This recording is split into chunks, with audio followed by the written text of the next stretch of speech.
I am the biggest idiot in the world. I've been muted this entire time. I've been muted. Welcome. I'm glad I talked to myself for like 5 minutes here. Shows you how good and well I'm paying attention. Round three is about to end. We're about to go into round four. So keep around. Like I was saying to myself earlier, this will be muted in terms of the players. I'll try a little bit of casting, pressing for Houston Nationals since I'm casting on Redstone Rogue and Lineage Break Cam. So I will try to get that going as much as possible to get casting and other gameplay recordings, such along the way. If you guys run any issues in the stream or something you want to see me adjust, let me know. I will adjust it. The biggest thing is that there will be some live edits happening because I don't have access to anyone's deck lists. Without having access to deck lists, I have to like sort of adjust graphics and player names and everything else as we sort of jump into the lobbies. So, like I said, bear with me on that part. I'm going to do my best to keep those going as a whole. We are casting. I posted around in a couple different places that we're casting. So let's see how everything goes. I think we should have pairings going up shortly. We just hit the end of OT, so everything is updating right now. We are still, I think, just waiting for a couple of results to go into place. We have a couple of 3-0s. We have a couple of drops happening. We had a couple of people who won who dropped. Interesting. So we're going to have some really interesting shakeup of how everything's going to come out. I'll try and put it on stream every now and then, just the sort of Omnidex page of the results and how everything's going on, so everyone gets an updated bracket as much as possible. But thank you guys for joining. We will pretty much, like I said, be starting here shortly. We're waiting on a couple of final results.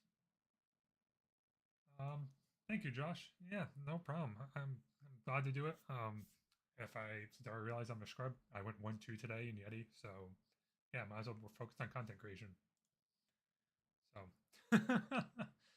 do it better. But like I said, we won't have any audio from the table just because it makes it easier for a player playing something that I can't have on stream. It makes it a lot easier for me. So I don't have to worry about anything of the sort. And looks like we are getting, looks like that's all the results finalized. I think we're going to go ahead and go through and start doing a couple of drops. Because I think, that is everybody. So I think they're just finalizing any drops. And then we're going to go ahead and start into round 4. We do so a little bit of an update on what's going on. We do have some notable names. You have Caben is 3-0 now. Steve-O lost to Caben to go 2-1. We have Isaac that was also 2-0 at the time. Not sure their games go. Sky Summon Edgy Games are 2-0, as well as Byfall. Uwu from the Ontario top 32 or no top 8 is also 2-0. And Danger Boost as well. So we have a couple of notable names that are sitting at the 2-0 record right now, and just sort of going to keep an eye on it as a whole.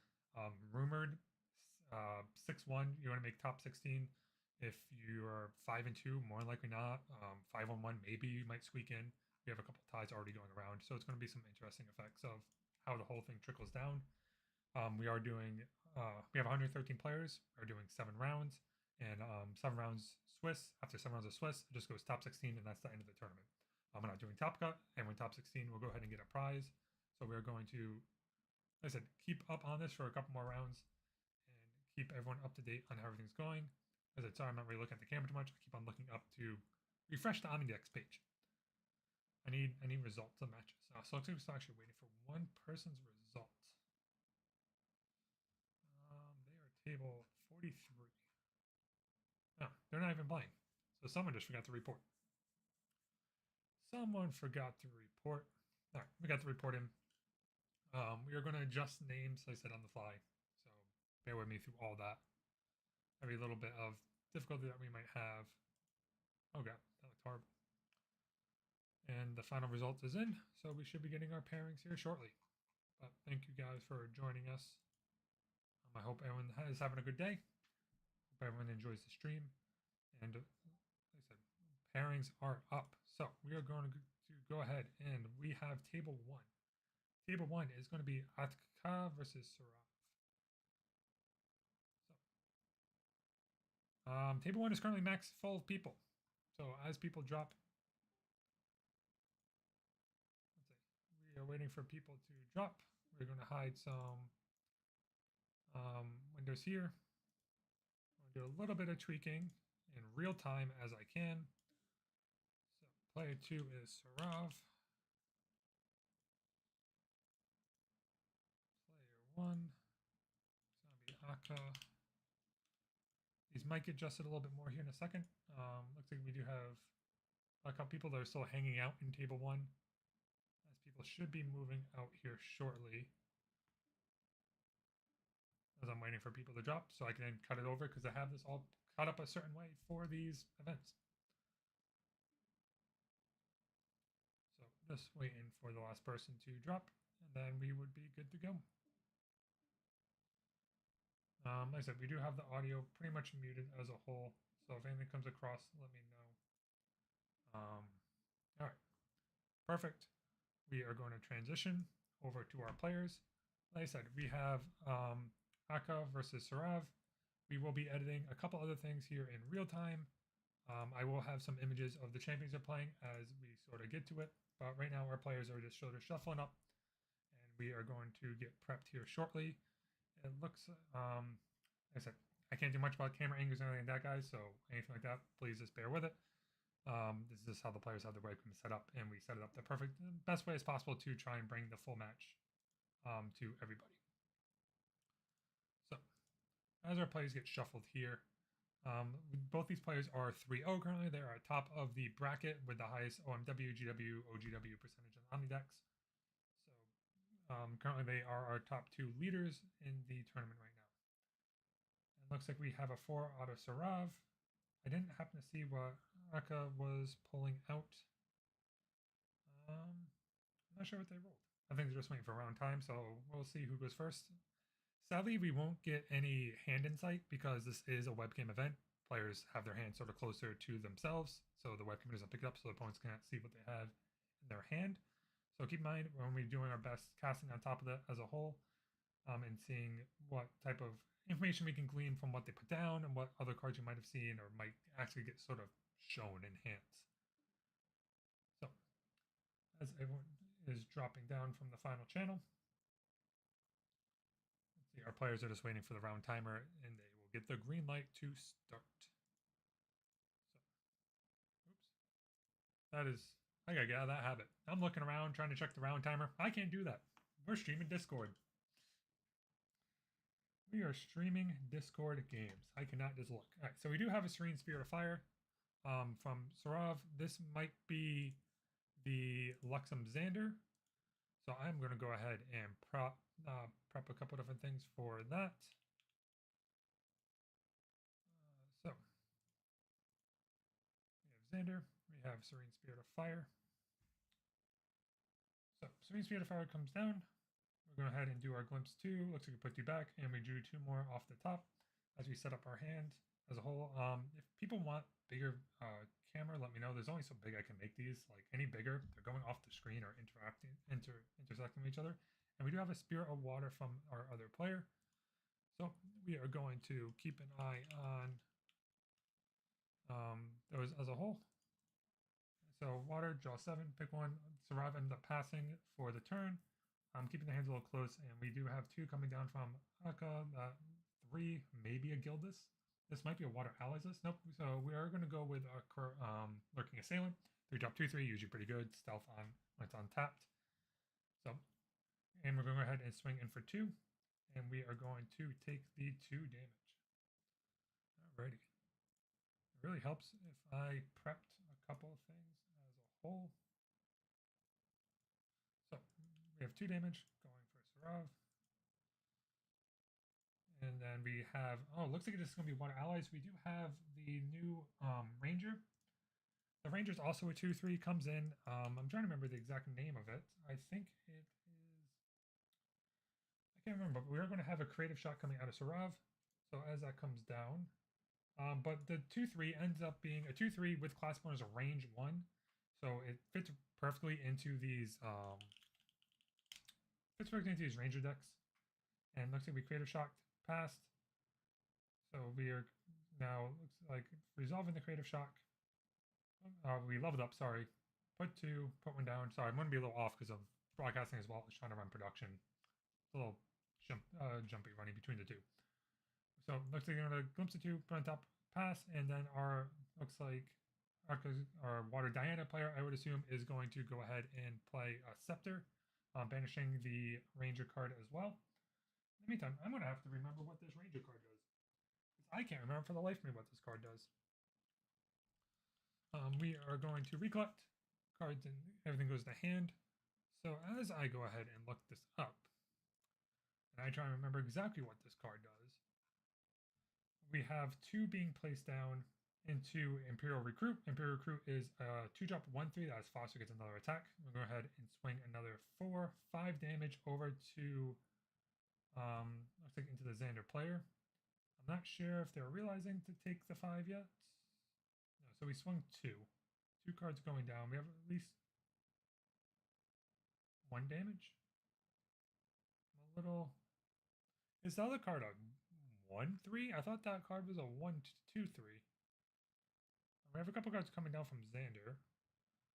Yeah, Trained Sharpshooter is a 2/3, so I'm not sure if the life total might have been a fast gear that I missed. So, and it looks like there is a Juggle Knives. That's the problem with not having the game audio. I'm not exactly sure what's exactly happening. Thank you, Josh. Not sure why our opponent is only sitting at 5 life, but we are going to mirror exactly what we're seeing on screen, because that makes my life easier. Yeah, so it looks like there was a fast gear that was discarded away. Discard 2 fast gears are going to go into the grave. We're going to go ahead and level up Xander. I think we're going to do Xander Death Executor, the new Proxios Vault card. Yep, and we are going to recollect the Juggernauts back into our hand. And we are going to begin our turn. So it probably is the Serene Xander list that's going around. So we are going to prep everything. We're going to have a dungeon guide. We're going to go ahead and level up into level 3 Xander, 3 cards down. Probably keeping a couple other cards in hand as a whole. So as that's going, property, we're going to resolve that. As that gets resolved,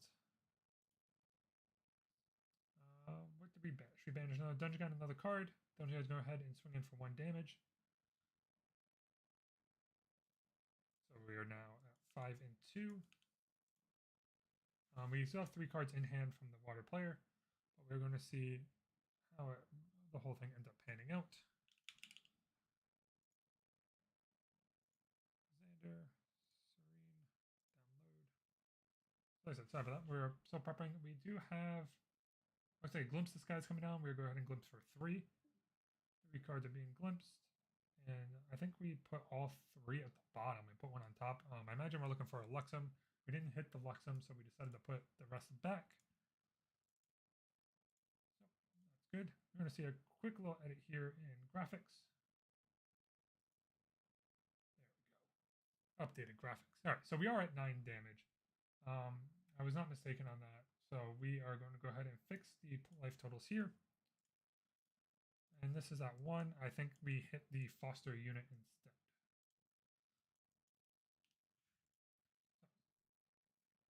We are going to go ahead and swing in again for another 5 damage. We also leveled up to go actually Lorraine, so we are not Diana.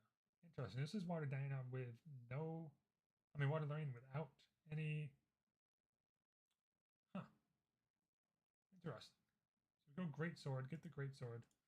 We're putting our opponent at 17, but we are running the 2/3s, I guess, because they're good cards. They are good cards. What can I say?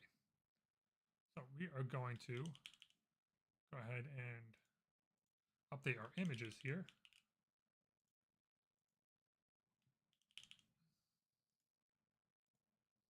Oops. Spirit of Water. So we got 14. We ended up healing because we revealed off of a Luxem site, and we also use a Gleaming Cut. Gleaming Cut's going to let us negate some damage. Gleaming Cut's going to let us draw some cards. It's on 13. I'm not sure how much I'm going to like these numbers moving around. It's going to really bother me at some point. We did generate a Terrafang on the side of Sarav, and then we are going to go ahead and put 3 down into, I think that is another Juggle Knives. Yeah, that is another Juggle Knives Prevec. We're going to go ahead and recollect and put our card in the hand, cards in the hand. But I might not be able to keep up on the images and everything else. Trying to do everything else at once might not be. I might have overstepped my boundaries trying to do this. So we're going ahead and it looks like a thieving cut is going to go in, going into the lurking assailant. No, into the trained sharpshooter. We're going to draw a card off of the thieving cut. And then from there, we're going to send the dungeon guide into, I think, the foster unit, just to keep the extra damage off the board. And the foster, we're going to put 2 more down. And this might be a shieldmate to take a little aggro, put some cards into the memory for the Luxem player to go ahead and keep up that memory Luxem triggers as much as possible. The Lorraine player is going to go ahead and go Lorraine level 2, deal another 4 damage to Xander. To put Xander up to 18. We discarded, looks like our Korhazi Trapper. And I think we still have a Snow Fairy that was also discarded. We'll go ahead and recollect. And they're going to go ahead and pop the Terrafring to make the next attack this turn cost 2 more. Try and stabilize that life a little bit. Make it a little bit harder for the Lorraine player to get in and use the effect. But they are going to go ahead and swing with the sword into the shieldmate. They put their 2 down. They're going to go ahead and get a draw trigger. They're going to get 1 more attack into the Xander player if they want to. More likely, I imagine, with the Lurking Assailant. And yep, they're going to go ahead and get with Lurking Assailant. Put the Xander player up to 20. The thing is, though, this looks like a scary place for Xander, but at the same time, it's not because of Luxem Sights and Serene Fire. They pretty much keep on getting life to play around with. So we do have a couple of effects happening. So what happened here is that the Xander player ended up putting the Xander effect on the stack. Before they reeled, they popped their Chalice Bolt materialize, so they go ahead and get 20 life, and they can use the Chalice Bolt to draw 2 more cards into their hand. And now they're going to go ahead and resolve the Xander trigger. So they're going to go ahead and gain their life off of the Luxem Sights that are in their memory. And they got some really good use out of the Chalice of Blood due to that. So we do have a Luxem Sight. We're going to go back down to, looks like 17 life. Thank you, players that keep the life on screen. Makes everything a lot easier for myself. And we are going to, looks like, I think, resolve Luxweaver's Assault triggers. I think that's what's happening now. We have a Luxweaver's Assault. Lightweaver's, not Luxweaver, sorry. Lightweaver's Assault trigger on the stack. Yep, and targeting 2 onto the rested Lurking Assailant. So Dungeon Guy can go ahead and clean that up if it wants to. And it looks like we're going to go ahead and recollect draw for the turn from Xander. And it looks like a couple different abilities. Dungeon Guy's going to go ahead and swing into the Lurking Assailant and is going to go ahead and finish that off. And then as the Xander player thinks of what their next move is, I imagine it's just going to put any number of cards down as much as they can. Just go ahead and get the effects. And it looks like we haven't uncovered the plot, I'm pretty sure. So uncover the plot is going to go ahead and give them a prep counter. They're going to go ahead and reveal their memory as well and draw a card. So they draw the card, reveal their memory, and they are hitting Lightweaver's Assault. And I think a Luxem Sight as well. So they're going to go ahead and heal back up to 14. And this is pretty much where Xander starts to turn that curve of Xander's going to be pretty stabilized from here on out. The Water Lorraine player was not able to finish them off quick enough and was not able to fully punish the sort of effects that are happening. So we go ahead and generate, looks like a Focus Flame. We're able to do that because we have yet to lineage release our Spirit. And we do have pay 2 down. We killed the other Lurking Assailant, and then we are going to go ahead and looks like Glimpse again to go ahead and stack and put more Luxem cards into our memory. And then to get more cards off the trigger going into the next turn. And one of the ways going to generate GCR, just trying to look for any type of answer at this point. We have about, I think, 6 or 7 cards in the memory from Xander. Probably a good percentage of them are going to be Luxem cards. At this point, Lorraine's looking in a little bit of a rough spot. They pretty much need to deal, about, 11 to get 25, plus another 6 on top of that. They have to get 17 damage in a turn at this rate. They're going to go ahead and Dungeon Guide to try and push it into. They're going to banish 3, and we are going to have the Scepter come in for another 4 damage. Banished in the far 2. We do have a Korhazi Trapper and another card, which Korhazi Trapper is a little bit of a dead card in this matchup because usually Luxem Xander does not want to attack with allies too much, so the Korhazi Trapper doesn't do much. We're going to level up into the Crux Knight Lorraine, and then Lorraine's going to go ahead and get back the Greatsword, and Greatsword's going to come in with 4 durability counters, and we are just going to look like past the turn. Nope. Okay. So we do swing 1 more in with Dungeon Guide for 19. Another we do have 2, so it looks like that recruit is fostered. So the Imperial recruit does get an extra 1 attack. Due to it being fostered, we don't have a marker. It seems to declare that that unit's fostered. It must be something that the players agreed on ahead of time, or something that they discussed, like, hey, this unit's now fostered, just so you know. So we are going to go ahead and let's say we are fully paid down. Luxem Xander is going to go ahead and take a turn. I see, I think, two Luxem sites. Yeah, we have two Luxem sites into our memory. We're going to heal back down to 16. We still have a light Reaver's Assault that is in there. We do see a shieldmate in hand if they need it, but at this rate, I'm not sure how much they're going to be needing the light Reaver's Assault to come into play. As they're looks like they're about to turn the corner and hit the stabilized phase of the game. So they're going to go in, and looks like the light Reaver's Assault went into the Imperial Recruit, and the Dungeon Guide went ahead and cleaned it up for the turn. So looks like Xander go ahead and pass the turn. We do have a fire bauble coming down. We do have a Luxeris map generated in the side of the Xander player for next turn, so we can start digging out for more Light Reaver's Assault to go ahead and start closing out this game. And we do have a Creative Shock, I think, at the end of turn, possibly. They're going ahead and pay their 3, draw 2, and more than likely discard a card out of their hand. Yep, they're going to get Exercise Curses out of their hand, the card that lets them remove curses from their champion lineage, and is also a floating memory. And then it looks like they had also popped, once they did their Creative Shock, they popped their Serene Spirit of Fire. So what this did is that the fire bubbles already popped, so the draw already happened, but it let them heal their 6, go down to 10 in case something weird shenanigans happened. I think they also might have ran out of fire cards to cast, so they just popped it now, so it didn't come into much worry later on for easier math. Ghost of Pendragons does come down on the field, though. We're going to go ahead and return the Greatsword, drawing 2 cards and drawing and hitting 2 more damage into the Xander. We are now up to 14 damage, 15 damage. Sorry, I miscounted from another card. This is a great sword swung in for 1.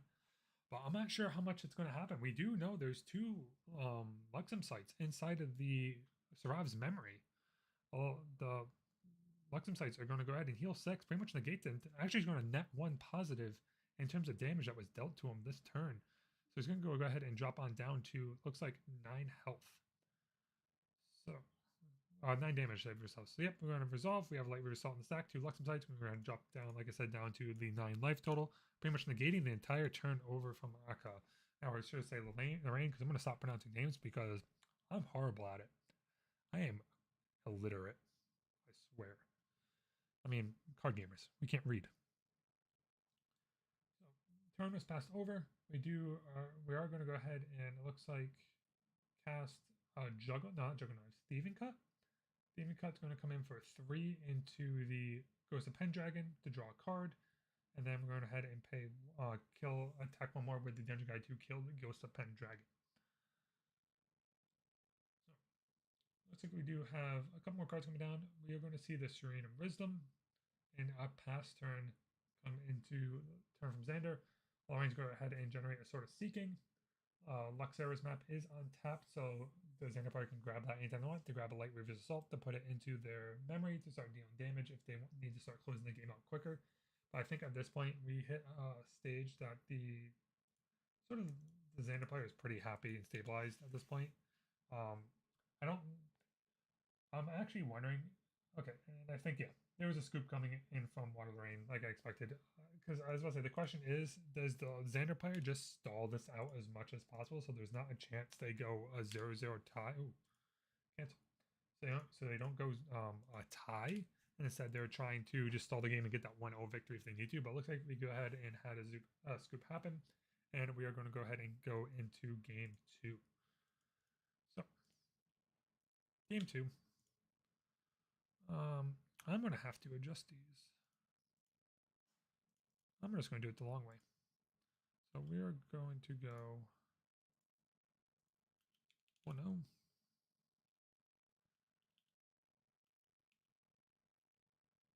+1. No, we'll do 1-0. I don't like that. Oh well, we'll deal with it. So I was up 1-0 versus Lorraine. We do see the nice Tony level 2 deck box that you're able to get at Ascent Ontario for those that attended or purchased from someone else. Those deck boxes were available at Ontario. We're going to have different ones at Worlds, I am pretty sure. So keep an eye out for that.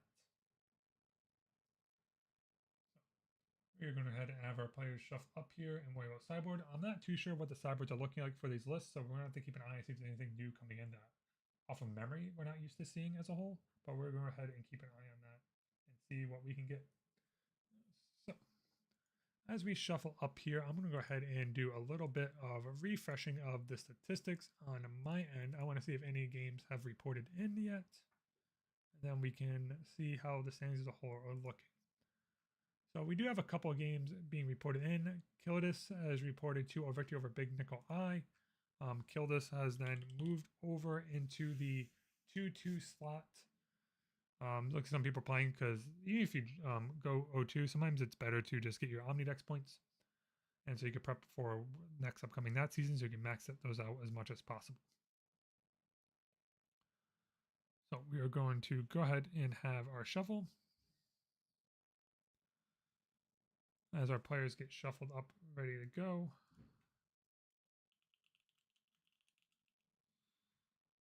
And it looks like the water running player decided to go first. They go ahead and put their 3 down, I imagine, into, looks like in a Steam Knight.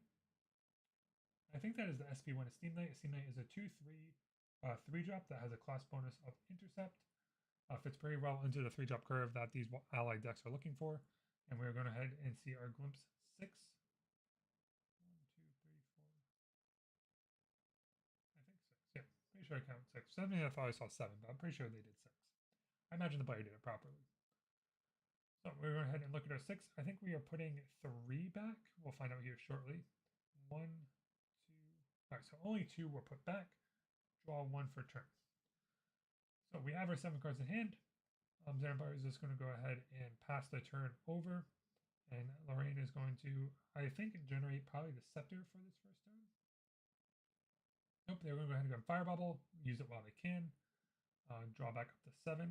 We might see a Gildus come down. 2, 3. Gildus, yep, Gildus comes down. We're going to go ahead and swing 4 into the Spirit of Fire. 4 damage comes in. And then another 2. So Xander is now at 6. We're going to pop the Fire Bubble now while we can, because once Serene Spirit of Fire Lineage releases, you can only use the Fire Bubble. And we're going to pay 3 more into another Esteem Knight for another 2 damage to put the pressure onto Xander, forcing them to either cast something this turn to level up, or there is a chance they could die on the next swing. So what we're going to see here, I imagine might be a Creative Shock or something like a fast gear or something, and the fast, sort of the fast line as a whole, just to get a floating memory in the grave so they can level. I'm going to go ahead and put 2 down, and let's see what we're going to grab. Double checking what's in hand, and we're going, oh sorry, 3 down, and we're going to Creative Shock. We're going to, and fast cure. So they're going to, oh sorry, so those unaware. So here's what happened.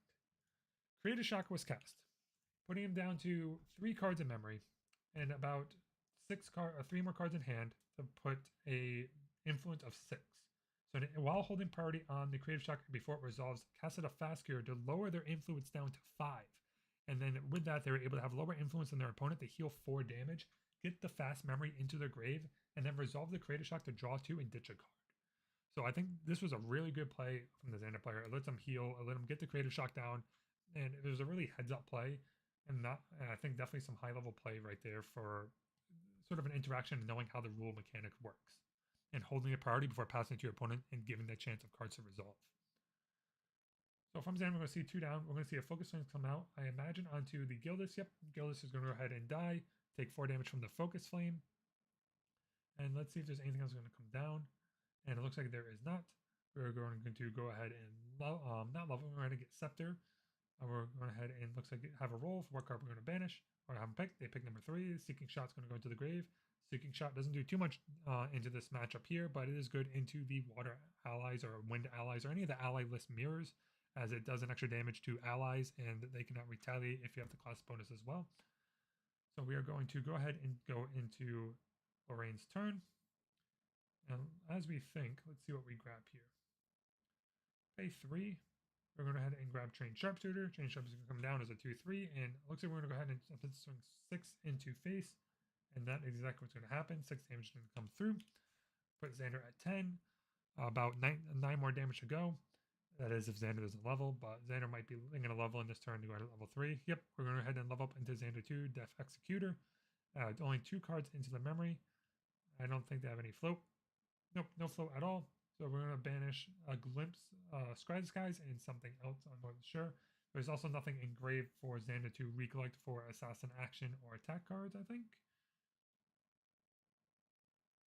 Nope, nope. Is that a planted explosives? That might be a planted explosive I missed. That was discarded.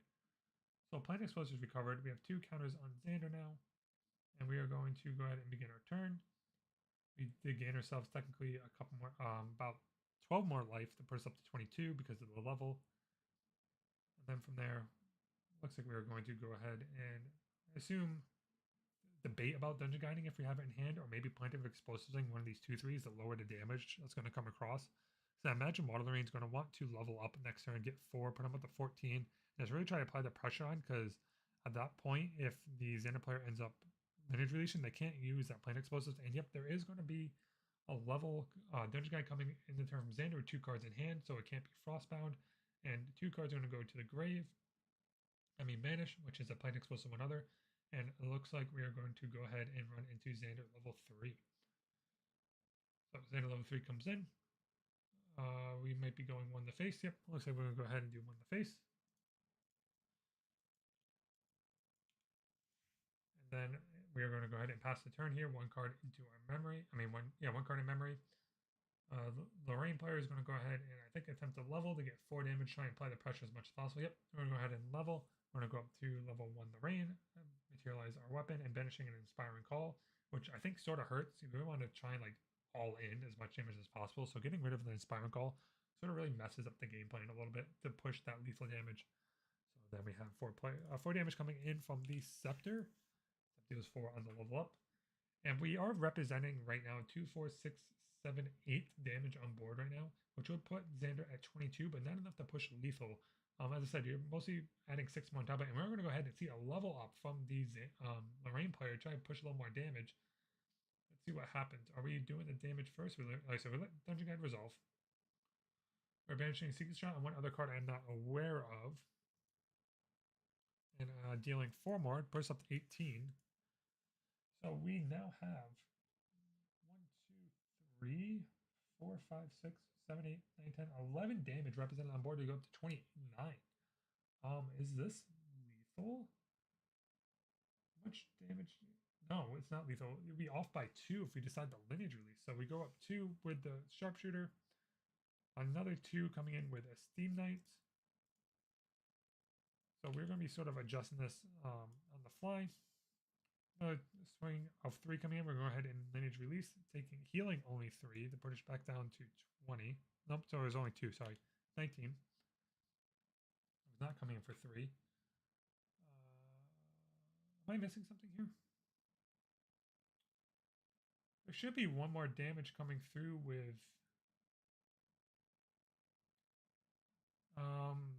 I think we are missing a damage. I'm not sure if the players realize this, but Greatsword did give +1 counter thought into a card that should be putting your opponent at 20 versus 29.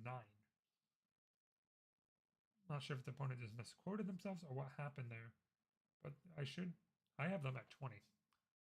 But we can't do anything about it. We are spectators. I cannot call a judge in this situation to remedy what's going on, unless I missed the trigger, but I'm not sure if we can miss it. And we're going to swing another 1. Put him at 20 there, but yeah, I think our opponent should be at 21. At least Xander should be at 21, but it is what it is. So we are going to go ahead and pass the turn, not able to secure the kill. And putting at 20, let Xander go ahead and get the Chalice of Blood. Once again, Xander's go ahead and put the Xander trigger on the stack, pop Chalice of Blood to draw 2 cards, see what's in her hand, and see if we can put a couple of Luxing cards into our memory to get the full use out of this Xander trigger. So let's see. We have 2 cards going down. We can't fast cure. We are going to... we're going to Excalibur, getting rid of the Scepter. To put a couple of Luxem cards down, we do have a Gleaming Cut, and I think a Luxem Sight. Excuse me. It looks like we stacked it, so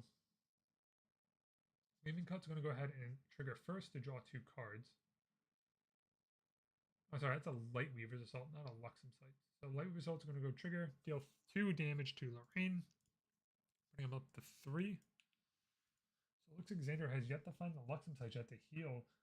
Lorraine's looking in a pretty strong position right now as a whole. Just given the fact that their opponent hasn't found any other heal mechanics, and being only at 3 influence as Lorraine, your opponent can't fast gear either to heal up an extra 4. So this really makes me wonder if that one possible missing damage is really going to come into play. So we're going to go ahead and get our recollect, draw for turn, and it looks like we're going to debate a little bit what to do. I'm not sure exactly what's in hand. So we do have a light weaver's assault, a couple of other cards that we're not aware of. We definitely drew about 3 cards this turn to help refill our hand a little bit. Hoping to find something in response. Looks like I might have saw an exercise curses in the form of Xander's hand, which doesn't really do much in terms of damage. It just gives us a fast floating card, so we can go ahead and materialize something from our material deck for free. I'm not sure what else we have. So we're definitely in the think tank at this point. Oops, I have this at 21. It should be at 20. This should be at 20.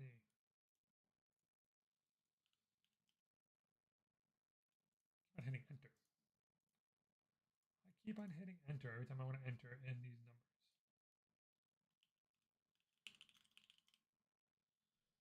So we have 2 cards being put down. We're going to go ahead and Gleaming Cut hardcasted. No, yeah, Gleaming Cut hardcasted. Swinging in for, I think, 4. Or at least 3. I have to relook up what Gleaming Cut does. But that is going to go ahead and get rid of Trained Sharpshooter. And we're going to reveal a Luxem sight and heal 3 life. Put us down to 17. So we're down to 17. We're going to go ahead and untap. Draw for turn. No materialization coming out of the Lorraine player.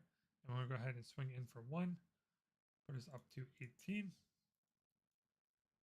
Let's see, what else do we have in hand? We have 19. Firing Call is going to come down. Give it the entire board plus 1 attack.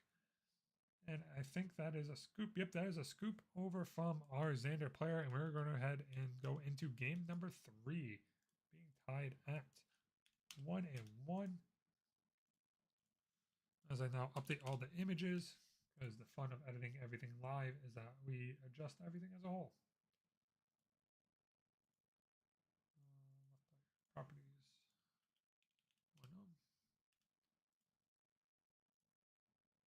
We're going to go ahead and rename this.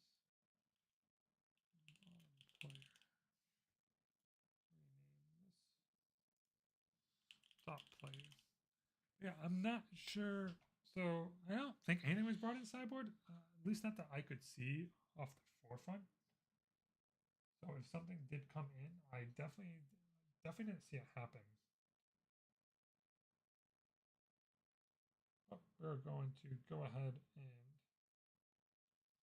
shuffle up here for game 3. We do have, looks like, a couple cards coming out from Xander.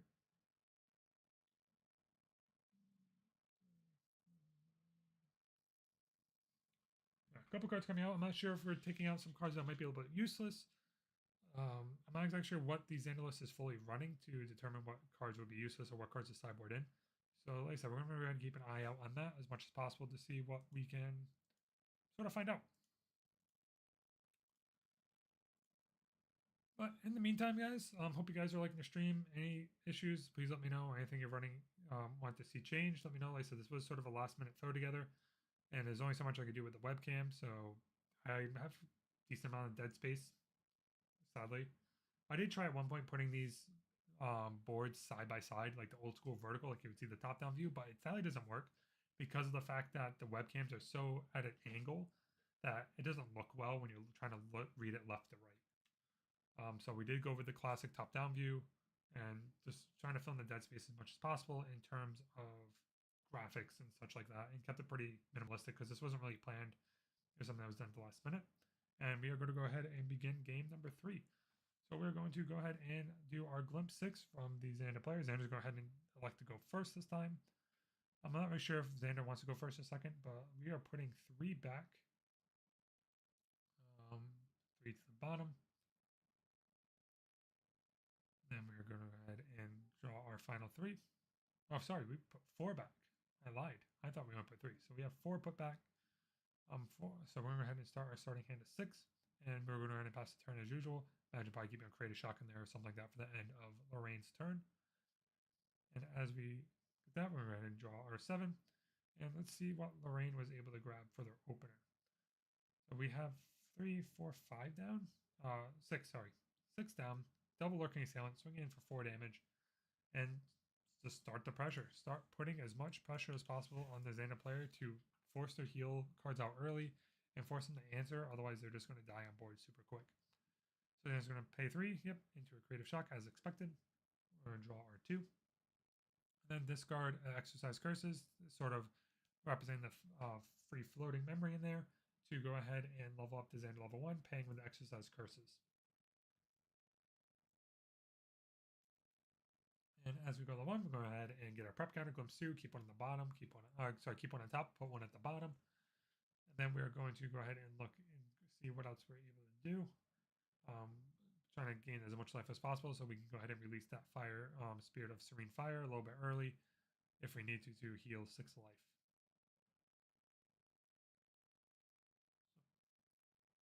We're going to, looks like still debate a little bit what's going to come down.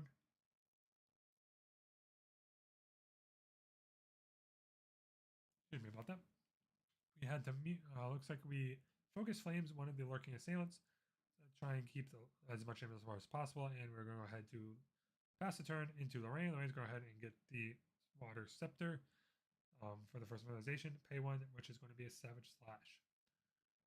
And we're going to draw back up. Draw up to our 7 cards, and now enough that we can play Gildas and keep our floating memory up. I think. 8, 4, 4, 7. Oh, different. So we're going to go ahead and play. Sorry, we're off of balance because of that. Train Sharp is going to come in for 2. Lurking Sand is going to come in for another 2. That put Xander up at 8 damage. And Xander's going to go ahead and debate if they want a level 2 here. I don't think they have 2 cards in there from Focus Flame, so they can use it if they want to. If it's something that they're looking forward to use to level up. And yep, looks like we are going to go ahead and grab a GCR instead. Crack the GCR, recollect, or start recollection phase and recollect for our turn, and draw another card for a turn. Probably digging into a couple more responses. Maybe wasn't fully happy what was in the memory to level up. But hey, drawing cards are always good. Everyone likes to draw cards. So we're going to go ahead and recollect. Looks like we do have another focus. No, Spurn the Ash coming down to kill the Scepter, prevent the 4 damage off of level it's coming in, which is, I imagine that's a sideboard card. Spurn the Ash usually isn't too much in the main board because Spurn the Ash isn't used for too many situations. So we're going to have our 3 down. We're going to pass the turn over to the Lorraine player. Lorraine's going to go ahead and grab a GCR themselves. And imagine this is going to let them go ahead and recollect back up to their balanced math if they have a Gildas. Yep, we're going to crack the GCR. Draw 1 for turn. We're now back to 7 hands. So if we have a Gildas, we can achieve the balanced stage. And with the balanced stage, swinging for 4, 6, 7, 8 damage. We do have 2 coming down for an Imperial Recruit. Recruit comes down. We are not balanced. Nothing requires balance. So we're going to swing to a Trained Sharpshooter. There might be, looks like a response coming in for the Trained Sharpshooter attack.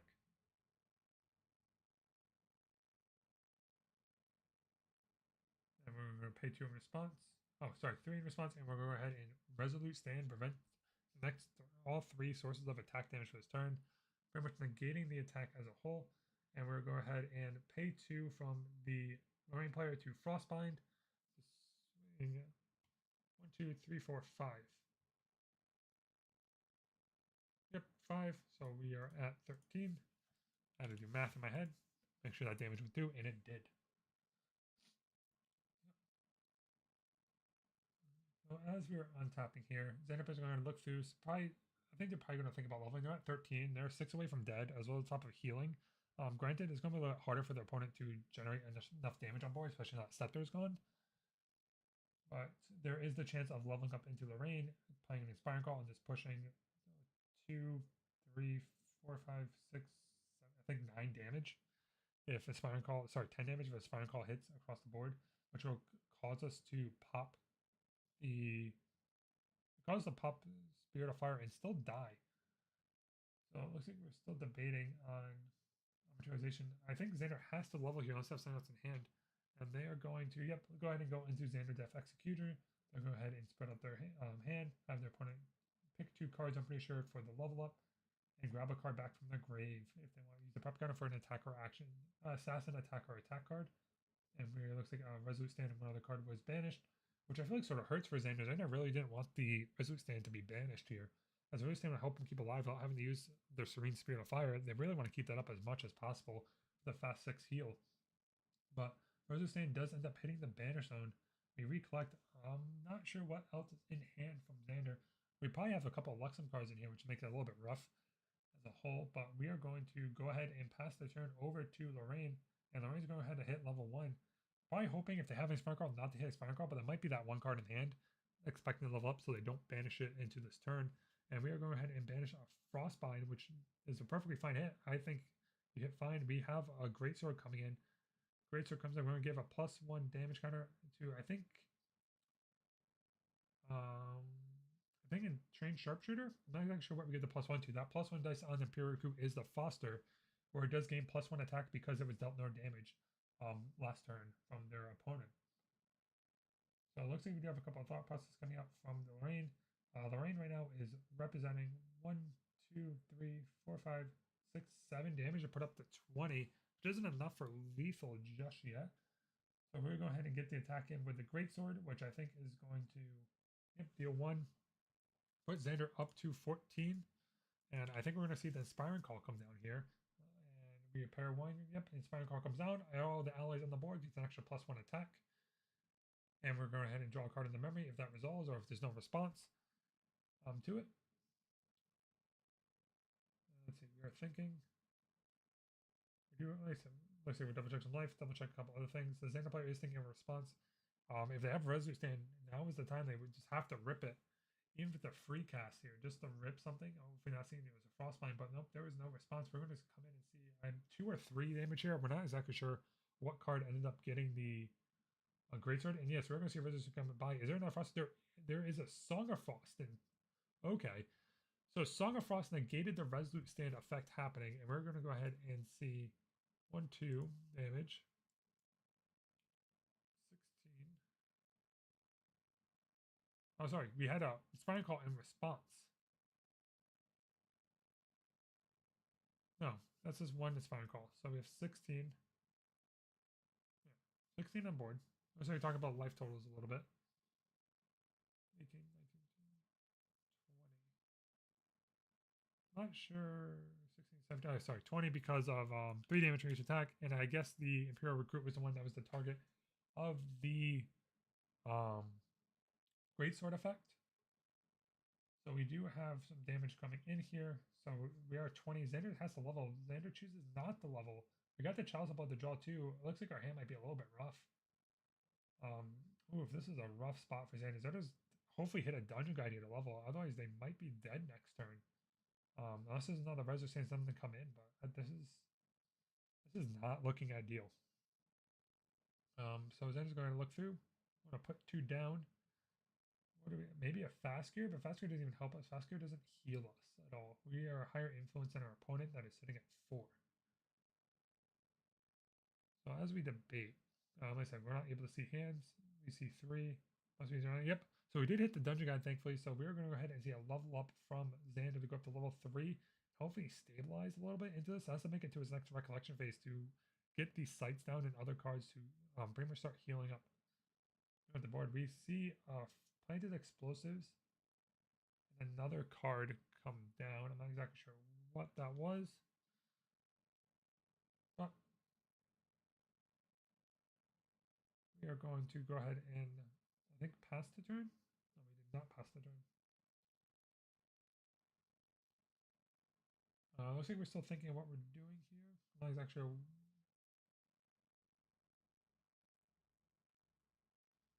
We're going to swing in with a Thieving Cut for 2. Not sure if it was prepped or not.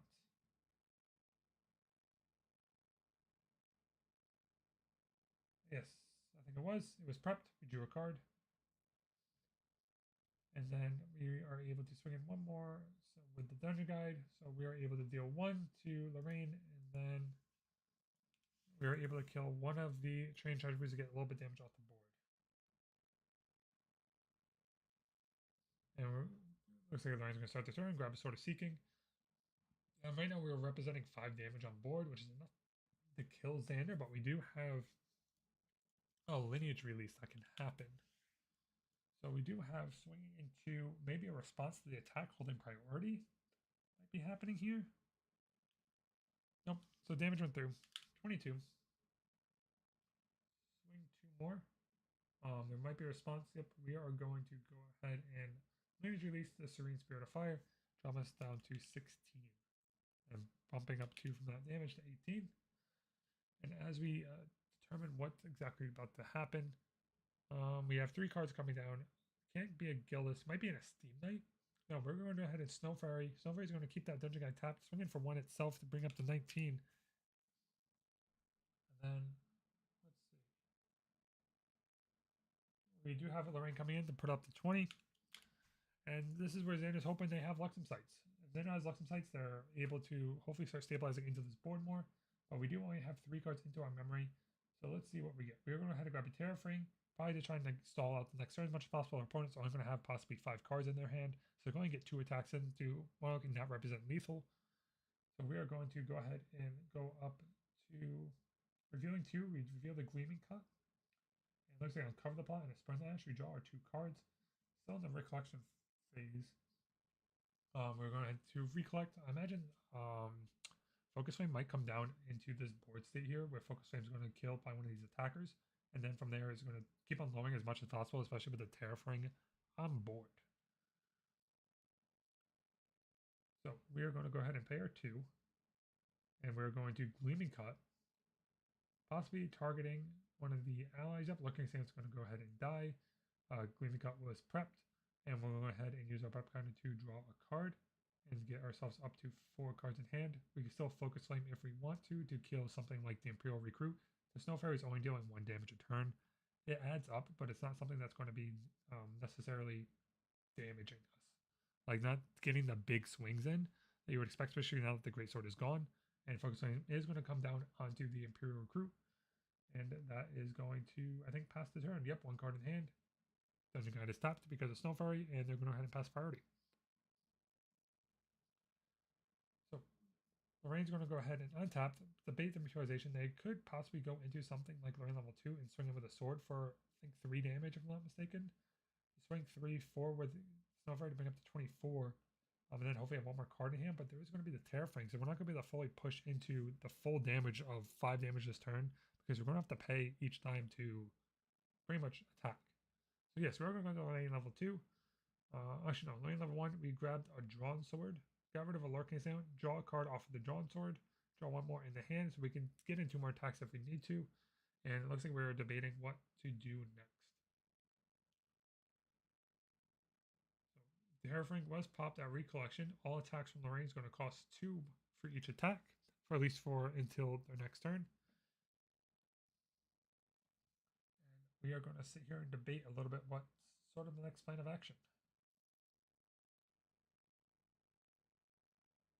So we are going to, looks like just pass the turn. Xander's going to untap.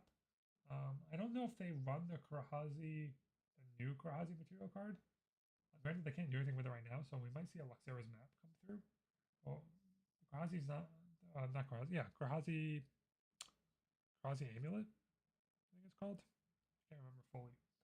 Yep, it looks like a Luxera's map has been grabbed, so they can use that at the beginning of their next turn to get more Luxera's Assault. We do have a Xander trigger on the stack. 3 cards are being put down in response to the Xander trigger, possibly from the Lorraine player. Alright, so they're letting that resolve. And we do have Uncover the Plots. That's 1 card down. And that is it. Only 1 card comes down from the Lorraine player out of hand into their memory due to the effect. Xander's going to go ahead and draw for turn. So Xander's in a little precarious spot. They're not seeing the Luxera's Assault or their Luxem Sights. They're mostly just trying to stall as much as possible.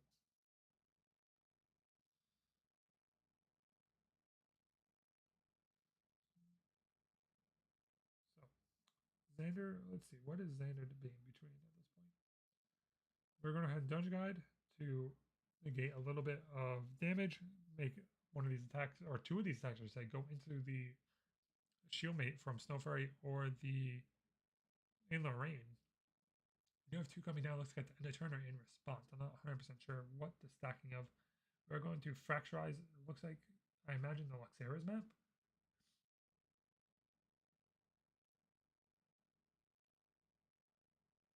So we do have some discussion happening. I think we're still holding priority on the fracturize to think of the target of fracturize. Are we going to fracturize our sword?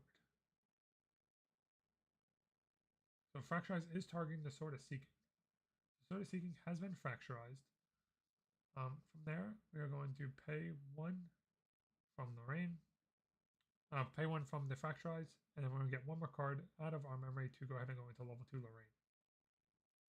We end up getting rid of an Inspiring Call, which just hurt a little bit, but we are going to go ahead and draw for turn. Lorraine does have the ability that when it kills a unit, and go ahead and draw an extra card. So probably looking to kill the Shieldmate here with Lorraine to draw a card, get in with the Snow Fairy for one, and then try and see if there's anything else I could do to sort of maximize the damage output this turn. So we are going to, swing in with the rain, killing the Shieldmate, drawing a card off of the rain's effect. Snow Fairy is still on the board to get in for an extra 1 damage. And we are going to pay 1. Nope. Thinking about it, decided to pull it back. Might be debating because they're going to have to put cards on because of luck, because of Xander's ability. But nope, we're going to go ahead and put 2 down. And then, wait a minute. Why did we put 2 down? Oh, 3. There we go. That's why.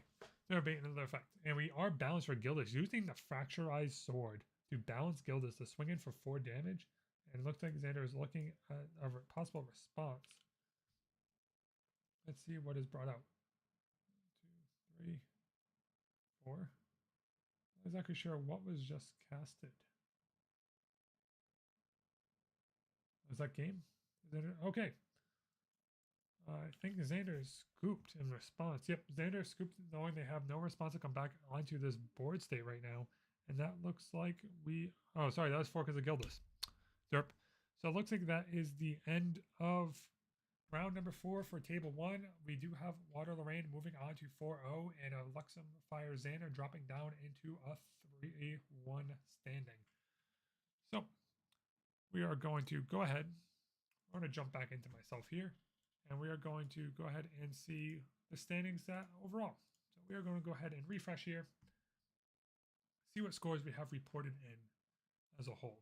So like I said, we do have Akka being at 4-0. Pickle Sword and Bifall are also still playing. Mucus versus Edgy Games. Mucus won that one 2-0 to go up to 4-0 themselves. We have Gwyn versus Chun. Gwyn ended up beating Chun to go 4-0 as well. We have Silver entered True Champion Team True Kaban still playing. Deejus is still playing versus Ubu. So that is our current standings for our undefeated players. We do have a couple of, I guess I could go ahead and go into the ones that are 2-0-1. They're undefeated with a tie. Those players are mostly all still playing. I don't think we hit any of them. Any of them still? No. So all of our undefeated and undefeated tie players are currently still playing that weren't already mentioned.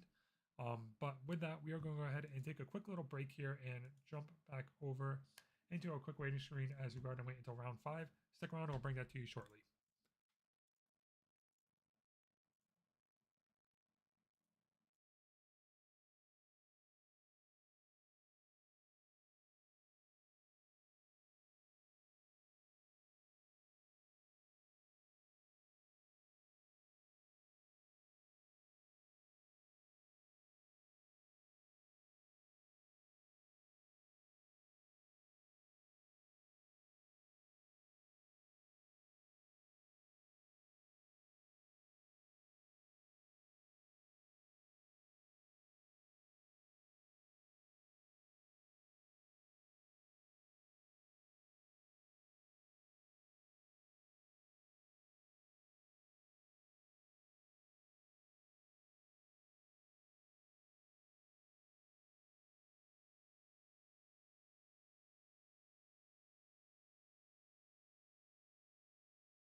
Alright, everyone. We are back.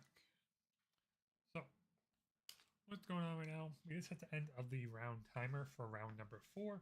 Everyone's sort of cleaning up, getting ready for round number 5.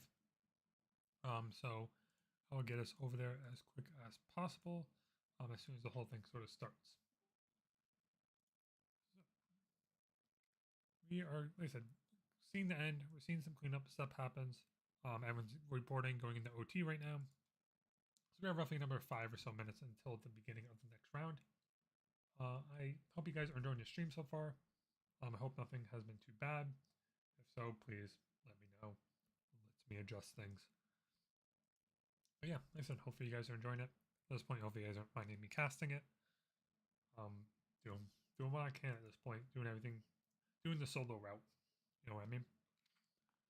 So, as we wait, as some more results are coming in, we don't have a full updated look at our standings currently, just due to, like I said, games finalizing. We don't think we have any of the other undefeated tables finalizing just yet. At least none that I'm keeping up on. Bond and Silver is still playing. By default, Picklesaur is still playing. Their room is very populated right now in the Discord. We have DG versus Uwu still playing. TKO versus Guru still playing. And Dangermoon versus Hama is still playing, as well as Isaac and Bayleaf. I think that's all of our undefeated players that are undefeated and a tie as well. And it looks like we do have some results coming out. It looks like Guru just beat TKO. So Guru is moving on into the 4-0 bracket. I'm not too sure what Guru is on.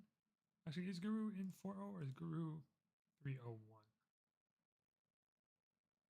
Where is Guru? Guru moves into 3-0-1. My apologies. So Guru is 3-0-1. As that game comes in, looks like we do have some other people still typing to get their results in. That one is later, so this guy somehow ends up beating unknown. Nope, this is all just random Discord names. So you will see a couple of names that might pop up out of nowhere that you might not know of, just because it's based off of their Omninex name, and there's not much I can do about that. We're sort of stuck with what we got. But yeah, like I said, thank you guys for joining us. I am sitting here in table 1, muted in the Discord now. I am prepped, ready to go for round number 5. Yeah. So like I said, we're going to go ahead and keep an eye on what's going on as we are in OT. We'll keep an eye on the round timer right now. It looks like we still have another 2 more minutes until OT is over, and everyone has to finalize their results. We do have a couple of drops. Looks like Access ended up dropping. Nidhogg ended up dropping this round. Big Nickel Eye dropped. Sugar Brown Bear. Inmore, Amax, and Orchestral ended up dropping as well at the end of round number 5. Probably fell out of that usual bracket where they can qualify for top 16 prizing and end up just spending the rest of the day doing whatever's next. So, and it looks like Uwu Papico just reported in of beating GJ 2-1. So Uwu moves on to that 3-0-1 bracket as well, of being undefeated with a tie. Those undefeated with a tie are more likely harder to get the prizing. If they get one loss, I'm likely to get the top 16 prizing for their first national invite card of ALC. So we have to keep an eye on that as a whole. And yeah, anyone else dropping? I don't think I see too many other drops happening right now. As I said, we're going to keep an eye on the bracket. I think time is about to be called in OT. OT is about to be over, and we're going to see all the results finalized and submitted. Like I said, thank you guys again for joining me here. Thank you for joining the Yeti Regional online stream. Hopefully everyone is enjoying it. And yeah, just having a good old time. So we are currently, looks like a little over halfway done. Yeah, we're about to begin round number 5. At this point, I have 2 more rounds before we hit the top cut. And I will go ahead and see if I can pull someone at the end. I don't know. Maybe I'll get an interview. Maybe it'll be another video. Never know. So we now hit the time of OT. OT is now over. Results will be flooding in. Kaman 1 versus Silver 2-1. Kaman has moved on to the undefeated with a tie bracket. Fat Ninja 1, Once in Love 1 as well. So let's see. Who else are we missing at this point? We have Byfall and Pickle Sword still playing. They are in table number 2 and they just hit time, so I'm not sure what's going to happen. I know Pickle Sword is on a Spicy Wind Rye list, so it doesn't surprise me those games are going long, especially if Byfall is on something similar. I'm really curious to see what Byfall's on. Hopefully we get him in one of these tables. We'll see how the table's set up before the next round. If we have the same players here in table number 1, I might drop down to a table to get a little bit mix up of matches going on for everyone's enjoying purpose. Viewing. Wow. Viewing enjoyment purposes. Yeah, sounds about right. We have Danger Moose beating Hama. Danger Moose moving on into the 301 bracket as well. The couple games still we're playing is Byfall and Pickle. We are missing Isaac and Bayleaf, as well as Playful and Point Blank. And looks like we had Fat Ninja beat Alpha Zeus, so that game has been reported. So we are waiting for, it looks like, a couple other results to come in. Yeah, let's keep an eye on, see if anything else comes out of this. Right, I'm not missing any results? No. So just waiting on those 3 games as a whole before we determine what sort of happening next. We do have a lot of people in lobby number 2. There might be a judge call if something happened, because like I said, everyone is dropping on over into that event. I am going to pop on over into there. And looks like they just wrapped up. I'm not too sure what happened or what the finalized was. This might have been a Serene Xandermere. Yeah. I think that was a Serene Xandermere. Interesting. All right, so Serene Xandermeres are expected to go long. It's pretty much a very slogged out game. Bayleaf ended up beating Team True Isaac. So Bayleaf is able to move on to the undefeated 1-tie bracket as well. And I think Pickle Sword ended up winning theirs to continue being undefeated. Pickle Sword is sort of revered a little bit as one of the fathers of the Zareem Xander deck. They're someone that was testing it very early in FTC and sort of continued the brewing going on into, into now ALC, and has been showing really good results as a whole. So we are probably about to go into, like I said, into our next round. I'm not exactly sure what that chat was, but yeah, like I said, waiting for our next round here. Pairing should be up very, very shortly, as we now have all the results in. So let's see. Bayfall's undefeated. I mean, sorry, Pickle Sword is now undefeated. And looks like, yeah, that's sort of where we're sitting at this point. So thank you for spending your Saturday here with me. I'm going to go ahead and stream the last couple of rounds, get these going. Hopefully get a little more casting practice in, because you'll be seeing and hearing me at Nationals next week. So this is using an opportunity to pretty much be as well as practice as possible for this event. You are going to see me lean, because this is, like I said, not a professional one. This is impromptu stream. So I am taking a little bit of more leisure than I normally would with this type of event. And it looks like Point Blank 1 versus Playful, and all the results are in. So round 5 pairings are up. Let's see who we have. So we do have a couple. We do have Atka versus Gwen. I might bring us back to that one, because it is a Lorraine. We have Mucus versus Pickle Sword, which I know for a fact that that Pickle Sword is on Xander. But True Champion Kaban and Uwu Puppy Girl are playing it. No, we're going to go to table number 3. We're going to bring in table number 3, because I'm not sure what Kaban's on. I'm not sure what Uwu's gone. Hopefully bringing something different than what we've seen so far. So we're going to go ahead and use number table 3 here as the stream match example. Like I said, I am going to prep everything now on the back end, because that's how this works. This is all sort of impromptu. Woo Puppy will just be the name for short. And we're going to update this. Oops. We're going to go to properties, TCG Kaban. Bring all these over a little bit. Make it all nicey nice. Make it all nicey nice. adjusting this all shortly when everyone gets here for everything else. So, like I said, we're going to keep it on my cam for now, only because the fact that we're waiting for both players to get into the lobby. And then both players in the lobby, we will go ahead and cut us on over. Excuse me. And adjust everything properly. Like I said, you will see the champion images sort of go down. It's not going to represent who they're playing just yet, because until we see who they're playing, I don't have access to the deck list. So I have to update the images in real time, pretty much. So keep that in mind. It's going to be a little bit editing as we go. And we do, like I said, we do have Uwu sitting in here already waiting for Kaban. These are two players who did really good at Ascent Ontario. Kaban, of course, is the original Houston winner, who I think topped 8th. It might have gotten 8th or 5th at the Ascent Ontario recently. So this is going to be a really good matchup, more likely, of players of what we see. We knew Uwu Ontario was on the Water Tony list. I'm not sure if they're sticking on Water Tony or if they did something else entirely different for the event. So we are going to sit here and wait a few minutes as we wait for the final player to sort of get in. And then once they're in, we will go ahead and start going as normal.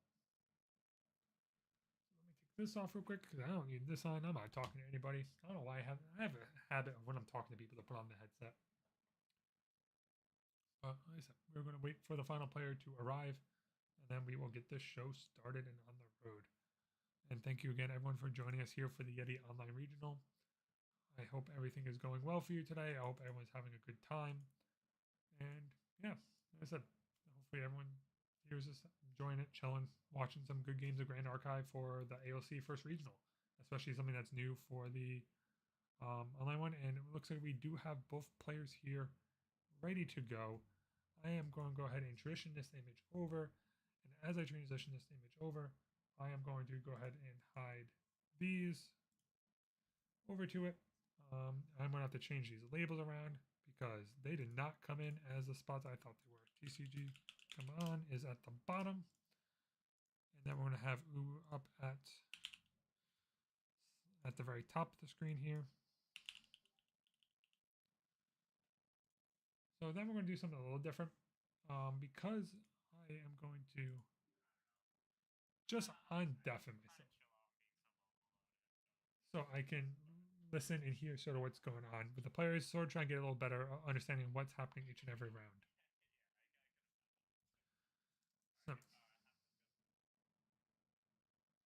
we have half cuts happening.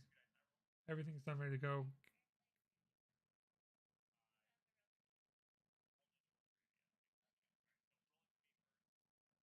So Kaban ended up rolling a 6, and then Uwu is rolling an 11. So Uwu is going to go first, and we're going to go ahead and get this game started. So there is a Spirit of Water coming down. So Uwu might be on the original Water Tony list.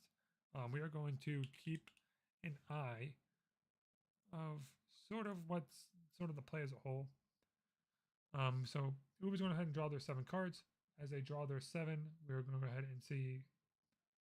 We're going to play across the Trapper first. So this might be on the same list. This might be the Water Allies list they ran at Ontario. Got the prep counter, and we do have a Spirit of Fire coming out from Kaban. If it's not Kaban, I gave in. I'm not sure. At this point, there's so many memes going back and forth. I just blend the two at this point. So we do, like I said, have a Spirit of Fire coming down. Let's see if we can determine what comes down first. We have a Haste Mesher coming down, swinging for 1. So we have 1 damage coming in. And we have Innervate Fury coming down. So I'm not exactly sure what this list is yet. Innervate Fury ran in very few amount of decks, so I'm not exactly sure what we're running. We have another Hasty coming in from another one. We're discarding a Stalwart. This might be a Merlin list. I'm gonna, like I said, keep this a little different only because of the fact if it is Merlin, I can adjust this more easily. But we do have, looks like, a Bauble coming down and a Lurking Sound coming on from Uwu. Uwu is going to go ahead and pay their 3, get the balance if it matters, but not too much. And they do have the Bauble if they need to apply more damage. And 2 damage is going to come down into Hasty Mesher, killing the Hasty, sending it to the grave. And we're imagining going to see, yep, are we going to pop the bobble? Bobble pops are going to come down here. I think there might be a card in hand that might require 3 more going down. Maybe another lurking assailant. And yep, so it's going to be the Ally War Priest. So I think she is on the Water Tony list and killing the other lurking assailant. So lurking assailant is gone. We are going to go ahead and edit the image for one of our players because we know what one of them are on. So we'll go ahead and update this, update that, transition this, and there we go. We know that she is on Water Tony, more than likely. So Teacher's going to go ahead and go up to level 1 Lorraine, grab the sword. I'm going to assume right now that we are going to be on, I think, a Fire Merlin list, maybe a Fire, maybe Fire Allies. We're going to keep an eye on this a little bit more, though. But we did have, like I said, double shield mate hit into the field. We used shield mate to go into level 1 Lorraine with a wow, Sword of Seeking. Been a while. Sword of Seeking come into play. Command did just ask if everything was 3 health. It was confirmed, so 3 health is coming in. And we do end up having, I'm not sure why Karhazi. Oh, Karhazi Trapper came in for 1. No, Karhazi Trapper, I'm not sure why Karhazi Trapper is tapped. Lurking. Oh, Ally War Priestess is 1 attack. So go ahead and discard. It looks like Creator Shock discarding Tempered Steel. Tempered Steel has the floating memory to go to level 2 if they want for the next turn. And we go ahead and possibly pay 3 more for another card. So we are debating paying 3 for a Fire Momentum. So we are on. Oh. So we are on a Fiery Lorraine list. Okay. So I'm going to go ahead and update this image because this is not what I expected it to be. So we're going to edit this image. Properties, browse. So we have Fire Lorraine happening right now. Who is going to go ahead and think about materialization? They're going to get a Nullifying Lantern to put that graveyard out of range for Fire Momentums as well as future Rending Flames. We'll get that out nice and early. And then, because Karhazi Trapper was tapped, we couldn't negate 3 damage off of that Fire Momentum, so we ended up taking a bigger swing than anticipated. But it looks like we're trying to get around that now. I'm not sure if Fire Lorraine's running Lurking or Alkalite, so we'll see. And it looks like 2 damage going to come down from our Freezing Hail onto Lorraine to keep Lorraine tapped to prevent sort of another big turn, another big attack turn, and can go ahead and give Uber a little bit extra more time to fully set up and to swing in for lethal. And looks like we do have a Shield Mate coming down to take the taunt. And looks like we're going to go ahead and swing damage in.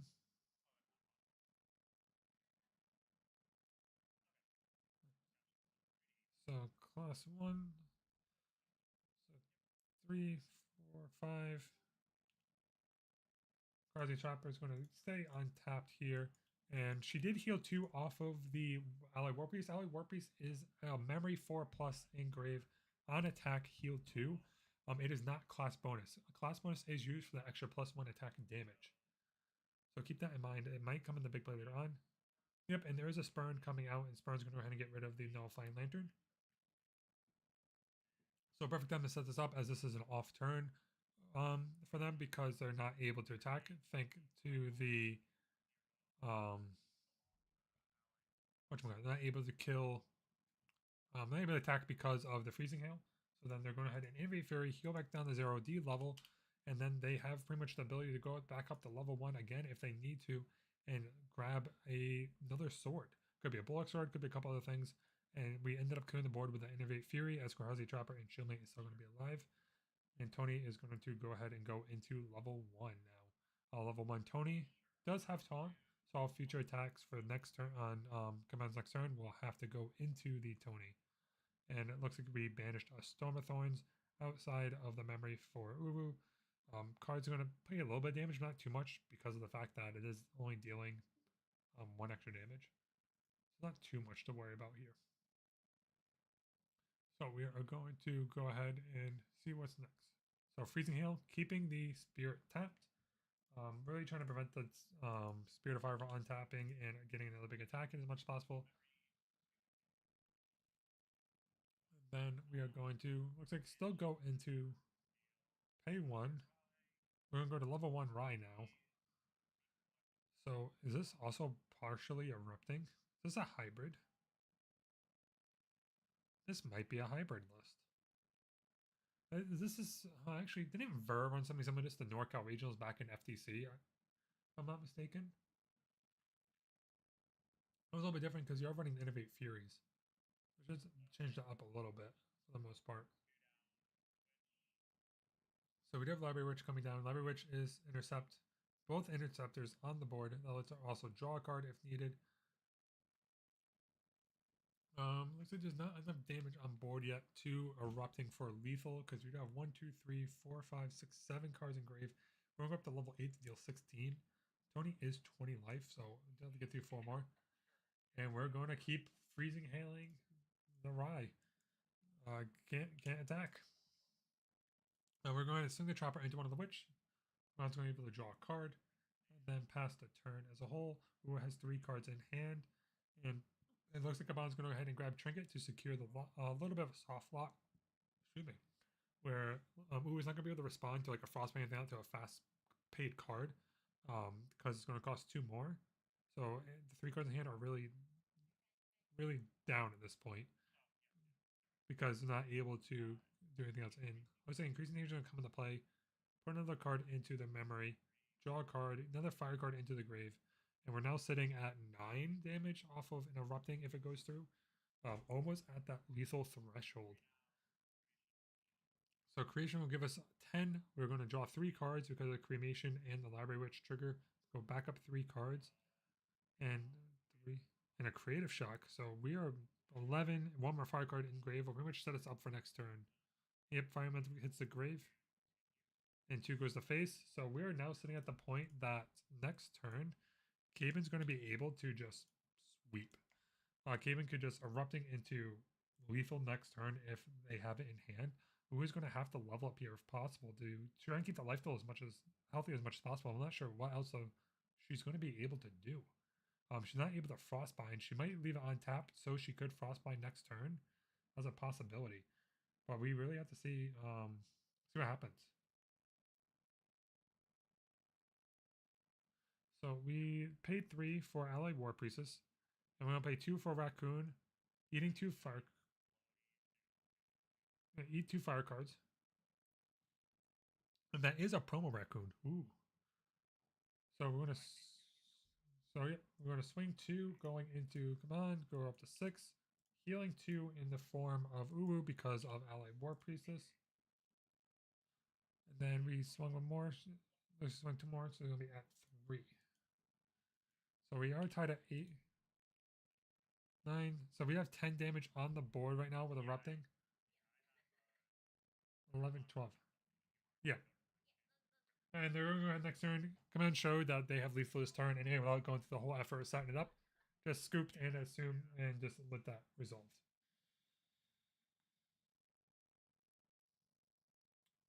So we are going to go ahead and go into game number 2. Sort of a quick game number 1. Erupting sort of did what Erupting does as a whole. We're gonna have to see. So this is actually looks like same as Erupting Matt's list as a whole. So I'm gonna adjust it. We're gonna go ahead and adjust all of our stuff now. We're going to adjust that down. Have to adjust the text a little bit because of everything else. So, as I said, we're now going to go ahead and hit our sideboard phase. Everything is going to get brought in with need. I imagine Uwu's going to try and look for a little bit more graveyard height if possible. Looks like it might be taking out the freezing hails. And hypothermia is going to come out. Command's going to probably bring in maybe Dusklight Communion because of the fact that they are facing a water deck. If they are running exactly Matt's list, just to get around a Fracturized Lantern to set up for bigger turns going forward. But let's see what sort of comes out of this one as a whole.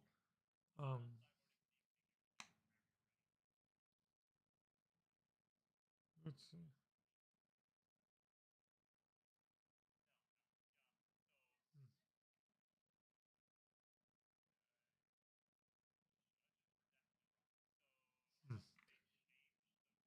So we are talking right now about going first and second based off of sideboard right now.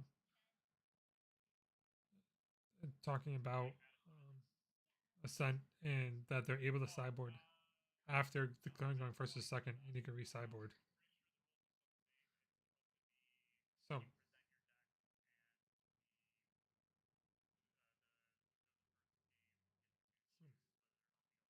sorry about the little muted. Just listen to a little bit of the feedback coming back through that was coming through in this one. But they were talking about the cyber rules. So right now they're talking about that. Apparently at Ascent Ontario in the final table, at the final table, the judge ruled that you can re-sideboard after choosing to go first or second after losing. But the rule is saying that it shouldn't happen. So we have to sort of see what happens off of that. But I think the ruling is that you're not able to re-sideboard after the fact is the official ruling. But apparently there was some miscommunication what happened in Ontario, what was going on.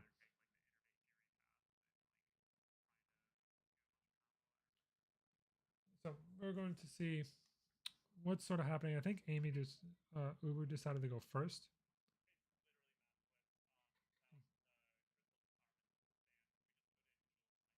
So let's see what happens going forward. This is sort of probably an expected matchup, but like I said, this is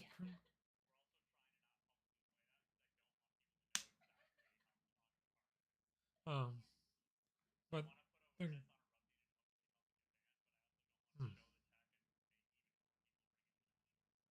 So they're talking about nationals and right now about erupting. They're sort of communicating back and forth about erupting being strong. So we do have some interesting feedback come back from the players, but looks like I think Uwu is going to go first out into this matchup. And they're talking about a couple other different builds as well and what they're going to bring to nationals as a whole. There is the push of a lot of people wanting to get erupting banned. So there will be an interesting case of what's going to happen if erupting is going to do well at nationals going on. And I think erupting is definitely a deck that's pretty strong right now, especially when there's no responses. And the fact that you now have Duskwake Communion to help deal with Fracture's Lantern really helps erupting sort of come up to the next phase as sort of a tier one deck because of how consistently the list is built and played. So we should definitely see what's going to happen going forward. And yep, it looks like Uber's going to go first. We're going to go ahead and generate our Spirit of Water. We're going to go ahead and change on over into, looks like, draw our 7. And we're going to keep an eye on this matchup. This matchup goes quick. We might end up changing over to a different table if possible. Thankfully, the upside of webcam games that we could jump around the table as we see fit. I might end up stop casting a little bit as you watch the games a little bit. But we'll keep an eye on it. And we are going to go see a Gildas come down. Gildas come down. Can't attack because there's no champion.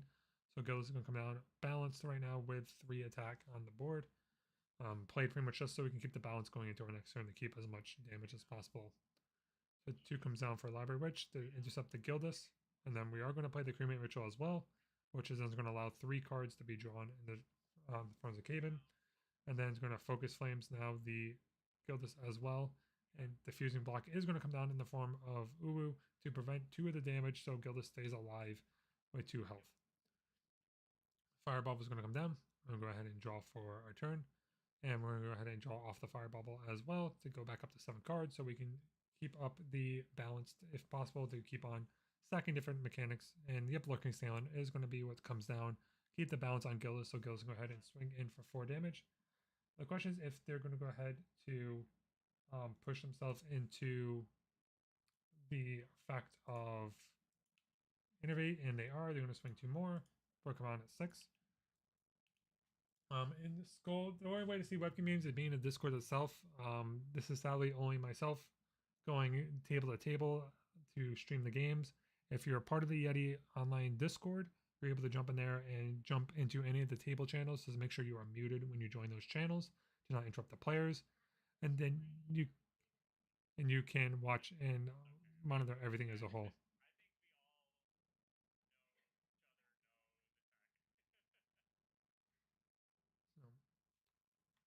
So let's see what the tech was.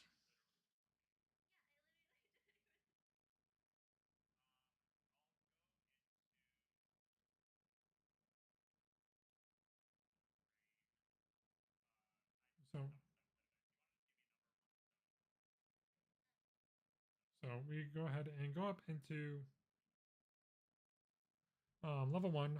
Lorraine is going to go ahead and come down on the form of command. We're going to recollect. Sword of Seeking is going to come down. As I said, sorry for a little bit of dead air. Sort of trying to jump between a couple different monitors. And thank you very much, Skull. I'll try and keep up the work as much as possible. Definitely challenge when casting and spectating and doing production in the field. So Star's going to head and take 1 damage from the Lorraine level 1 with the sword. And there is Innervate Fury going to come down. Innervate Fury is going to go ahead and heal, come on back up to. Oh, I messed up life totals. Sorry, Ubu is at 0. Bond is at 1.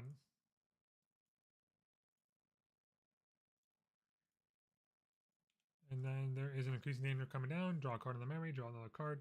We're now sitting at, looks like 4 fire cards into the graveyard if we need to materialize or get things a little more smoothed out.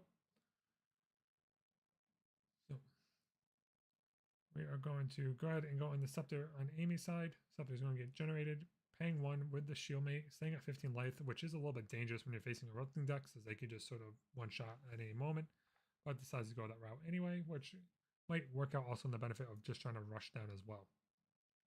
Notice the commands go ahead and doing math and typing, counting how much cards are down. And that's going to come down for 3. It is balanced, and that's going to be extra +2 health and swinging for 1. They drop the bump Kevin up to 2 damage, and then passing the turn back over to him. And now we're going to see what is going to be materialized in Kevin's favor here.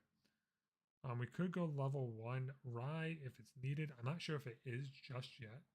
We are sitting in the case that he doesn't have a floating memory to use to this level, so we'd have to risk getting something out of the memory, and I'm not sure what exactly is in there that could be punishing. And we are going to go for the GCR. GCR is going to, looks like he popped the recollect to draw, and then recollect and draw for turn. We do have definitely a healthy amount of cards in hand at this point, and see what sort of comes of it next. They might be doing math right now to see if they're able to just get Erupting killed. But it doesn't look like 3's going down. Looks like we're going to Spurn to kill the Scepter. I imagine we have another one in hand in case a Nullifying Lantern comes down next turn. There's the only reason I could imagine playing it, but also Ron's a way better player than I am, so definitely has a mindset in hand. They are going to pass the turn. Looks like 4 to 5 cards in hand. Maybe a Creative Shock being kept up.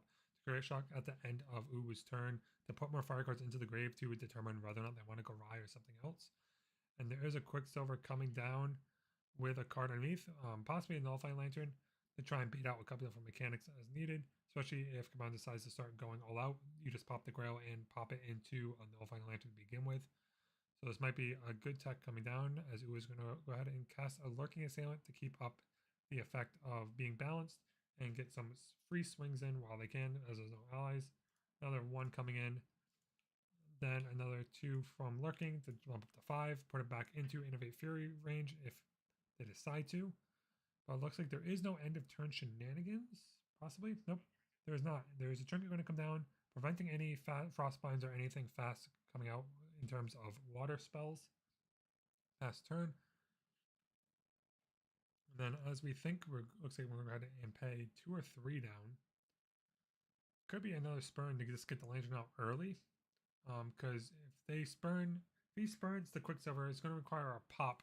And then if it's popped, the Lantern will come out. But it does make it so you can spurn into a future one going forward.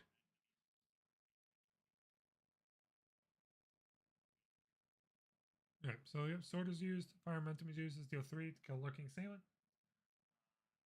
Lurking is dead. I think to the fact that knows that there is a Lantern coming out possibly soon, that's not going to be able to utilize as much as possible to get, all the damage that they would want out of it. And Aqua's going to come out targeting the Quicksilver Grail, and they're going to pop into a Lantern.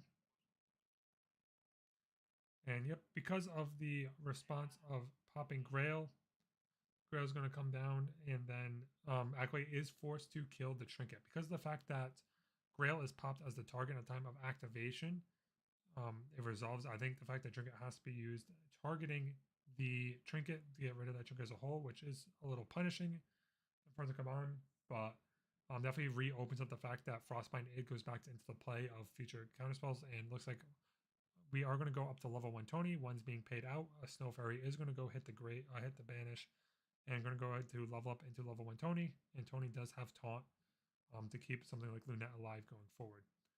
They did miss a trigger though about Acolyte being tapped. I'm not sure if it matters or not because Acolyte does come in with 0 attack. But technically, that is a miss static effect that is on the field.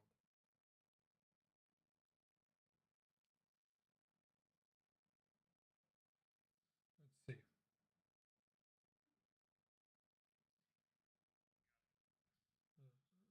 So let's see. We have looks like Sea Spike Diver coming down. Going to eat a fire card out of the grave to keep some couple things off, and then 4 cards of memory, 1 in hand for Uwu. Won't be able to counterspell if needed.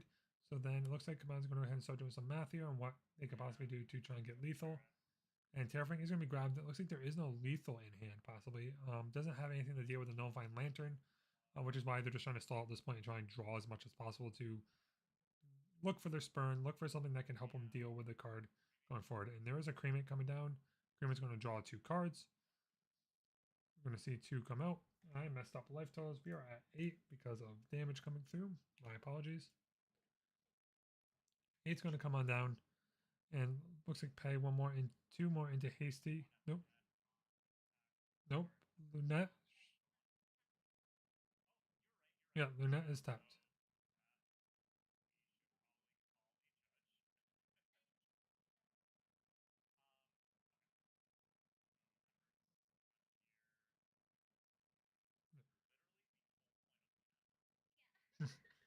So there was we decided to not use a judge call on this one. So what happened is that Hasty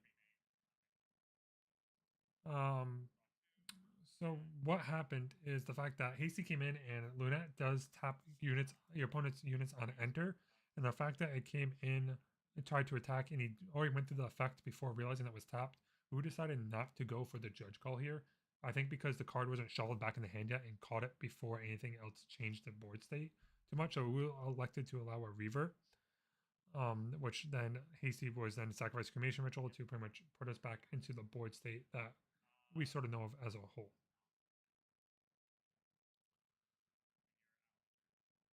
So we do have a couple of untapped happens. And we are going to move into, looks like our next turn. Ooh is going to go ahead and swing 2. 2 and 2, come on. Come on, must not have Innovate Fury just yet. So we swing 3 back into the Spirit. Spirit's looking a rough. 4 more damage will come through that would kill the Spirit. And Tony also was on board last turn. So even if when it was on board, Tony does have taunt. That was also another missed trigger if that was the case, but everything worked out for the most part. And looks like the turn was passed, keeping mana up, probably for something like a Frostbind or something similar to counter any erupting shenanigans that might come out, or a Spurn the Ash that might try and prevent, sort of try and keep as much cards in hand as possible to deal with any of Kaban's answers. I think Kaban's digging at this point. I'm not exactly sure what would be the answer to be dug out. From the material deck, the Nullifying and Safeguard Amulet do pretty much lock this board down pretty much as a soft lock because there are answers to Spurn the Ash, say something like the Nullifying Lantern. So we are going to get rid of Ember Song. Is going to go ahead and hit the memory. Rise going to come in with enlightenment counters, and the Recollect Escamon is going to start their turn to increase their life total a little bit to go up to 19 versus the dangerous 15 of the Spirit of Fire.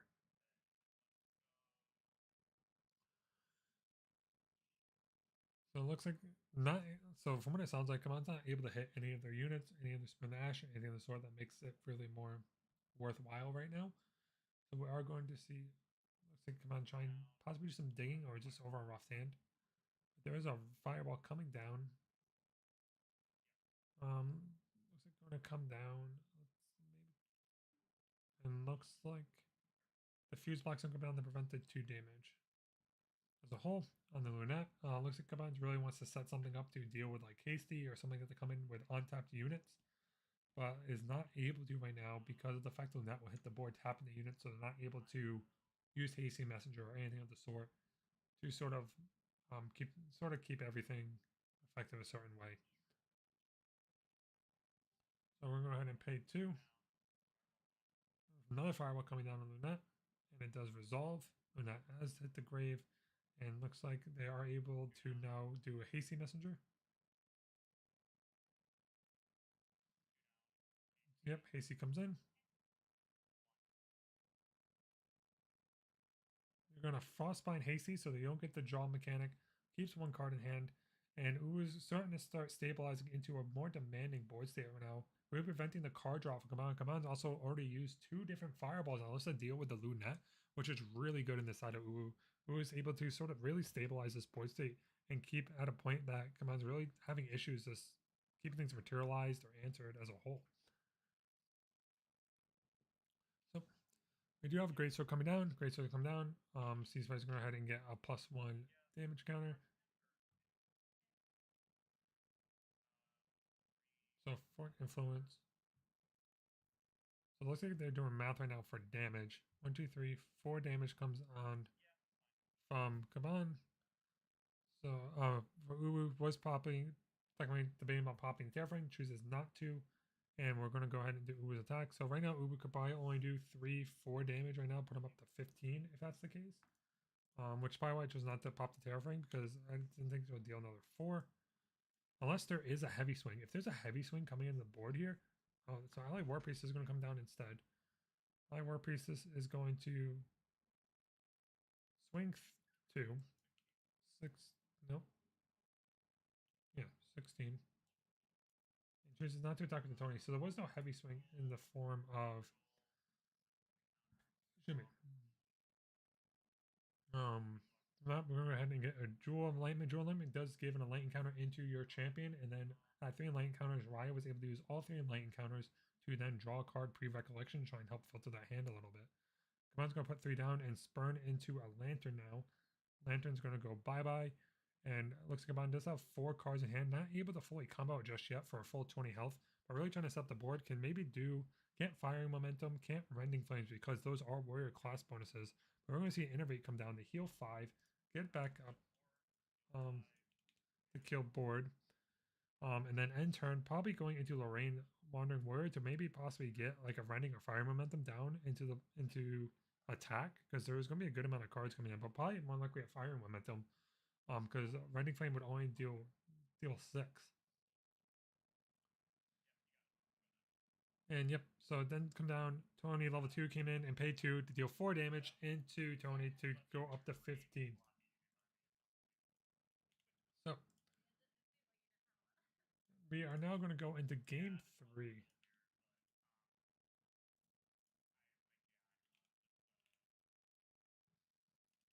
I'm going to shorten his name.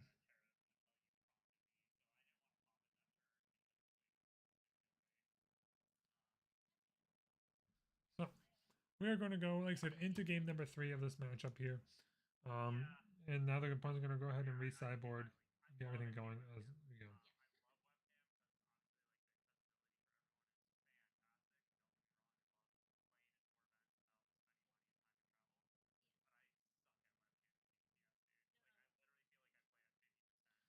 So I'm going to have to see after because of some attacks. So neutral still in playing. A couple others. So, like I said, we're going to go into game number 3.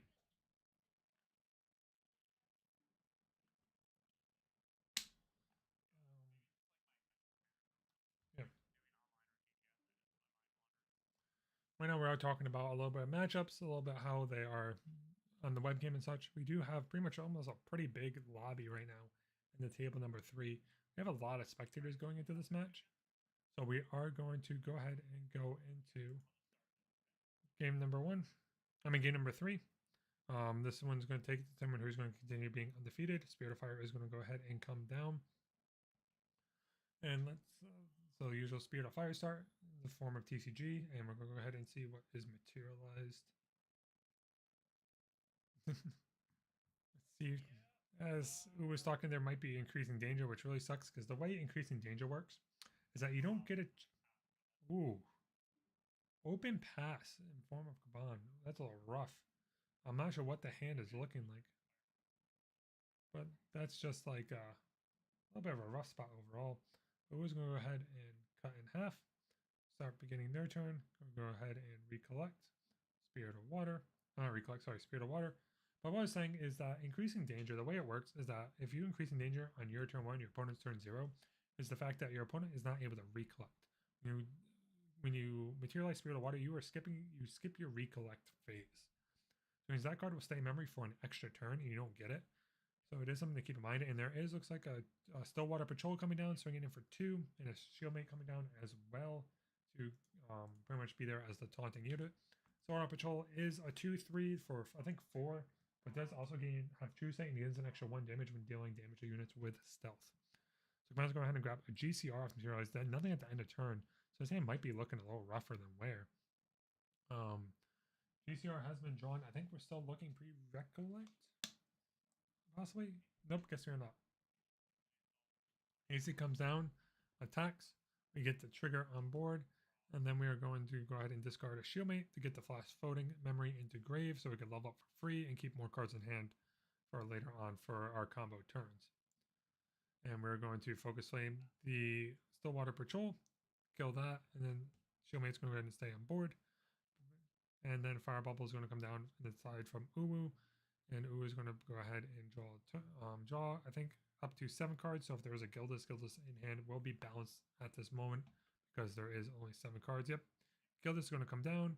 3 cards come in the hand into memory, and still keeping the other 3 in hand. We satisfy the balance requirement. So with Gildas balanced, is that we're going to be able to swing 4. 4 is going to be done at Caven's face. Does open the fact that there could be another Innervate Fury coming out, but technically you cannot use it because it does de-level your champion. So it's not really available yet until they go level 1. So, and we are going to pay another 3, not balanced, into Lunette. And then that's going to go up to 7. And we do have 6 influence right now. So Rai's going to go level up to level 1.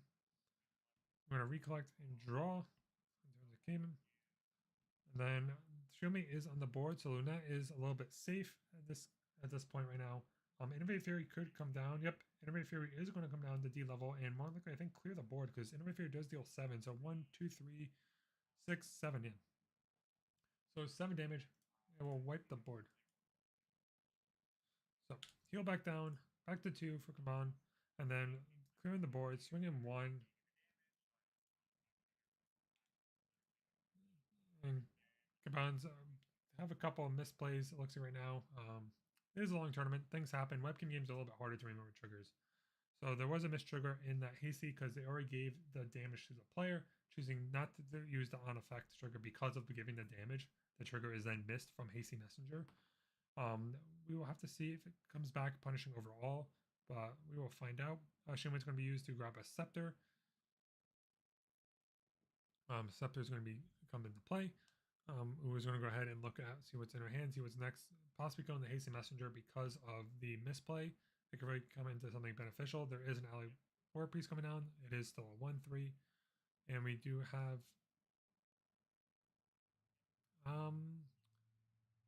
so we did miss a heal trigger technically, I think. I don't know if the recover 2 is a necessary need. I don't think so. So there is a recover 2 trigger missed in terms of Uwu. Should be back at 0 damage. And then the other card is the floating memory taunting warrior water card. It has a class bonus floating memory, but also has taunt when it comes into play. I think it is a 1/3. So it does require does require 2 cards being played for it. But we have 2 cards coming down. Come on.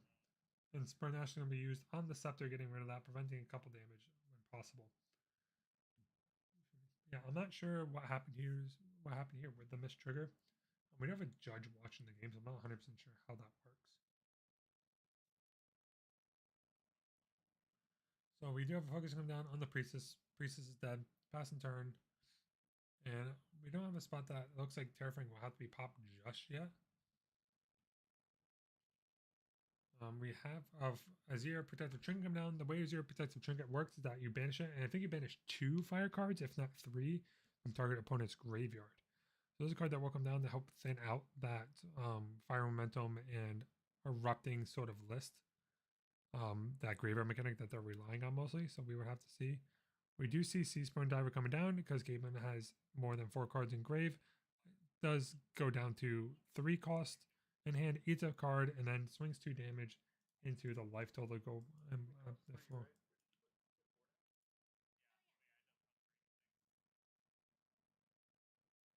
I'm not sure who ended up speaking. I'm not sure if it was a judge or not. Swing 1 into face. Oops, I keep on messing up life totals here. 2. Bottom life down to 5. Wait, does someone talk about the misplay of the paying cost? I'm not sure who spoke up about that. Usually not supposed to speak up about this stuff, especially at a regional, unless it was a judge. So I'm not exactly sure how that works. So we do have a couple of things happening here. Um,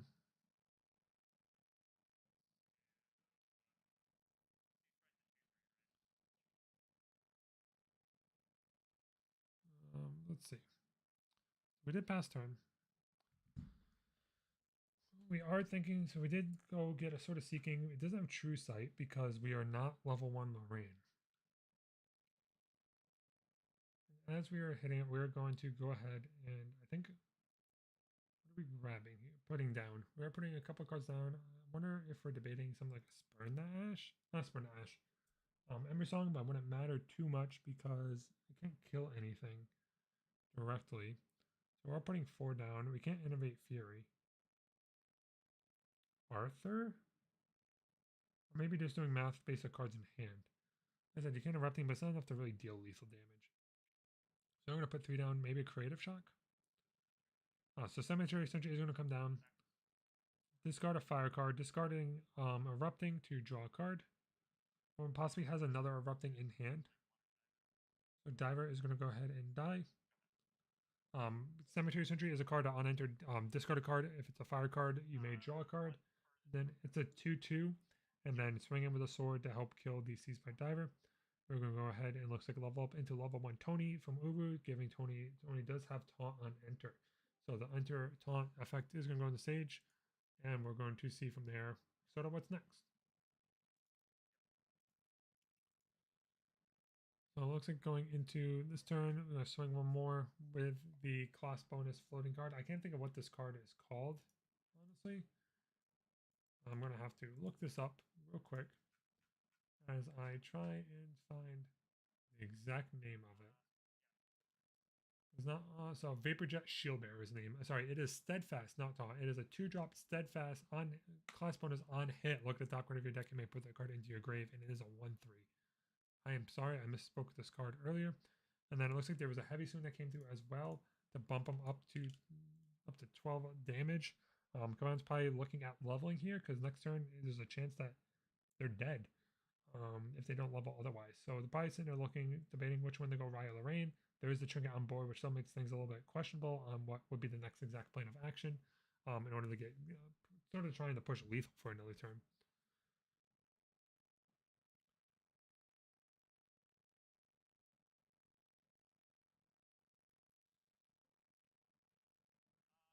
So looks like we're still debating the material deck. We're gonna get trinket. Trinket does make cards have a little bit extra. To does make it so we'll be able to prevent any shenanigans like frostbite of the sort. And then 2 is going to go ahead and swing into one more, so 1 damage into the ally. You did steadfast retaliate for 1 damage, and then 1 more. So and does to get the retaliate, it's going to go up to 13.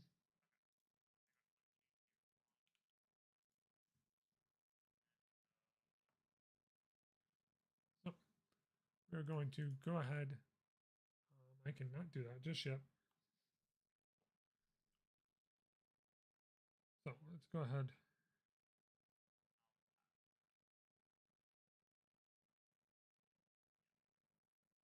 All right, so look, the turn was passed. 2 cards in hand, or 2 or 3 cards. I can't tell with the shuffling what's exactly in hand. We do have a shield mate down to prevent any attacks, which is beneficial. Actually, there's another missed trigger. Tony has taunt.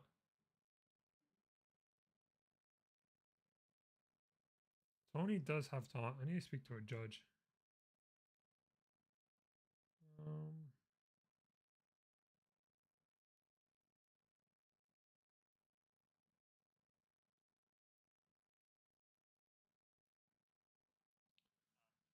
Um, yeah, I'm gonna message a judge here. I'm not actually sure what's happening.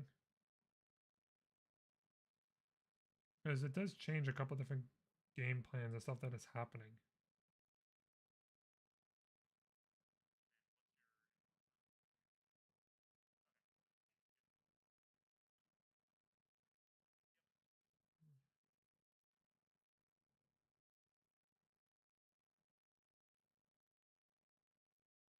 So I have to message a judge.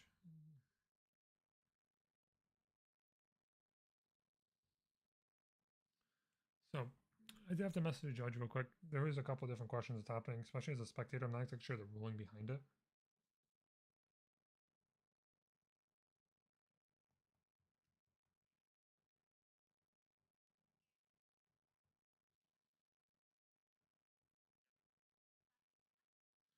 So there are a couple things happening. We did have stuff recommend.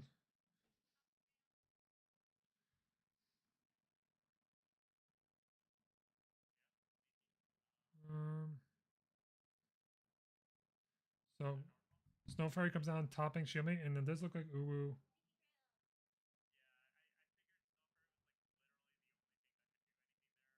Yeah. So looks like Uwu did win. Sorry, Mike is quiet because of myself. I was messaging a judge. I was trying to figure out exact ruling of such. And how things were affected because of it. I am going to mute myself real quick. I'm going to mention to the judges real quick.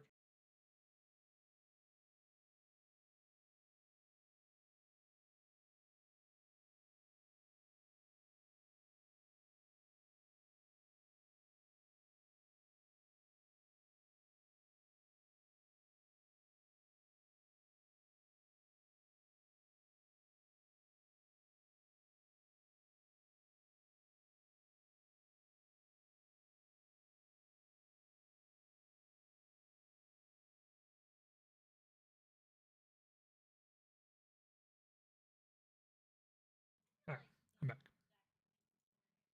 All right, so we are going to go ahead and disconnect from that chat real quick. Oops, transition myself over. So that is sort of where we're sitting right now. We have Uwu defeating Kaban. There, it's now 4-0 across the board. We do have. Oh, looks like Mitch pinged. Thanks, Mitch. Mitch finally pinged. Woo. But yeah, that is the sort of the nearing the end of round 5 at this point. Round 5, I'm going to go ahead and check our round timer. We do have 14 minutes left in the round. I'm going to talk a little bit before I go up to a little break intermission and then keep everything going. But I'm going to give everyone a quick little rundown of sort of results right now. We do have a couple games that are reported. As I stated earlier, we do have Pickle Sword defeating Mucus, and Pickle Sword is now 5-0, I think, on Luxem Xander. Uwu just defeated Kaban 2-1. With the 2-1, Uwu is now undefeated. Kaban drops down into 4-1. Yeah, 4-1. Still eligible for top cut into top 16. So we have to keep an eye on that. We have 2 more rounds to go, so there's a chance it could drop lower. And then we are looking at, let's see if there's anyone else here that is reporting otherwise.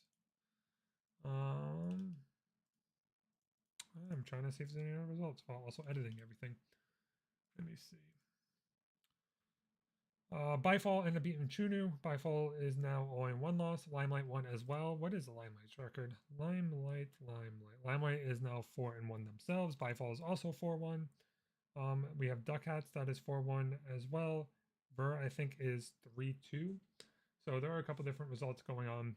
Like I said, games are still being played because of the fact that this is, the game was a little quick. It is allies versus erupting. The games can go pretty fast in these cases, so there are a couple of things that can happen.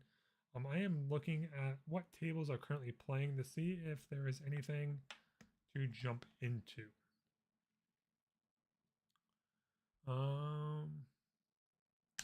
I do not think so. I don't think there's anything specific I am looking for right now. Not too many other games going on, but like I said, guys, thank you for joining us here.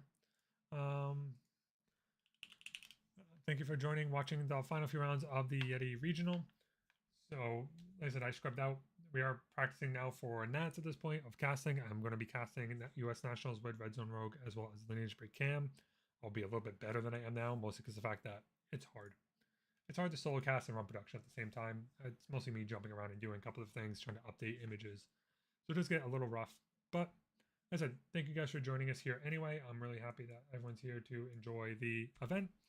And especially now we're going to be going into our final 2 rounds where we might have a couple of IDs happening. I'm going to have to keep an eye on tiebreakers and such because IDs will happen as you only need top 16. There is no top cut. So after 7 rounds of Swiss, we go top 16. And then after that, the tournament is over. And we have the people that pretty much get their first nationals invite for ALC. So super excited for that. And we're going to try and grab a couple of people maybe tomorrow or something like that to get interviews, see how they thought, or anyone that might be up for an interview. When you're playing for 8 hours, it's a long day. Last thing you want to do is go ahead and interview shortly after. You want to go break. You've been sitting at your webcam all day, sitting at your desk. You're not really up and moving around as much as you would at, say, like an Ascent in an in-person event. So we're going to try and get some people on over here going forward if possible. But yeah, we do have a little bit of time going into everything else. So like I said, we're going to keep up. We have about 10 minutes or so until the round timer. Huh.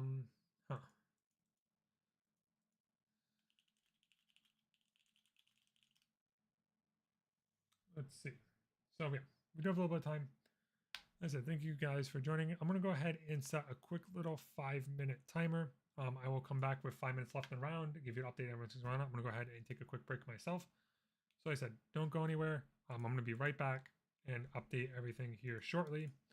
And yeah, thank you guys for joining us. We'll see you in 5 minutes.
I did it again. I muted myself. I did it again. I started the stream with it muted. I'm playing it now. I'm closing this. And I'm muted again. I muted myself coming back from break. See, I'm not really putting myself in a good word with Shinja to help production. I don't know how I'm on the casting booth for Nats at this rate, but sure, that's where we're at. I'm just talking through results and just, you know, muted.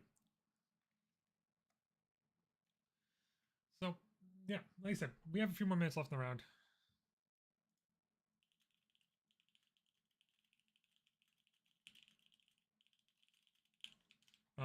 Keep an eye on a couple different things. Like I said, we have a couple of messages coming through. A couple of people, my ID. We have, like I said, a lot of X01s, a couple of 3-1 X's or 4-1 X's. So there's going to be a lot of different IDs and tiebreakers. Like top 16 is probably going to be people with ties. It's probably going to be A1 X2. It's probably going to be undefeated and nothing but X1s and X1X or X11 is what it's really going to come down to. And I could be wrong on this, but it's looking like it's going to be this way. We're going to keep an eye on it, although, as I said, we're about to hit 2 minutes ago left in the time. We have a couple of judge calls happening, as well as some people dropping. So we'll keep on top of it. We have a couple, like I said, results flooding in here now as we're nearing the end of time. So results are coming in. And now I'm going to go through it all again because the first time I went through results of last round, I was muted. So yeah, a little rough. Smart, big brains. You know, I wanted to tell everyone again. So we have Aka versus Gwen still playing in their match. We had Picklesaur beat Mucus 2-0. We had Uwu beat Kaman that we saw on stream here 2-1. We have Guru defeating Danger Moose. Wow, Danger Moose. We're talking well. At 2-0, Sarav is still playing Edgy Games. Byfall beat True at 2-0. Silver in level 100. Bailey for still playing. Duckhats beat Death at War 2-0. Limelight defeated Trevor 603 at 2-1. Fret the Capo and Bane Reen are still playing. We have Ver defeating Sky Sama at 2-0. Jesse 2-0 versus the Only Dang.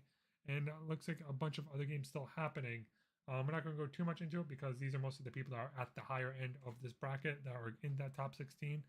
If there's someone certain you're looking for, feel free to let me know. I'll look it up as we have time to go in between. But yeah. Yeah.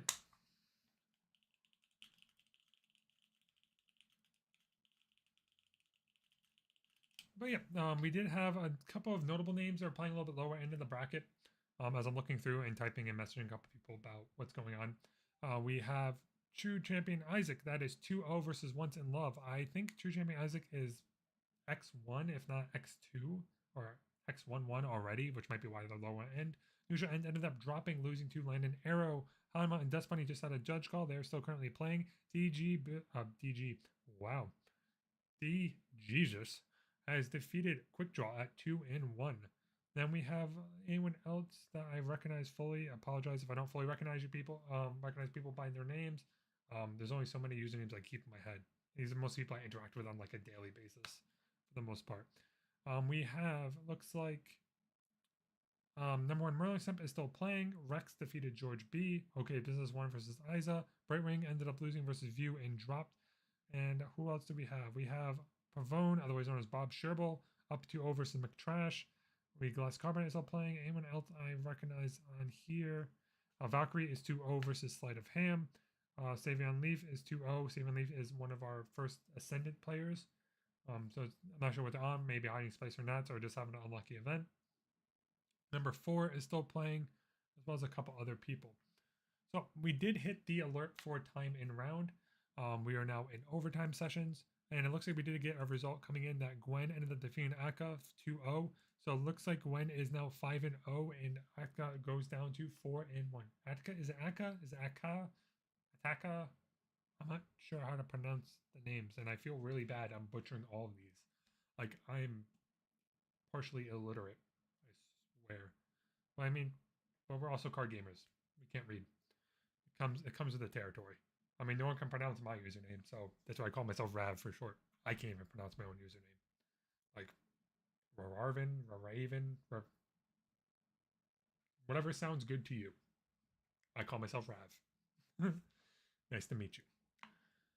So we do have some more results flooding in here as we had hit the overtime marker. We still have about 3 minutes left in overtime. A couple of judge calls that happened that were then closed up.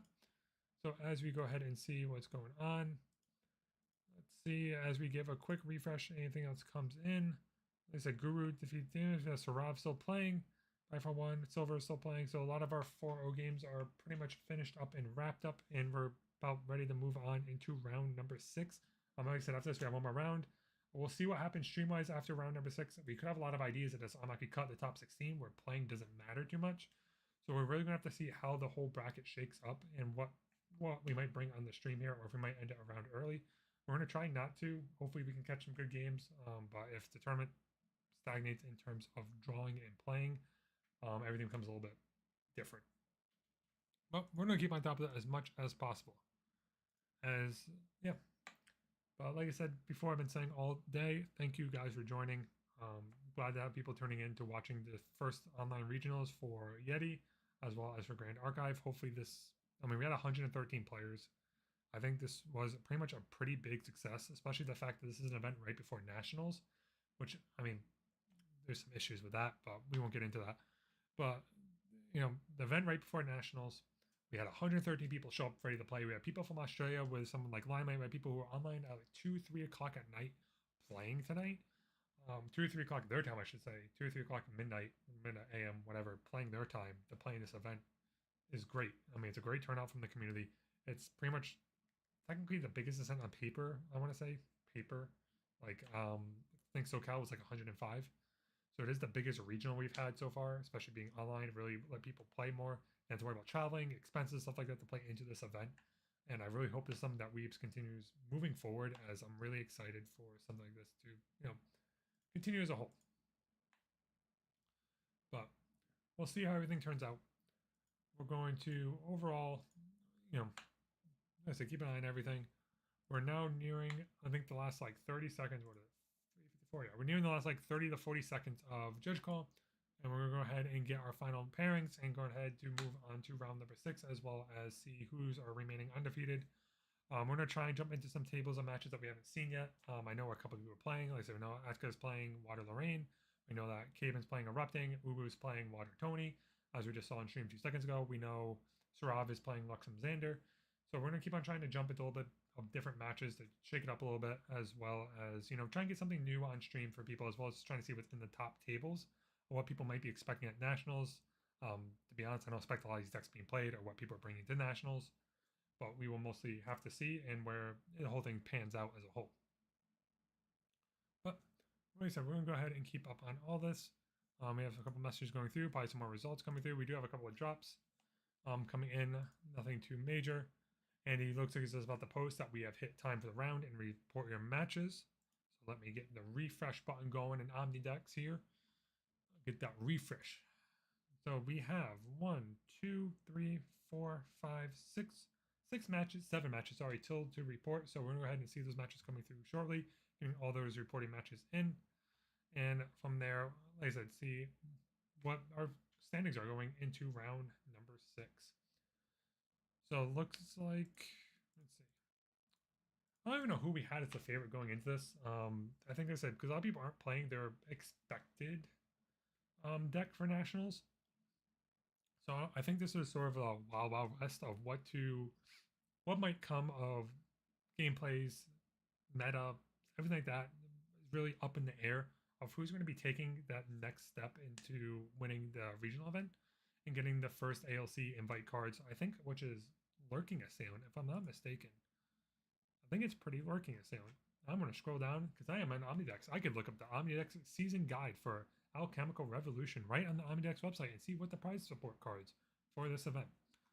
So as we load this up, we have Lurking Assailant. So Lurking Assailant, is the store championship winner, as Ascent/regional topping is Orb of Hubris. Man, I really wanted Lurking Assailant, but what can you do? So that is where that stands. And we are going to go ahead and look at our refreshed standings. So as we refresh everything here, as I'm seeing things fly in, Sarav ended up being edgy games 2-0, TKO knocked out, tied with Holy Samurai. Joneski's 1-2-0 versus Kilodus. Oh, sorry, 2-1 My apologies. Plain Blank Tide Sauce. Merlinson beat Fear Fox. Fear Fox? Fury Fox? 1-0. And let's see. We're going to go ahead and refresh. I think that is all the results. We might be missing 2 more table results. We're still missing Silver versus Bayleaf. We're still missing Hammer versus Dusk Bunny. And we're still missing number 4 versus IPA. Those results got to get in here soon. Otherwise, we could run into a case, depending if there was also a judge extension onto these matches. I am not sure. So these matches might be finishing up as well. So it looks like Bailey finished. That room is now empty. We have Dust Bunny versus Hama still going on. We have Aldius in there, Bird's Eye, a couple of judges, keeping an eye on those games as a whole. So, and it looks like Bailey did beat Silver 1-0. I am chugging through this water. I got this like last round, and I've already finished like 4 cups. Gotta keep everything all nice and not irritated and dry.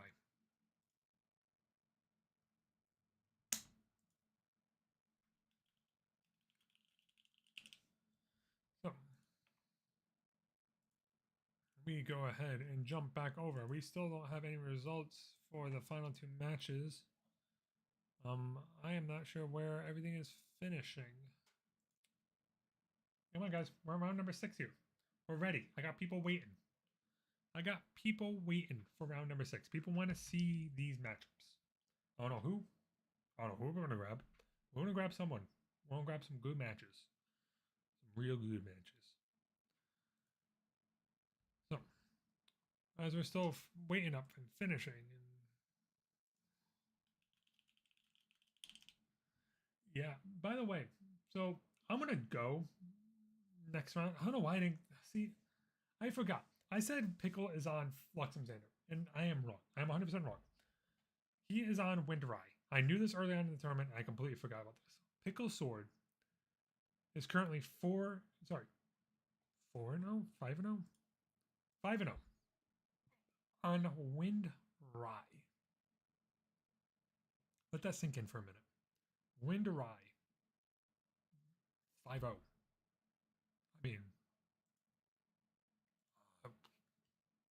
I never saw it coming. I thought Rye was dead. I thought it being Wind, I thought it was also dead. I mean, it's doing a lot better results than people are expecting. I don't know what's still waiting for these final matches to kick off. For reporting. I'm not sure what's taking so long. As I said, we must have had a time extension in Hanma's and Dust Bunny's game. We must have had a time extension, which is why we're still currently waiting. I don't want to. Yeah, I am muted. I don't want to jump over there too much. I was trying to see what's happening. We do have, looks like, a Wind Allies list versus a Diana list.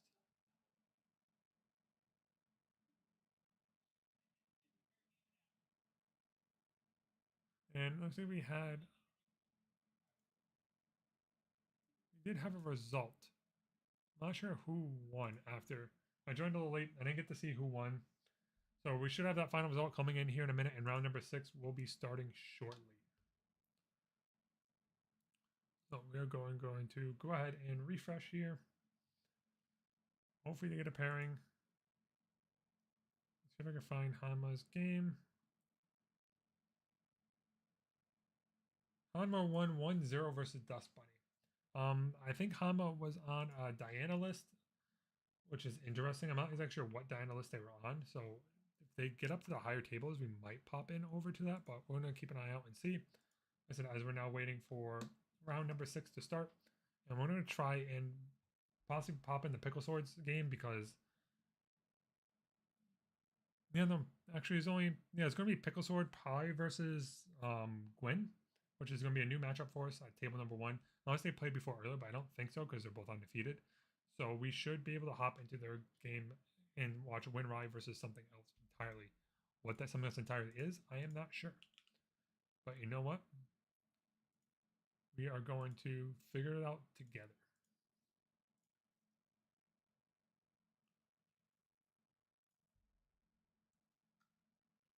We should have some pairings going up here in a second. Waiting for all the results. All the results are in. Dropping people who are dropped. Probably generating the bracket now. I'm just going to keep on spamming refresh. Spam, spam, spam, spam, spam. Keep on spamming refresh. Spam and refresh. I still love the fact that Omnidex has a Sylvie running. It's probably one of my greatest things about Omnidex. Like, I'm so happy about it. So, refresh. Round 6 start. No. Yeah, round 6. So yeah, we're going to hop into table number 1 here. We're going to go ahead and watch Pickle Sword and Gwen duke it out as our only undefeated going into round number 6. Right? Right. Our only undefeated in round number 6. I mean, technically we have undefeated with ties, but they're the most perfect 5-0-0 record that we can ask for. So we are going to prep our channel. We're going to prep it all. We're going to get in there in a second. Wait for the players to join the lobby. Once players join the lobby, we're going to go ahead and pretty much get ready to go. Yep, the first one is Gwen. Show non-video participants is off. So we do have our first player in here ready to go. I'm going to go ahead and prep all this. No, I'm mostly just here for recording purposes. You're good. I'm not your opponent. Your opponent's Pickle. So, like I said, let the opponent know they're not playing me. I'm scrub. So I'm just here for watching. Shuffling is happening. I can't cut us over yet to the feed because the feed's all jacked up because of people joining. Pickle has now joined. We'll go ahead and watch Pickle, and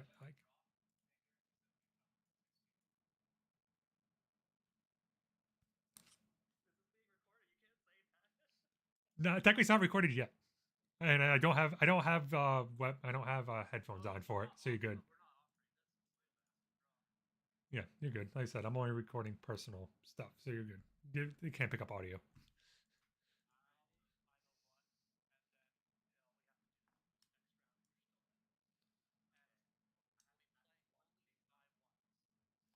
So we do kind of yeah.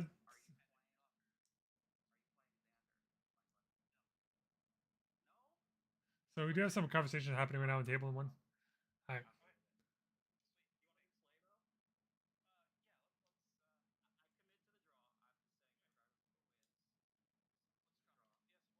Right.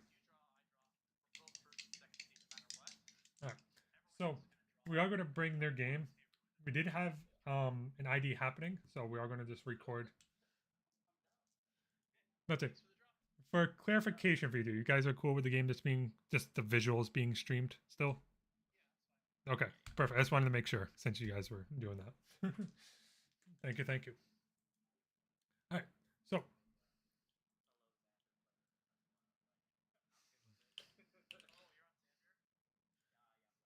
we do have some things happening. I'm prepping the stream real quick. We do have, like I said, we do have some draws happening here. They are going to play for fun. So what's going to happen here is I'm adjusting. We are going to still bring you this game to bring you what's in the game. So we're here to just pretty much, like I said, adjust this, bring you these matchups. I do know, I think we are on a water Xander for. So we do have a Xander, Spirit of Water. So I'm just editing some visuals here real quick as we get them prepped, as everyone's drawing, prepping. And here we go. And away we go. We have Spirit of Wind coming in. Like I said, he is on Rye. And we do have, like I said, a Water Xander, as I've heard him conversing before the match. And we are going ahead and have an open pass on Spirit of Wind for Rye. And then we have the Spirit of Water coming down. And the one extra for turn coming down.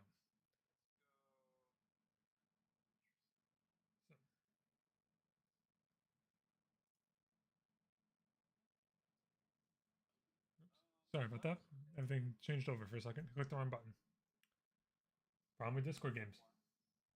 So we have a setup. Round cuts coming in. Oh, I know this list. I think I know this list. I played against this list in an on-demand. So Water's End list is going to be a little interesting. It's going to be a little bit of a fog deck. So keep an eye out on this list. This list is fun. So 2 damage is going to come down onto Pickle here.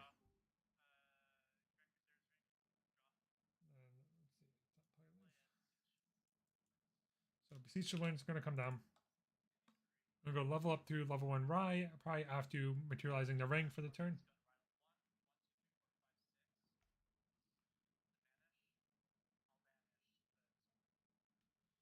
So we have Power Overwhelming banished, which is going to stack up overall. And then we're going to pass.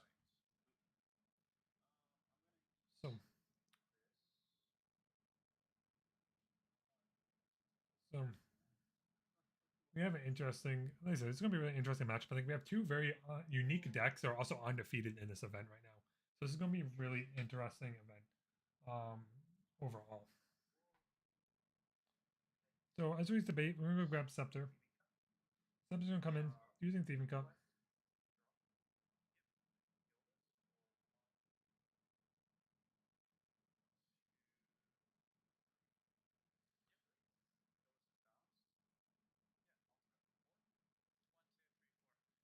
Thank you, by the way.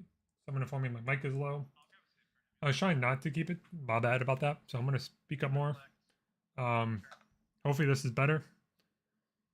But yeah. It's always adjusting volumes because if you're trying not to overwrite certain different things that you have going on. But like I said, we do have a very unique matchup in terms of Windrye now versus Waterzander. So Gildas came down, swung another 4 damage as I was adjusting things. 6.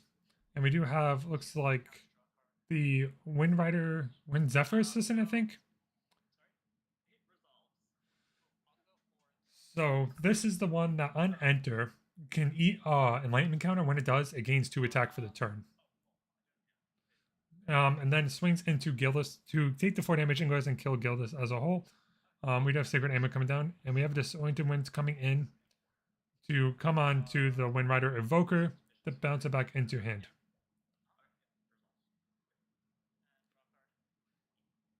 So Wind Rider goes back in hand. If there's another lightning count that comes in, we can use the Wind Rider Evoker again to deal damage. So we're going to go ahead and looks like we do have a couple of looks up. Like I said, this is also a fun casual game. These opponents have chosen to ID, so these games are being played for fun. So like I said, this game, but the 2 6-0 players decided to at least play it out for, or 5-0 players decided to play it out for fun, knowing that they're going to probably bring it into top 2 as a whole. So we have a recollect happening, and Joe. So Gildas number 2 is going to come down, no response, and attacking into Rye again for 4 damage, bringing up Rye up to 10. And look, Rye has a lot of cards in memory that I didn't think about it. And we are going to go ahead for the level play. There is a dungeon guide.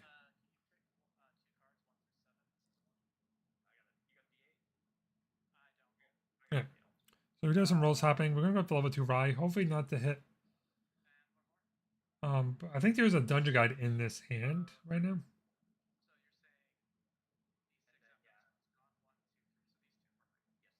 Yeah. Ooh, hit both dungeon guides off there. I know we wanted to hit one, but ended up hitting both.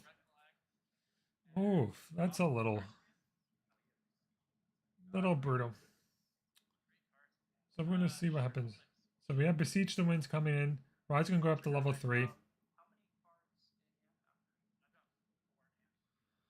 We have 4 cards in hand. There might be a debating of Frostbind coming in to debate about Frostbinding to put more cards down from the Rye player to maybe hit some less than optimal effects of the Beseech. But we are going to go ahead and hit the level up from the Dungeon Guide and using, it looks like, Voltaic Sphere, 2 Voltaic Sphere, and then linking Anger of the Skies.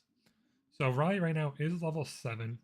Rai being level 7 is going to also disorient the wing.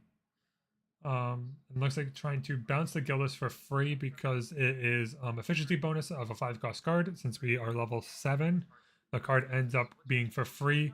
I could bounce it. And looks like we have an influence. Yeah. So we do have a couple different efficiency bonus come in for that one. Man, I'm hungry though.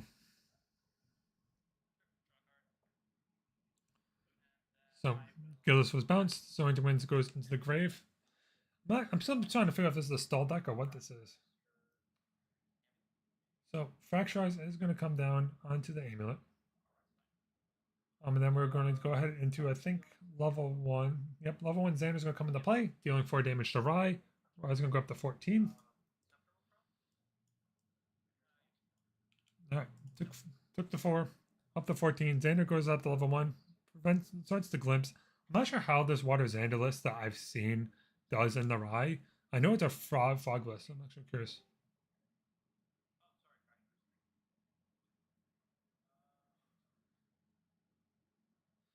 So, I don't think the judges also realize that this game is ID'd. I don't think it's been quote unquote reported yet in the match results, so we will have to see it as a whole. So we end up glimpsing one on top, put one in the bottom, begin recollect, and draw for a turn.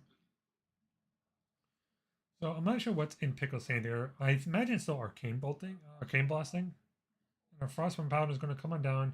I don't think there's any floating memory in the grave to be eaten by Frostborn Paladin, so it is just going to come down as the default 2/3 and not get the extra card draw bonus. Oh, there is a sorry, there is a Drown Cut in there from the very first turn. So Drown Cut, Frostborn Paladin is 3/4, comes in, gets the card draw, and Frostborn Paladin can swing in if it chooses to for 3 damage, putting Pickle at 17. And that is exactly what is going to happen here. 17 damage is going to come on Rai. And there's going to be a cracked GCR as well. Can he deal 8 more damage? So 3 Green Cut comes down for 2 damage. Prepped will let us draw a card. So Green Cut is prepared. So 3 damage comes down. Xander's going to be at 20. Xander still has 5 more. I mean, Rai still has 5 more life. So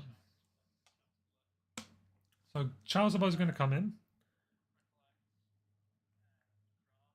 Imagine going to be digging for something like a Spell Shield Arcane, something like a Fast Cure, something that really lets us stabilize a little bit better as a whole into this board state.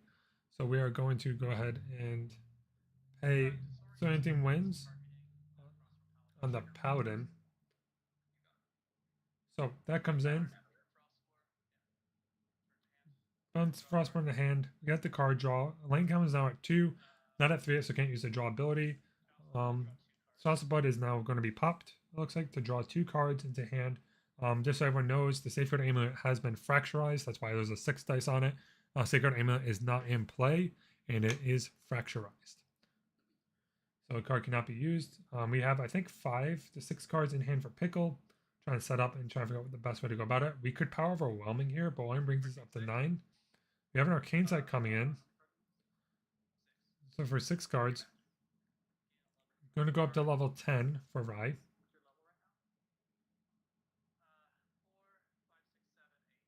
So 8. I'm completely off. I thought we are level 9. We're level 8 Rai. We are very going into the think tank at this point. Here in the Man is going to be played. And there is a Dog Gate coming in. And we do have Here in the Mana coming in.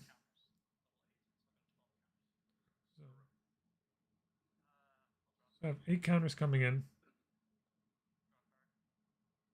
So a couple of card draws coming in. Careful Study comes in for 5. Here comes the Rai things. Rai's just going to draw cards, baby. Let's go. Off to the races.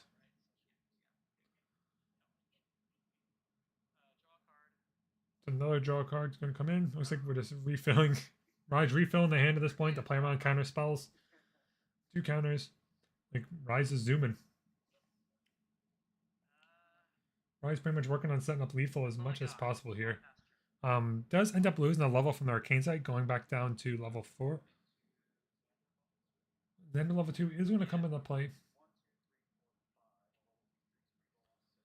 Let's see what we got here. So we're going to have an ability on the stack in a second. See if there's going to be a response from Pickle. So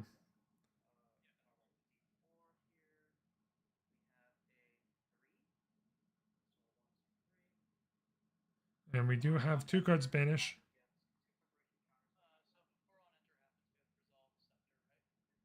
Yes, the Scepter. The Scepter ability right now is on the stack for possibly lethal. So we have a Spell Shield King coming in from Pickle.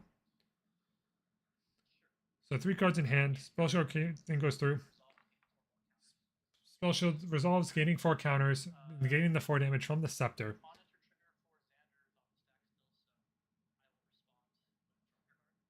So we do have a draw card happen when Xander Trigger is now on the stack because Scepter has resolved.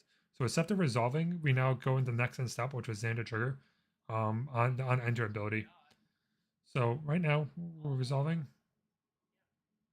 So choose not to draw any more cards. So 4 cards in hand. Xander is going to go ahead and have the Xander Trigger. We do have a couple look up because, like I said, not a lot of people are used to playing Rye, so you're going to see a couple different things come across of like looking up in mechanics.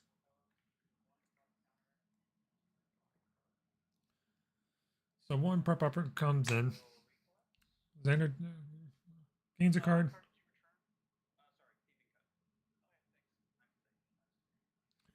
And we draw for turns about to happen. And let's see if we can get 5 more damage pushed through here on the Rye.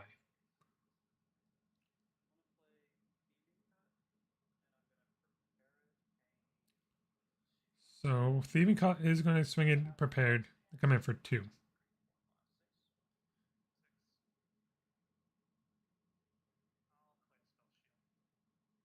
have Spell Shield Arcane coming in. Ooh, so there is an ability happening here. So Pickles.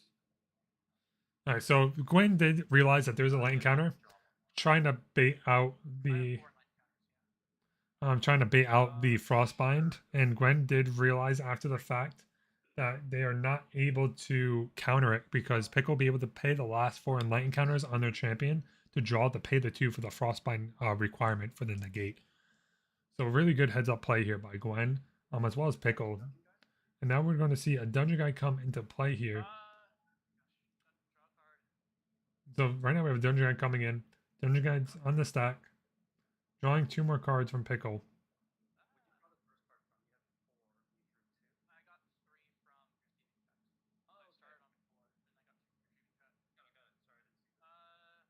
And then there's going to be an Arcane Sight coming in. Looks like Pickle's digging for like a Resolute Stand or something. And that is going to be game number 1 going on over to Gwen. So we are going to edit this. Gwen is now 1-0. We're going to go to game number 2. This is actually some really interesting decks. That Water Xander deck ended up moving like a whole lot faster than I like fully expected. That is just insane.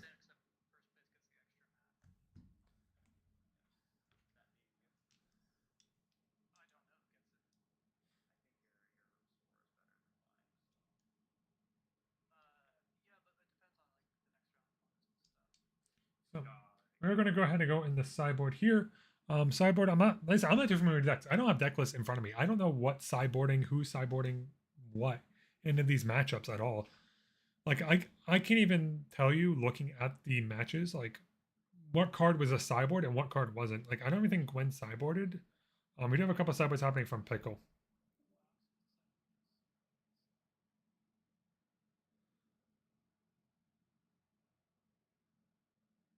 So we do have the situation that is happening, like I said, where if you're sideboarding, is going to pretty much wait for sideboarding to finish happening before declaring who goes first or second.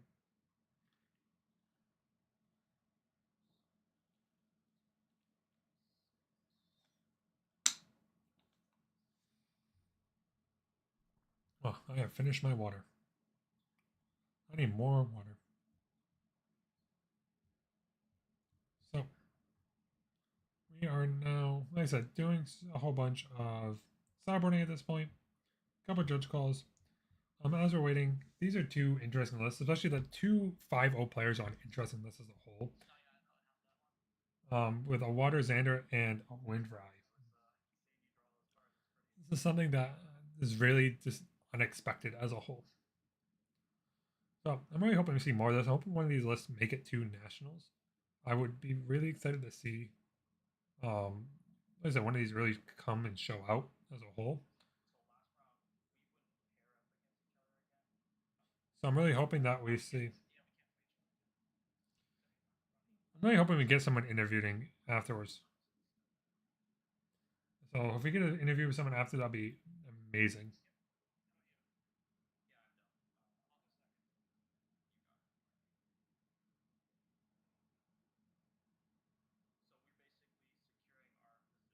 So, listen, sorry about the dead air.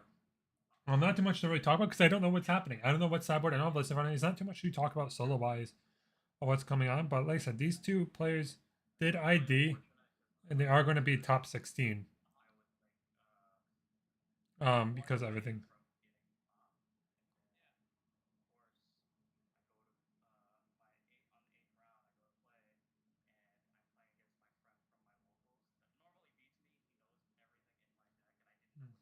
So we're going. So players are shuffling up. I'm not sure who's going first. So I do keep an eye out who's going to go first in this matchup. I don't know if there's one that wants to go better going first or second, honestly.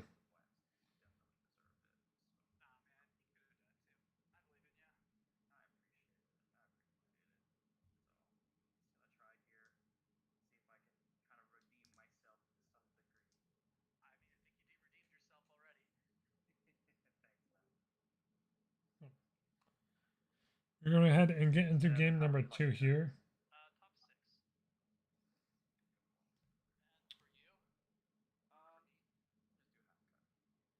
Half cuts, we're going to go ahead and get into game number 2. Let's see who ends up going first here. All right, and it looks like the Water Xander player is going to go first. So draw our initial 7. And then we're going to go ahead and begin the turn. The question is if we start with Thief and Cut like Lax's turn. So Lurking Sand's going to come on in for 3. Doesn't get to attack for the first turn, but 3. Keep another 3 in hand. Oh. We have a Spirit of Serene Wind coming in for 6. I am a little shocked, honestly. So we're going to go ahead and pay 2. Put 2 in the bottom. Put 4 on top and draw our 6. We're going to draw us a Serene Spirit of Wind. Interesting. It's not just. I imagine he runs a lot of wind cards. I don't know how often. I guess when you're level 3.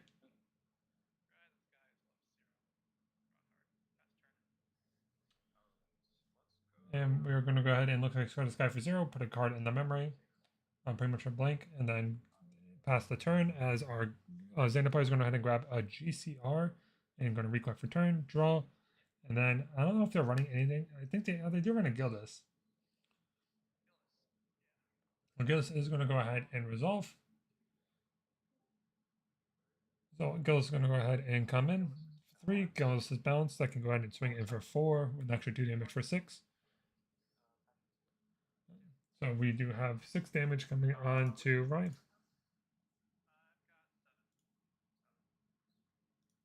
So change this. So GCR and Karate Chop is going to go ahead and come down in case there's a Wind Rider Roka coming down to keep the Gillis alive. So we are going to go ahead and pass the turn. And then let's see. What does Pickle materialize? Pickle could go level 1 here. We did have the 1 card into memory as well as something for 0. Yeah. So Pickle is going to go ahead and level.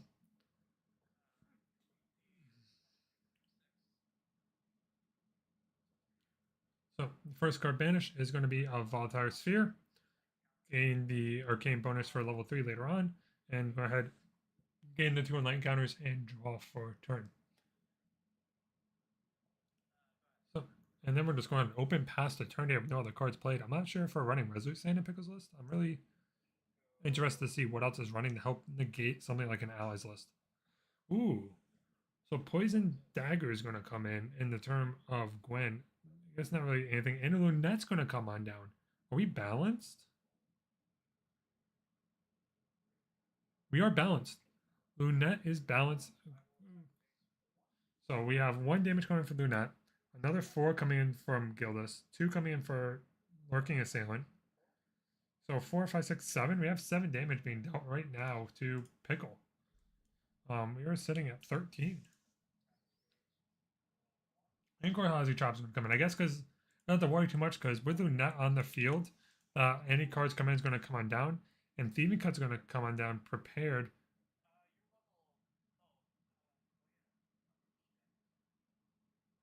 So that's going to be an extra 2 damage coming in from Thieving Cut up to 16. No, 17, sorry, because it's 3 damage prepared to get a card draw as well.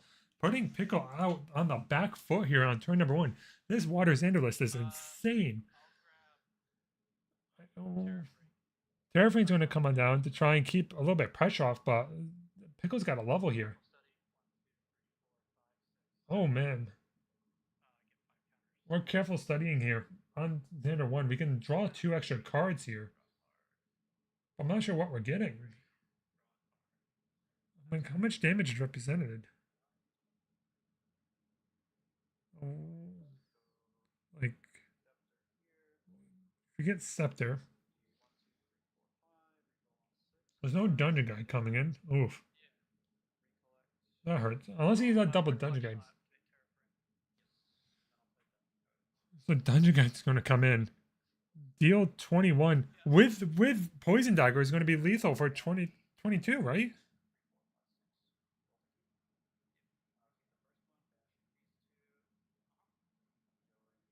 Just dead, right?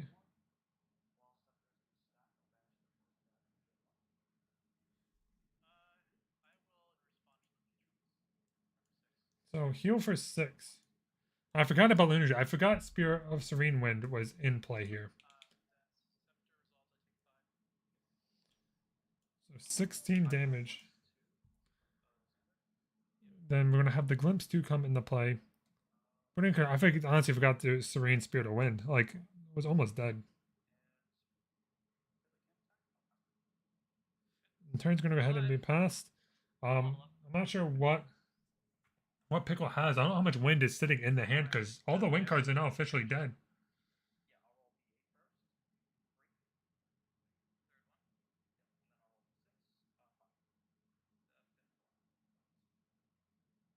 So what do we get better? Spellshield Arcane and Advent of the Stormcaller are going to be banished here.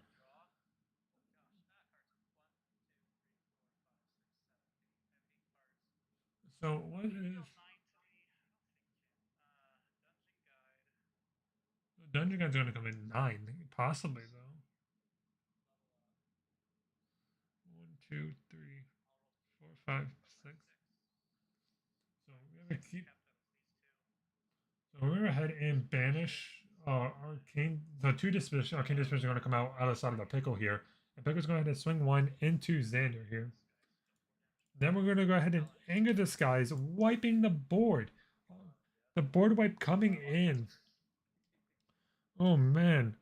Pickle just re-stabilized back into this game with a simple Anger Disguise at this point, wiping the board on both sides, clearing everything as a whole. And it looks like Gwen's going to come in from when Red Resonance Bobble. Actually, he can't.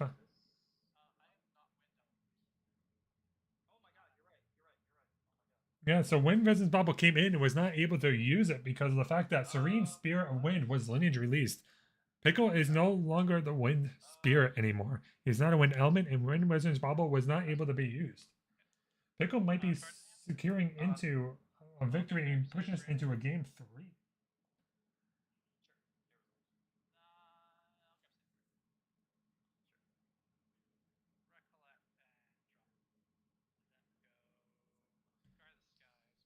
So Scratch Guy's gonna come in. Ryan's gonna be triggered for Looks like we are level 8 Rye. Rye's going ahead and glimpse 8 up the top. Just like I said, just like that, this entire game got restabilized. And this is an insane pairing. So looks like we're going to have Pickle go ahead and go through a couple cards. I imagine putting anything that is wind at the bottom of the deck because the wind cards are pretty much dead in hand. Yep. So as I said that, Pickle has just stated that all wind cards are going to go in the bottom. So we are going to go ahead and see how many cards are kept on top and what the order is, because they're going to go ahead and be drawn straight into the memory here. So let's see.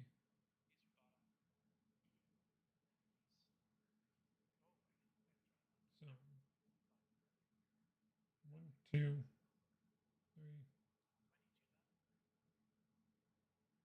3. So they're going to go ahead and figure this out real quick as we try to figure out.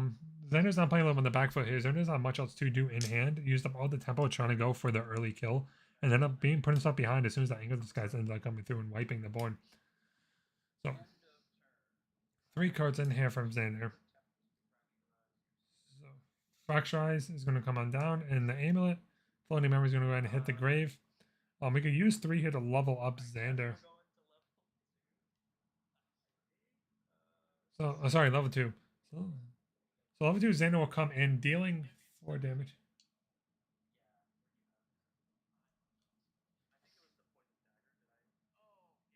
Oh, that's right. Poison Dagger came in. That's my own bad. So we are going to see.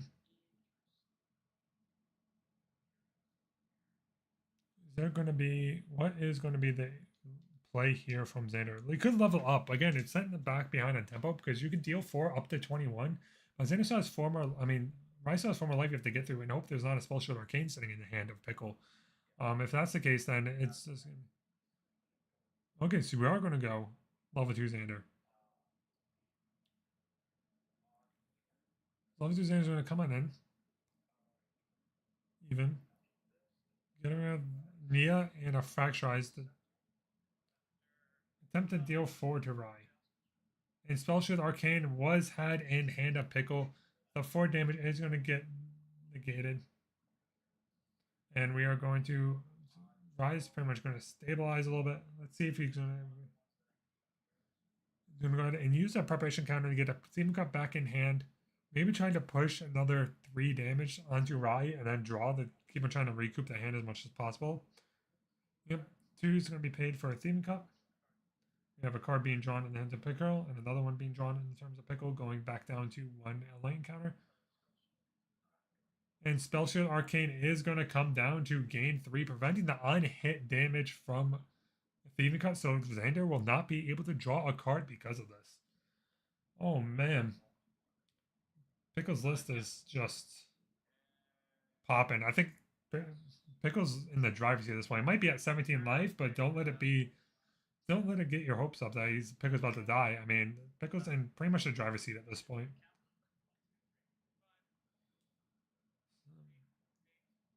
So he is at level 8 Rye right now. And Thomas Aguilar is going to come on in. Doesn't gain a level, but does come in for free. Going to recollect, draw a card from hand. Go ahead and probably pay 1.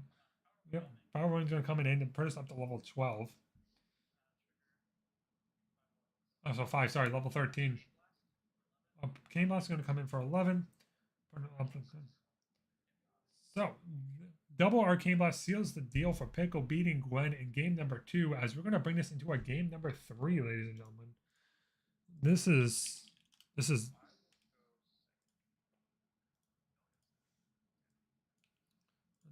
a matchup. Like, this is something I did not expect as a whole to be, like, this insane. I'm not going to lie. So, as we get ready, our players here are going to go ahead and sideboard and change a couple cards. That Serene Spirit of the Wind, I imagine, was a card that was sideboarded. I imagine sideboarded from Pickle. It could be main deck for all I am aware of. But I'm pretty sure it was sideboarded and ended up sneaking into the 6 heals and going into just like healing a butt ton of damage.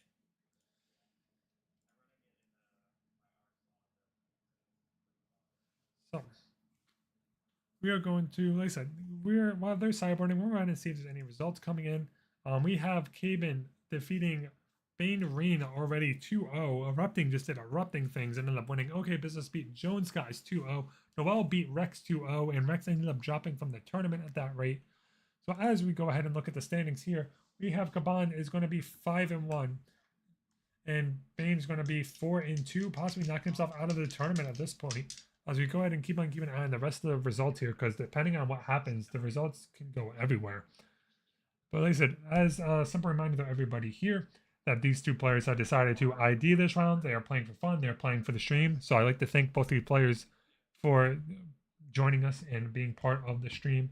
So we can go ahead and get gameplay for you guys watching at home and try to get the best result possible as a whole. But no, like I said, I also want to thank everyone here for joining us. This has been sort of a long day for most of the players, myself, but we're glad to bring you a lot of Grand Archive gameplay. And especially something for the first regional of AOC right before Nationals. So it's something that I'm really excited to be bringing and that everyone can sit here and enjoy as a whole. But yeah, we are going to go ahead and do our cuts. Our cuts have been taken. Pickle is going to go first. I'm going to go ahead and reset these life totals here before I forget. A regular Spirit Wind comes in because he is going first. And because of that, we are going to go ahead and see, like I said, the regular 7 come into play. I think I see a Dungeon Guide in hand from Pickle, and at least the Arcane card, Beseech Winch, is going to come on into play. And we're going to go straight into level 1 Rye for pretty much free. Going ahead and roll the Banish one of the cards. I think probably all Arcane. And going into number 1, it's going to be Pure into Mana, and we're going to set a level 1 Rye right off the rip. And I realized I forgot to set this life total properly for Gwen. Sorry, that is at 0. And we are going to go ahead and Spirit of Water is going to come into play. We're going to go ahead and draw our 7 cards. And Frostborn Pound is going to come on in with no floating memory in the grave to not eat. So, and then Frostborn comes in, we're going to go ahead and pay 3 more into a Trained Sharpshooter. Trained Sharpshooter, as we've shown before, is a 2/3 as a class bonus range for another +1. But it is the default 3-drop 2/3 as a whole. And we're going to go ahead and level up as Rye, getting rid of Advent Storm and another card. And we're going to go ahead and spend. We're going to go ahead and spend our Enlightened Chemist to draw a card. So I'm not sure. Yep, so Windrunner Invoker came in, ended up killing the Frostborn Paladin. I didn't miss sort of what happened at this point. I saw Windrunner come down, but I thought he said he drew an extra card. I might be wrong. I might have misheard just because of the whole process and steps of everything. But we're going to go ahead, and GCR is going to come out in the terms of Xander. Xander's going to go ahead and draw and recollect. Windrunner Invoker, like I said, is on the field as a 2/1, so Windrunner Invoker can be killed pretty easily without any way to protect. And we do have a Kazi Chopper coming down inside of Gwen, getting the preparation counter onto the champion and more likely leaving it up for any weird situations coming up. And let me adjust the life here. So that'll be 4. Rider Evoker is now dead.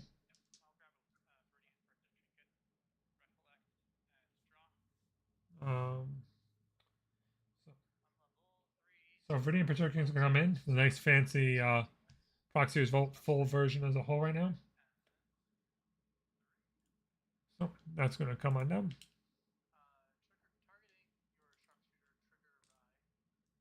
So we do have, looks like Sphere coming into, Zero Winds come in to bounce the Trained Sharpshooter back into hand. And then from there, we're going to go ahead and then gain a counter and pass the turn with 2 cards in hand.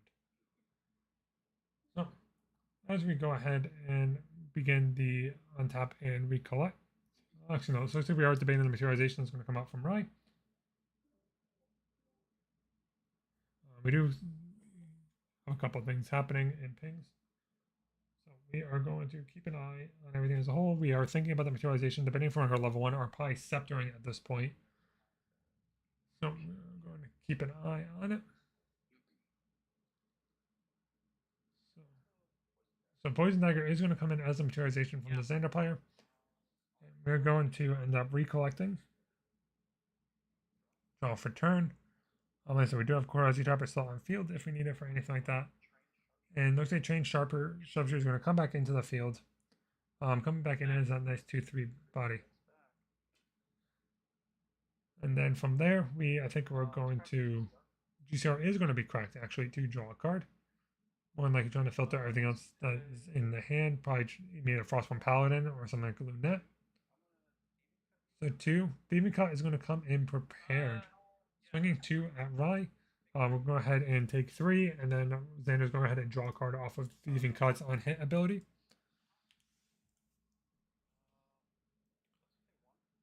So then one card's going to be paid down.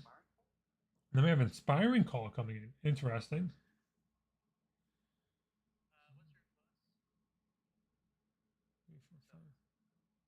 So Inspiring Call is on the field. We'll go ahead and draw a card in the memory, and then we're going to go ahead and swing in 3 with the Trapper and go up to 10 on Xander. And another 2 from the... Sorry, Sharpshooter is going to come in for 3. Trapper's going to come in for 2. Going up to 12. Pickle is level 2. We're going to go ahead and get a Terraframe because then he's going to try and hit the situation where he's not going to go ahead and die to a simple level up mechanic with a Scepter from Xander.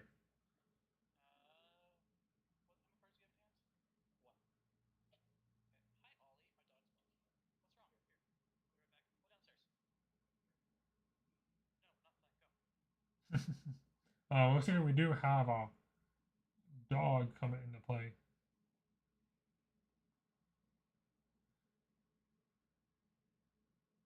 So looks like the dogs are interrupting the match a little bit. Like I said, these opponents did ID, so this game is a little bit of fun. So not too.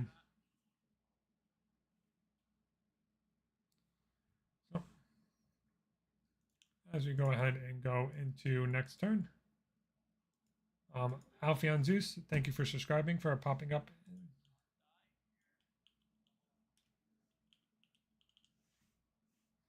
Save. We are going to then Sewing Wind's going to cost 3 here. Use it on something like, say, the Trapper.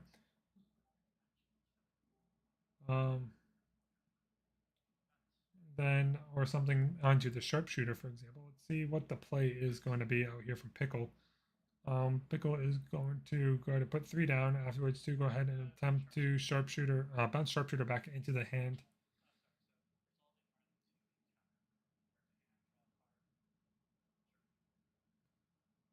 My level 2 comes in, resolves, draw a card. We're going to ahead and scry the sky now for 2. 2 is going to be glimpsed. Pickle doesn't seem happy as saying with a huh, but it's going to go ahead and keep 2 on top and is going to end up keeping, just making the order a little bit to draw, I think, the bottom card, put the bottom card from the glimpse on top to draw that now into memory. That's how I think this was set up. So right now we do have Pickle with an influence of 6. Looks like Gwen's asking and trying to do a little bit of math calculations happening right now, trying to see if they're able to push 10 extra damage right now on the field, because there is only 1 card in the hand of Pickle, and Pickle is no longer Serene Spirit of Wind, so they are not able to pretty much lineage release to heal another 6 like last time. So there is a chance that 10 damage could come through for victory on Gwen's side. So it looks like we are debating on what we want to materialize from Gwen. It could be either a Scepter, it could be Xeno level 1. I imagine it might be a Scepter if there's a Dungeon Guide inside the memory or the hand right now. So let's see what Gwen decides to materialize. Looks like there is note though. Excuse me, tired. There is a Terraframe on the board of Pickle. Pickle can still pop Terraframe to prevent the attack damage coming through, if possible. So we have to keep an eye on this whole situation might happen. So Scepter is going to come in the terms of Gwen. And Pickle is prepping to banish the Terraframe to make all the attacks cost 2. So Terraframe is going to be popped on Pickle's side. All the attacks from Gwen is going to end up costing 2 more in order to attack it to get damage through. So we are going to go ahead and keep an eye. So Sharpshooter is going to go ahead and come in for 3. We are still able to attack, I'm pretty sure.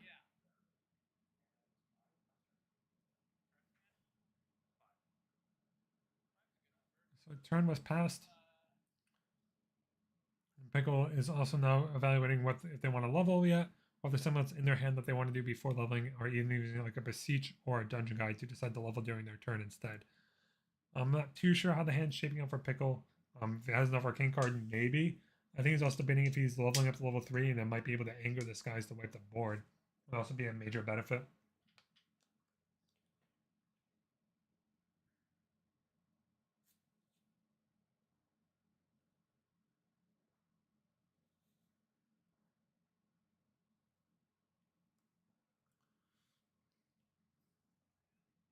So Pickle is not debating what is happening next.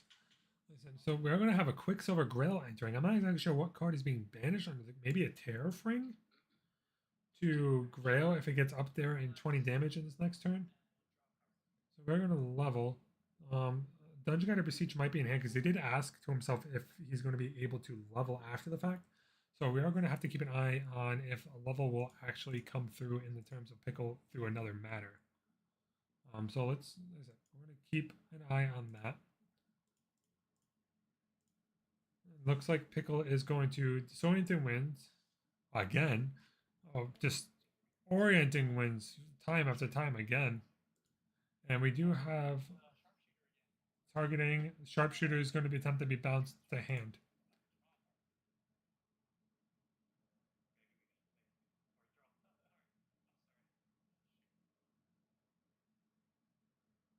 So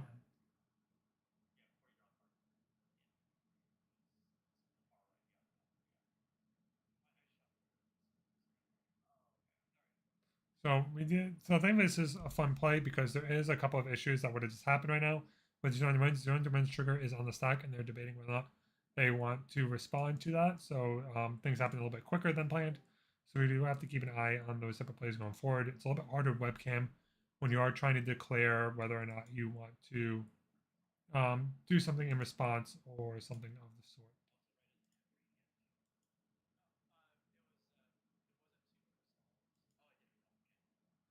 So we are going to keep an eye.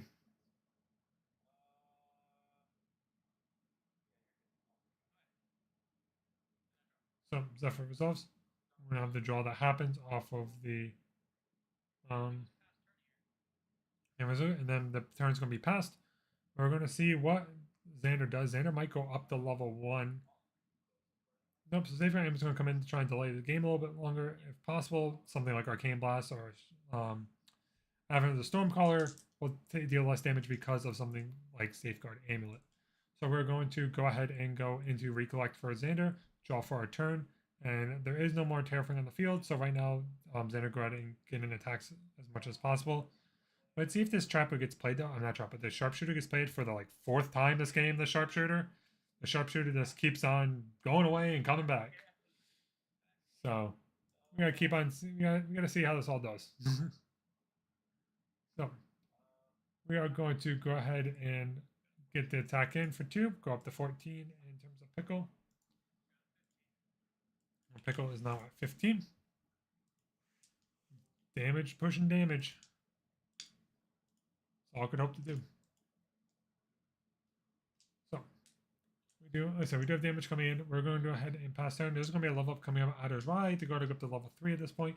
Looks like banishing Arcane Blast, a Sphere. I couldn't make out that 3rd card, but Rai is at level 8.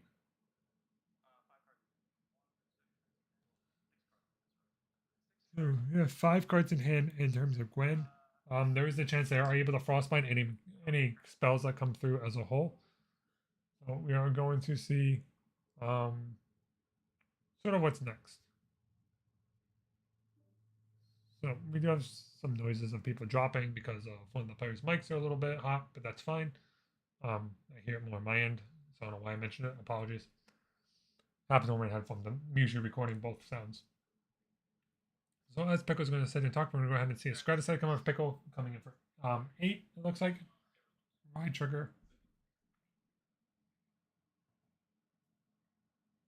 I am all out of water.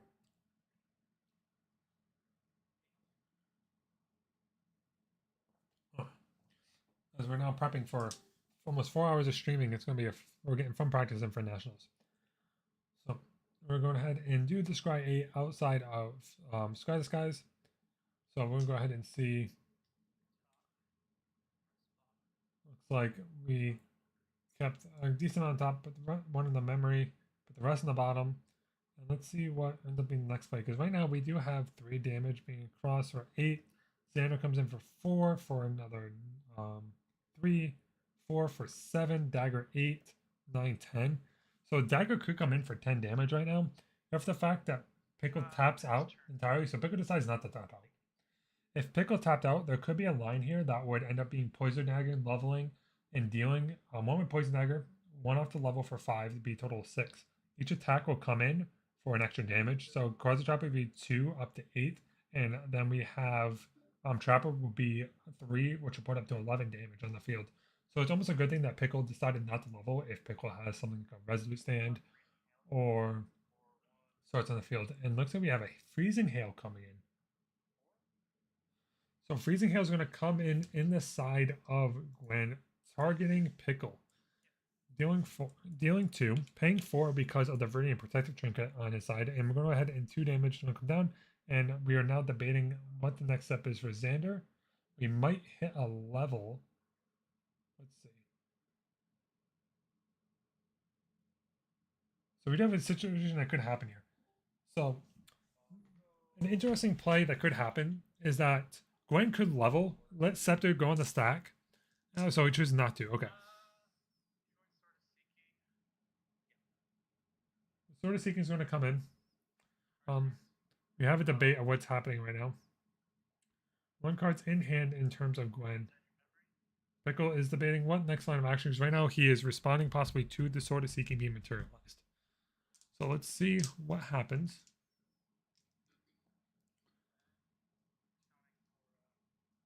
So there is like I said, it's a couple of Dungeon Guy math coming in because of the fact of Poison Dagger could come into play and really mess up a bunch of different plays here. Because if Pickle ends up determining that they want to Spell Shield Arcane the Scepter damage, they can let the Spell Shield Arcane resolve and still in response to the Scepter damage, Poison Dagger for 1, which would then knock off the Spell Shield Arcane and allow the Scepter going for the full 4 damage, which is what I'm wondering if that's what we're setting up for and debating between right now. Especially because Gwen could sit there and Dungeon Guide this turn as well and then get it through. So Sword of Seeking is going to go ahead and come on through. And then we're going to go ahead and hit the draw. Let's see if the Dungeon Guide is going to come down yet.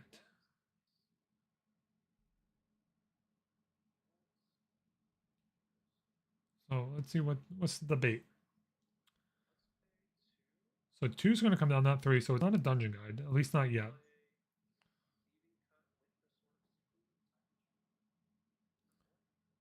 So Thieving Cut is going to come in with Sword of Seeking for 4. It is not prepped, so 4 damage is going to go through. So 4 damage is going to bump us up to 21. I think still debating whether or not chooses not to Spell Shield Arcane, maybe expecting something else to come through instead. So we have Inspiring Call coming through, pumping the board, where it looks like 4 cards in hand. Trying to push the final 4 damage as a whole. I expect Pickle might pop the Grail soon to Chalice of Blood, if that's what's hidden underneath. I'm not exactly sure what's under the Grail. It is just pure speculation. So right now, Trapper's going to come in and attack for 2 thanks to the Inspiring Call. That will put Pickle up to 23 life, and it's going to go ahead and go through. And we're going to attempt to attack for 3. And then Pickle is going to go in response, is going to Zephyr the ally. And his Frostbane is going to come through. Interesting. And that Gwen is going to go ahead and clean it up.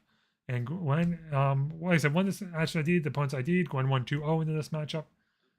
And it looks like underneath the Grail was a Safeguard Amulet for something as well as a Scepter overall. So, and it looks like that is it.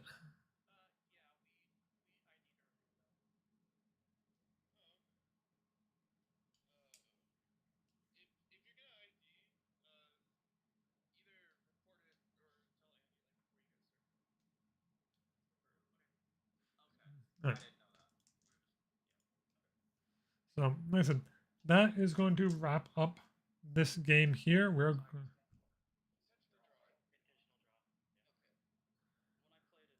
yeah,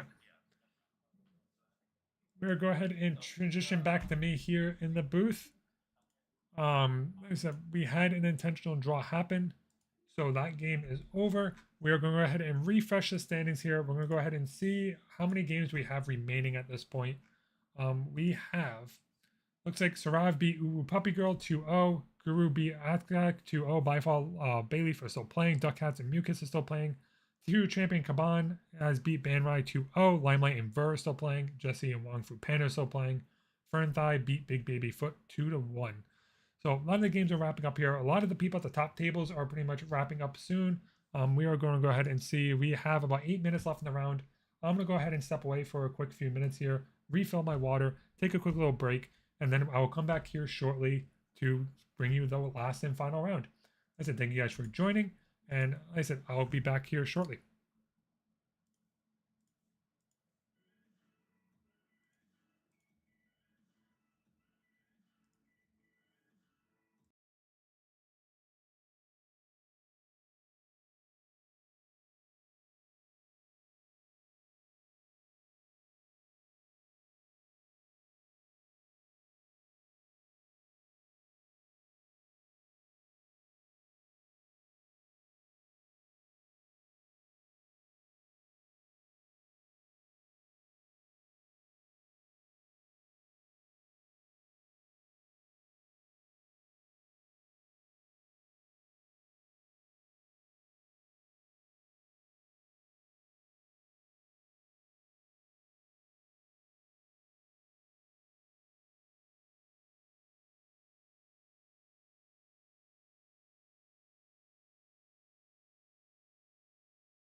we are back.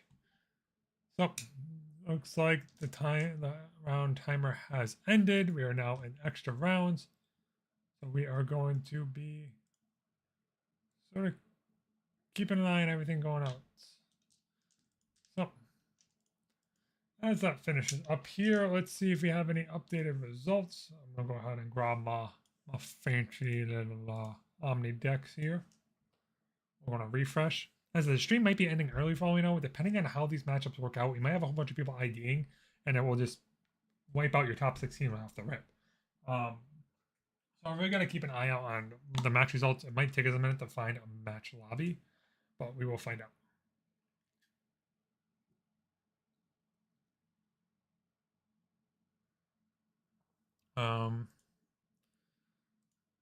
Because a couple people could probably just ID making it off of, depending on wins. This is gonna be a really interesting situation. It's about to unfold here.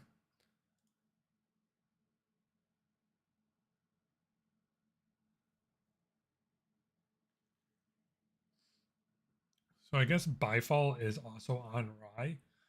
So this is like really interesting. I'm tuning in real quick. See what we have. I do not like that webcam. Come on. So it looks like Byfall is also on Rye. I'm not sure what his opponent's on. Like his opponent's on a very weird angle camera. I can't really make out what's on board. Which is making this all sort of hard to decipher. So we're going to back out. Chill out here. Like I said, we are going in the overtime. So these rounds are pretty much wrapping up and being finished as we speak.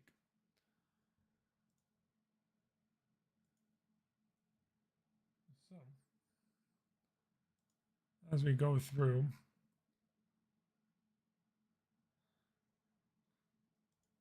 and filter out every single result.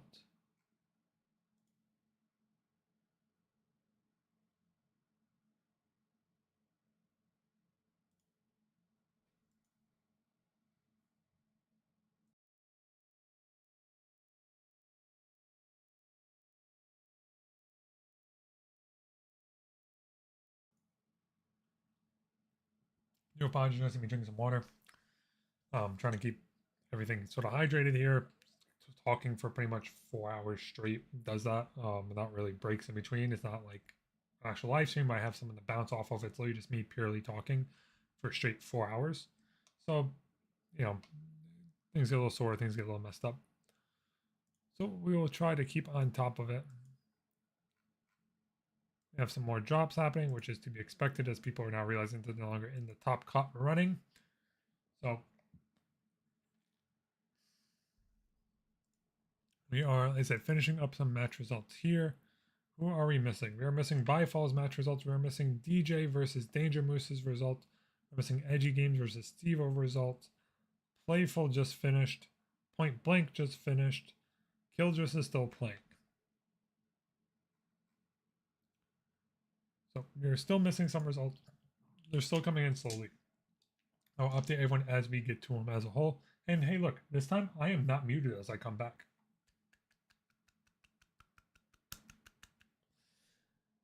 I am not muted. We did good.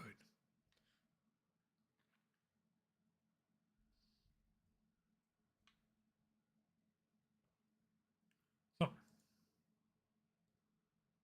we're going to go ahead and, like I said, try and wait for these final results coming in. Ask how everyone's day is doing. Anyone's in the chat, let me know how your day is going. Hopefully it's going well. Hope, you know, if you all played, hope you all had a good event. If you didn't play, hope you're enjoying the stream and watching what we can. But yeah, I hope, like I said, everyone is having a good old time enjoying the first regional of ALC season. Everyone's ready, excited for nationals next week if you're here in the US. Yeah, I hope everyone is super excited for everything that we are trying to do and bring over here at this point. So,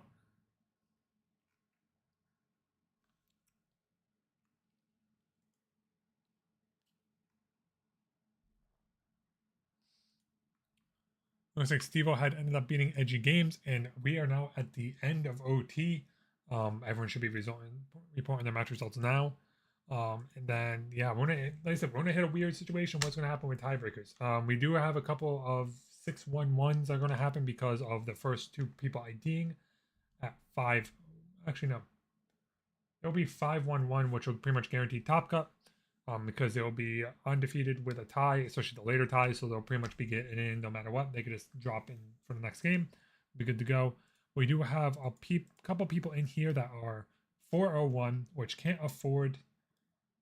So the 501 can then drop. They can surrender, win 511, they're in probably. Puppy is 411. Puppy will have to play again. Surav, I think, will have to play again. Sarav, sorry. Yeah, Sarav will have to play again because of the fact that Sarav is 4-1-0. They're now 5-1, so they can actually ID or draw if their opponent lets them. They have to hopefully find someone that will do it. You have Atka, which I think is out of the tournament at this point. They are moving down the 4-2. They are sadly out of it. Mucus at this point is 5-1-0. If they get paired up to a proper matchup, they can also ID. If level 1 or Bailiff, if whoever level 100 or Byfall, depending on who wins that matchup, gets paired in, they can ID as well as 5-1-1s. You're going to have a lot of 5-1 IDing at this point all the way down. So it's going to be really interesting to see who's actually going to be playing going into this round as a whole. DJ ended up drawing, though, with Danger Moose. And I think that knocks DJ out of contention because DJ would be 4-1-2 or 3-1-2. If he goes up to 4-1-2, he's not better than any of the 5-1-1s that are currently in the tournament, and will only be better than any other 4-1-1s or 4x2s mostly that are left in the tournament. And that more likely he's not making your top 16 cut. So DJ and Dangerous, I'm pretty sure, are out of the tournament at this point because they were both already had a tie going into this final round. We'll keep an eye on that and report back exactly what might be happening over here. So top 16 with no cut. So looks like we do have some couple of people, like I said, dropping, a couple things happening. Regional pairings are up for the final round. I'm going to go ahead and you're going to see some of me jumping around a little bit for what's happening. We do have Wen versus Gruthros first. Gruthros can also take a loss or a win, and they will be fine depending on how they want to do it. They might want to play it out for that first place prizing. Same with Pickle. Pickle's going to be playing versus Sarav. I'm not sure what Gruthros is playing. Mew and T Champion Gaming can ID, and they will be able to make it at 5-1-1. Ver and Wong Fu Panda can also ID, making it at 5-1-1. You have Poppy Girl and Bifal having to play for the victor of that game to make it up into Top Cut more than likely. And then you have level 1 Bailey versus Hanma, I'm pretty sure. That would be also playing. No, sorry. Rework. Bifal is playing Hanma. One of them will make it into top 16. Farrah Nathan is 5-1. Cannot take a loss because they'll be 5-2, which might knock them out of contention, given the fact that Wu Panda will be 5-1-1, which will put them better than the 5-2 brackets as a whole. So we are going to figure out exactly what is happening here with match results. You're going to see me jump around a little bit. Try and figure out exactly what's going to be happening. So we do have some match results coming in. Pickle Sword and Sarav ID, guaranteeing them top 16. That is done, finished 100%.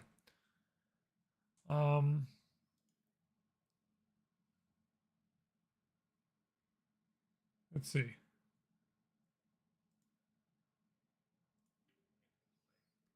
So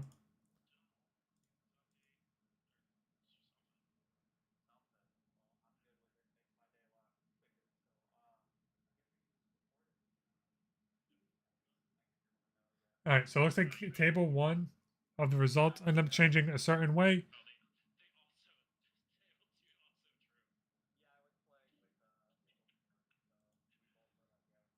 So 502, we do have a couple 502 IDs at this point. So Pickle 2 is, table 1 is also IDing into it this fact. So that is already top 4, already booked in and reported. We're going to jump down to table 3, see if they're playing down there.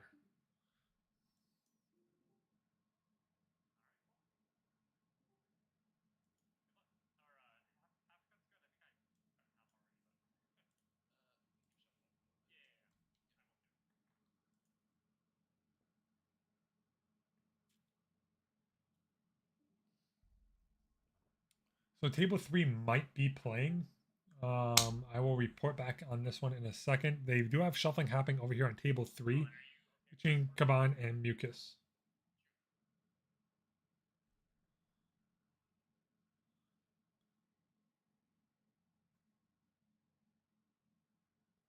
So it looks like they are going to go into playing their round. I'm not sure what Mucus is on, so we might turn into this matchup here.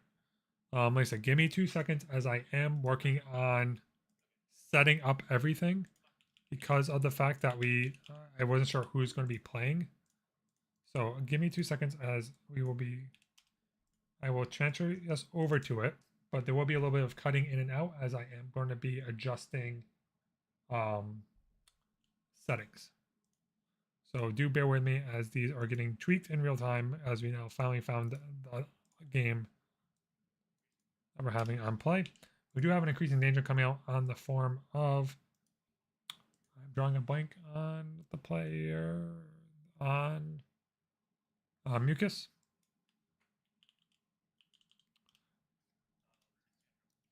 So we're going to go ahead and edit a couple more things.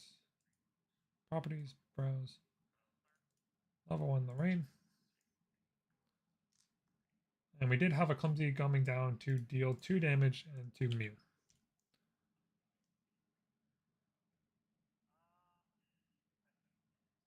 So we should be good to go now. Everything has been updated. We're going to go ahead and jump into Mucus's in Kaban's game here at this point. And Library Witch is going to come on down from Kaban, setting up a couple of different plays. And I think we might be seeing Commission Ritual on top of it to draw 3 cards. And that's exactly what's happening. Commission is going to come down. We'll go ahead and get 3 cards drawn off the top here.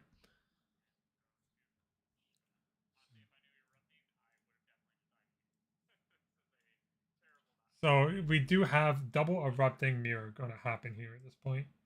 So I'm going to go ahead and update the images. Update the images. Play. So those are updated. And we are going to go ahead and continue our games. So we have Fire Bubble coming down. We're going to go ahead and draw into Recollect Creative Shock. Draw 2. And then we're going to go ahead and ditch 1, which is going to be another Clumsy Apprentice, and draw for the turn. And recollect a bunch of cards from the memory into hand.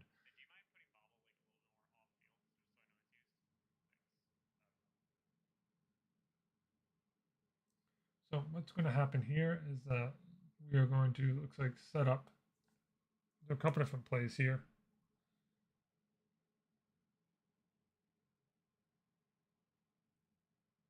What do we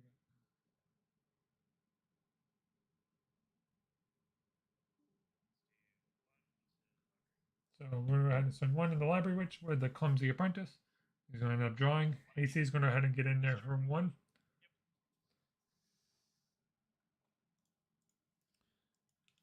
The 1. But we do end up having the Erupting Mirror here. So for those who are not familiar with Erupting, this might be a good matchup to watch, as this might be a little bit of a technical skill matchup, depending what's going on. We're going to see another Hasty Messenger dropped onto the field. And imagine swinging in for another 1 with an effect. Discard a Shieldmate to draw another card, and we're now going to sit there at 2 life apiece.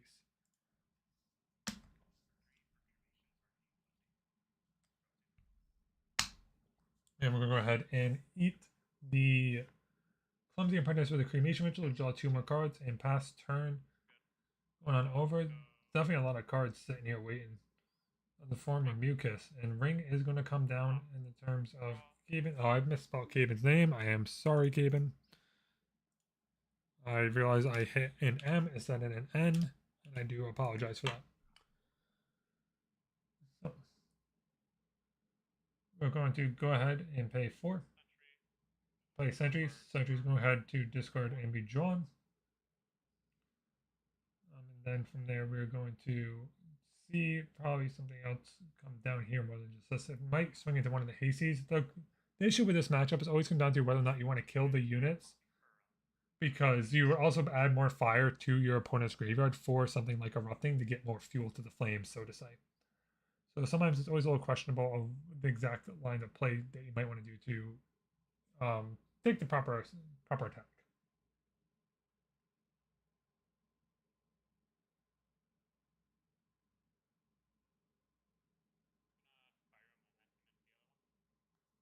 So Fire Momentum is going to come through, killing the other Clumsy Apprentice. And Library Witch is going to come down.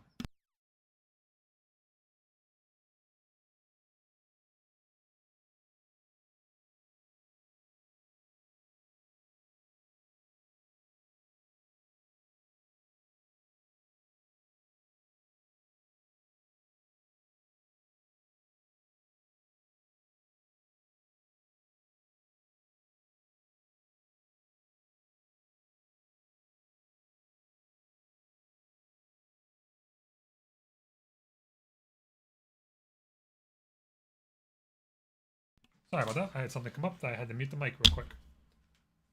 Technical difficulties, and I apologize. So it looks like we did go up into level 1 Lorraine in terms of mucus, and looking trying to figure out our next step as a whole. So mucus is going to go ahead and pay 4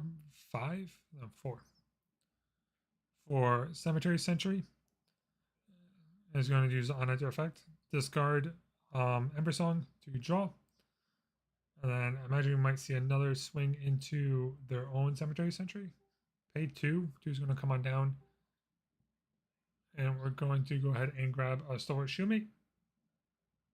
Let's see if it's attack. Yep. 2 is going to come on down and go into Sentry.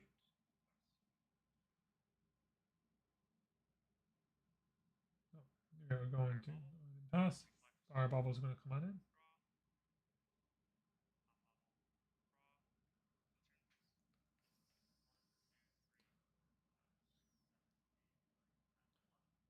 So 11 in hand from command. Influence of 11. So we're going to go ahead and see. That was a late ping. What comes on into mains? We're going to go ahead and play Cremate in the Library Witch. We're going to draw another 3 cards. So there's a lot in the graveyard on Gaben side. There's only 3 of those cards are Library Witches, which don't really help in the fire momentum as well as erupting.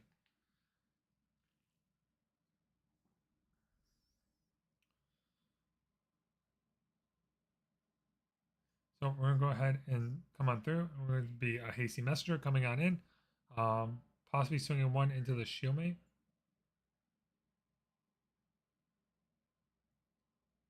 Let's see what the next plan of attack is. Yep, so Shieldmate is going to be 1, discarding a Spurn to draw a card. And then looks like debating whether or not how they're going to want to finish off this Shieldmate.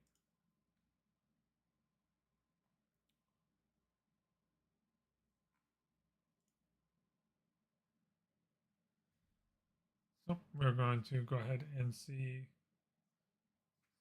possibly another Hasty come down. Sword is going to get Spurn the Ashed. And Ember Songing the Sentry for 2. So clearing the board a little bit. Hasty's going to we're going to sit there and keep Shieldmate on the field. And then we're going to go ahead and begin. Looks like thinking what we're going to materialize in the form of mucus. I'm not exactly sure what's going to come on in. Because there could be, could be probably more card draw. The game is definitely drawn a lot more at this point than Mucus has, so Mucus is almost a little bit behind the 8 ball in terms of just overall tempo. But Gaben has also used a lot of expensive cards, like Spurn the Ash has used Ember Song on a unit, so the tempo might have also bounced out in the form of not being able to draw that many cards. But we're going to go ahead and see what Mucus's game plan here is going forward. What do we got?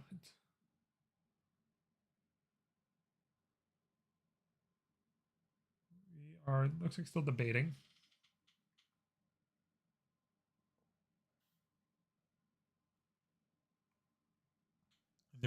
Now asking how much fire is in Gaben's grave.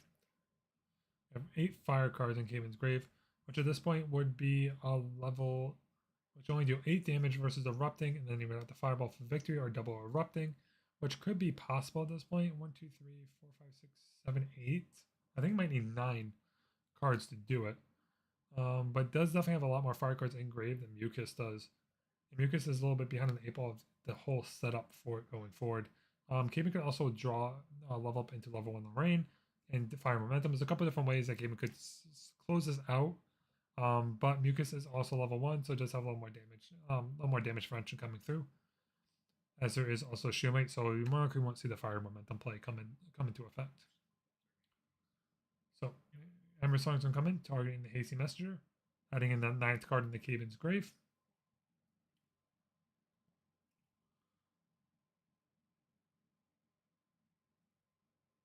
So we are going to see. So right now, if we erupting, we are going to possibly deal 9 into face, only for 11. So we do need double erupting. If it's the face, the fact are double in a fireball. Let's see, we have 2 more cards going down. I'm not sure how many are in Mucus's grave.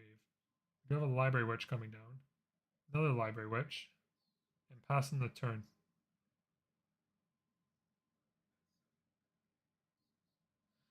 So influence 7.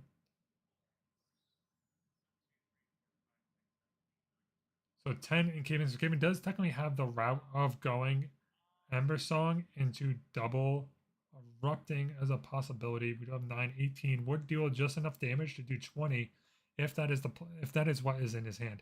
Or erupting a Rhapsody as well as erupting Ember Song as well as a fireball. But it looks like we decided to go to level 1 Rai instead. We'll go up for the level up. I guess the guy fireball actually does not come into play because we are not level 1 Rai yet, but I think there is one in his hand because we are leveling.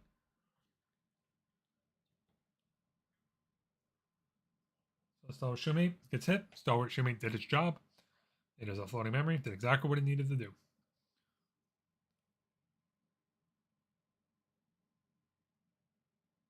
We are going to go ahead and see. I paid 2. Nope. Decided not to. Looks like we might be debating if we can lethal our opponent this turn here. We're going to keep an eye on see what happens next. As like I said, erupting is also a very technical matchup in knowing because you know what your opponent wants to do, what their game plan and their deck is. That you really have to think about your plays a little bit differently than you might have others. So Creative Shock's going to come in for game design. I'm going to draw 2, discard 1, which I'm just going to put 2 more cards up to 11.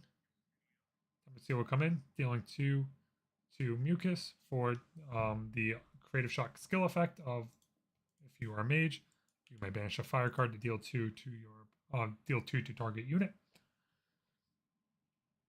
So we decided to utilize that for this turn.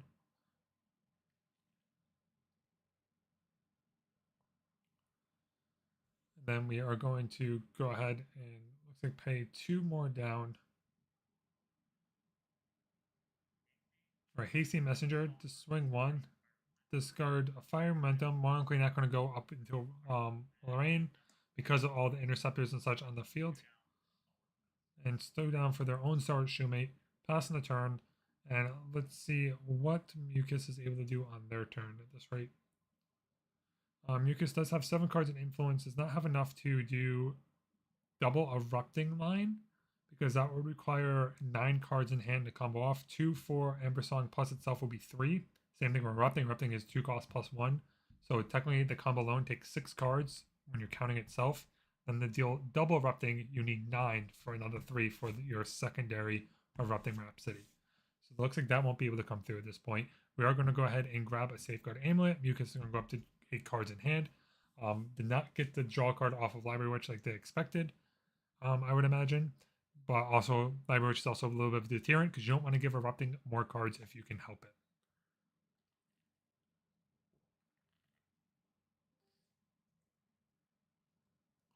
So we are going to go ahead and looks like recollect here or draw.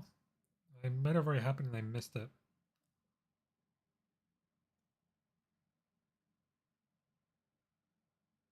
So we are I think debating on what we want to do for our turn. So like I said, this matchup is very technical. There's a lot of math and coming through and calculating how much damage your opponent has and how much you can actually give up before your opponent can kill you as well as yourself. So it's very back and forth in terms of a slogfest, for lack of a better term, of a matchup. That's why Mucus, I imagine, grabs the Safeguard Amulet so they can go ahead and prevent 4 damage and try and keep themselves alive a little bit more in this types of matchup.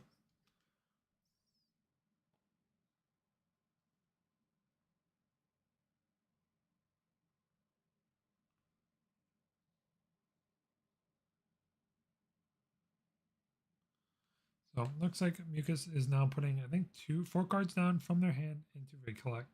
Might be debating another cemetery sentry, but this point we're gonna have to go into the shieldmate to do it and kill.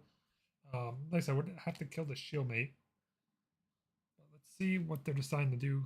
4 cards are put down into the memory.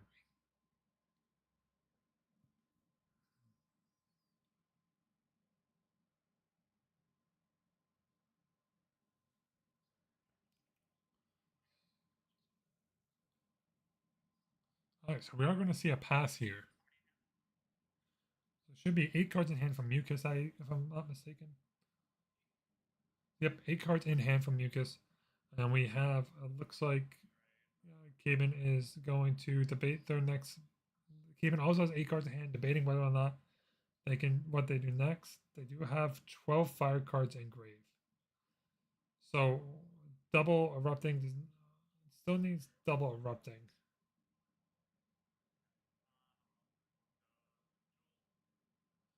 Jewel comes in. I'm going to pop the Jewel to go up to 13. I'm going to pop the 3 lane counters to draw a card.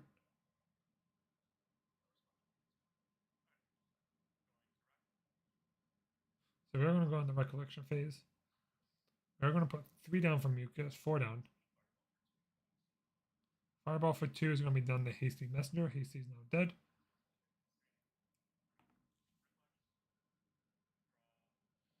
And let's see.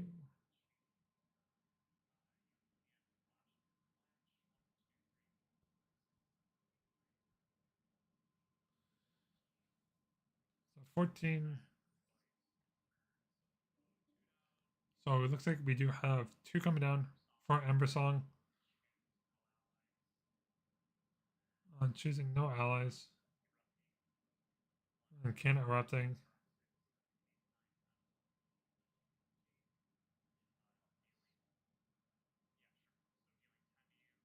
So 10 damage coming through. And then fireballing for lethal. For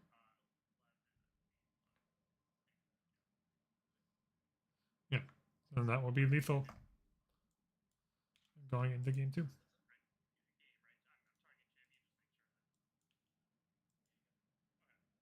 Right. So we are going to go game 2.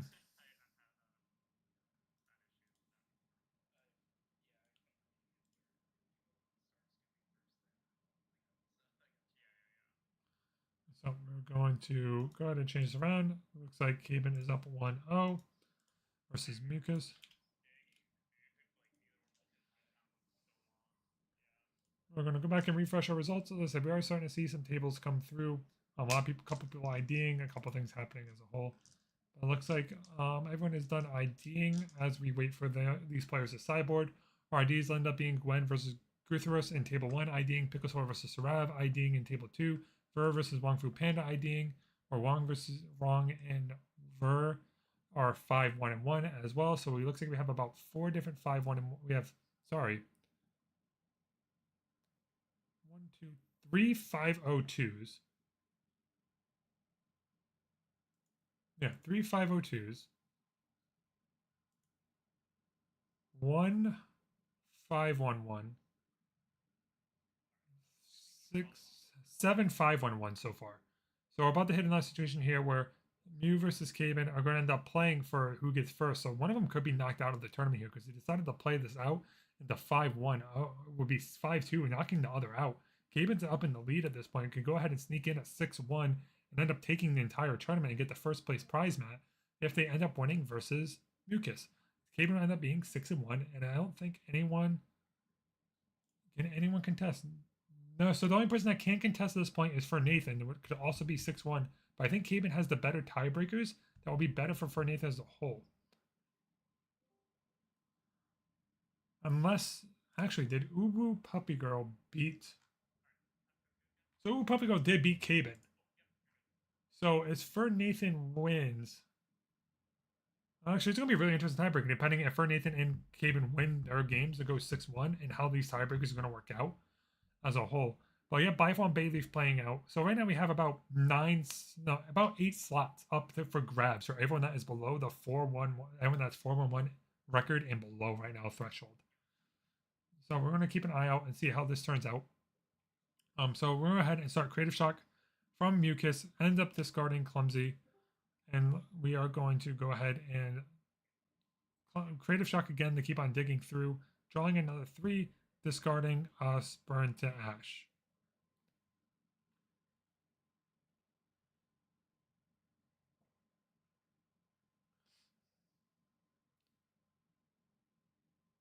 So, like I said, I'm going to keep everyone up to date as much as possible on what's going on in these games. Any issues, feel free to let me know. But like I said, these results are going to be pretty straightforward at this point. So we're going to go ahead and see Clumsy. Clumsy comes in for 1, and as well as takes 2 life to Caven. So 2. 1.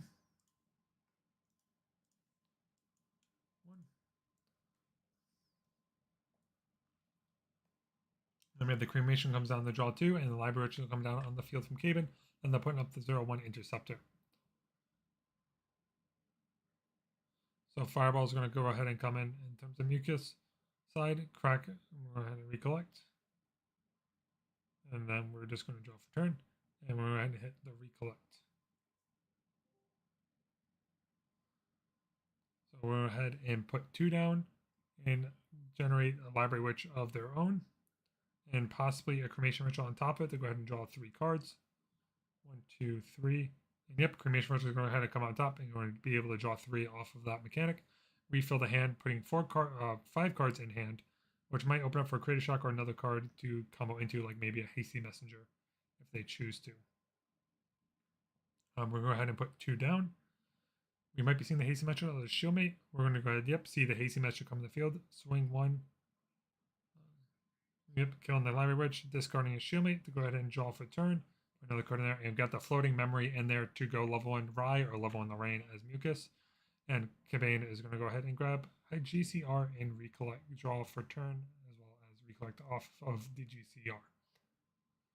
So, as we're waiting sort of for the whole thing to come through here, I think we have about 9 to 10 cards or so in Caven's side, Caven's hand. I might be miscounting on that, but we did have 2 Library Witch die, and a Cremation Witch will come through, and a Clumsy Apprentice as well. So we might have a decent amount of cards in hand. We are going to go ahead and put 2 down at this rate. And from the 2, 4, actually 4, Cemetery Sentry is going to come on down. Yep, Sentry is going to come down. Discarding Innovative Fury, drawing a card off the top, and swinging 2 to go ahead and kill the Hasty Messenger out of Mucus' side. And the game's going to go ahead and end, I think, with 5 cards in hand. Yeah, he has 5 cards in hand. Game's going to go ahead and 2 down themselves for their own Hasty Messengers to swing, and discard another Innovative Fury to draw with 3 cards in hand. And then a Library Witch can come in for another Interceptor. So if anything comes at champion, they can redirect it and draw a card off of them.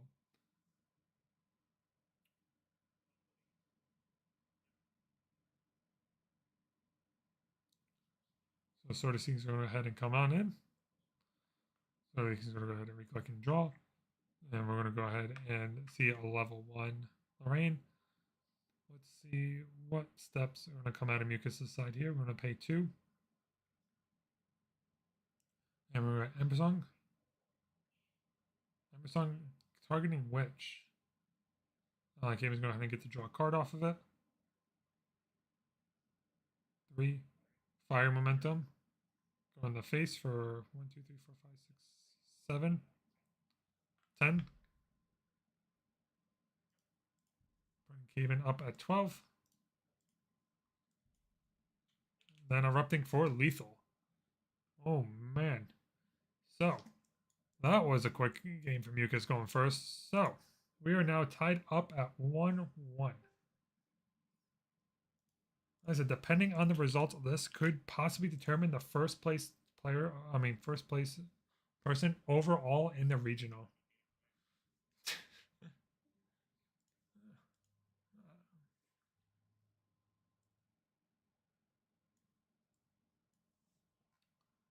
We are going to go ahead, keep on looking over. Okay, business end up beating Pavone.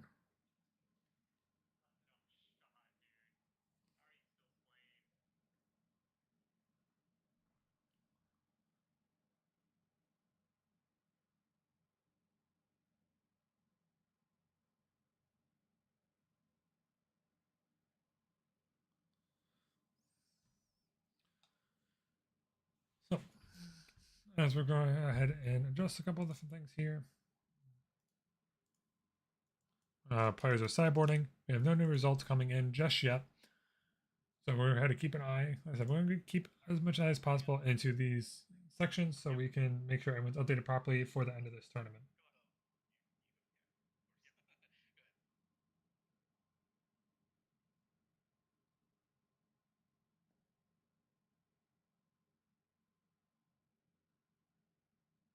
So Gabe's going to go first. We do have the Spirit of Fire coming down as expected. Sanji's going to come down, discarding Focus Flames, and then pass the turn. So, as expected from Yukis' side, we're going to go ahead and get the Spirit of Fire. And we're going to draw our 8 for turn. And then, like I said, this matchup is really going to determine who gets first in this event. It's going to be really interesting to see how all these turns out. So we're going to go ahead. Let's say put 2 down for Library Witch in terms of Mucus' side. And Cremation Ritual to draw 3 cards. I will say the upside of these matches, they go quick. We still have 30 minutes in the round, and we're on game 3.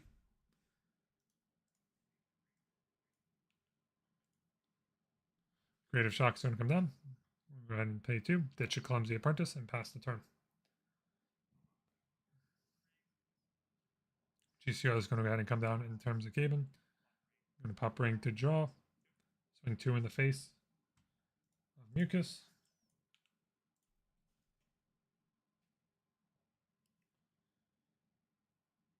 And let's see, probably determining the hand because you have to set up for probably a couple turns to try and combo. You don't know who is going to be able to combo first in these matchups, so you got to be a little bit careful of what to expect. And we do have another Creative Shock coming down in terms of Cayman. I'm going to draw a 2, discarding a Shieldmate so they can go ahead and level next turn if they choose to either Rye or Lorraine, depending if they have more like their Fire Momentum or Rending Flame. Fire Momentum in hand, not Rending Flames.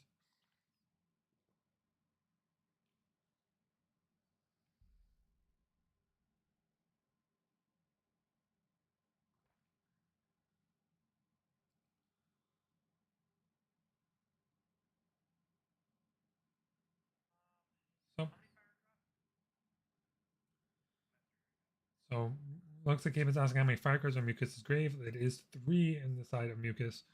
Caben has 2 fiery himself, as well as 1 Star Shieldmate. And looks like the turn is going to be passed with 5 cards in hand. So Mucus is going to go ahead and generate GCR, I think, or Fire Bubble. So Fire Bubble is going to go ahead and come in. Correct. Draw. And we're going to recollect and draw for turn. And Mucus is the side. So we do have, I'm trying to think.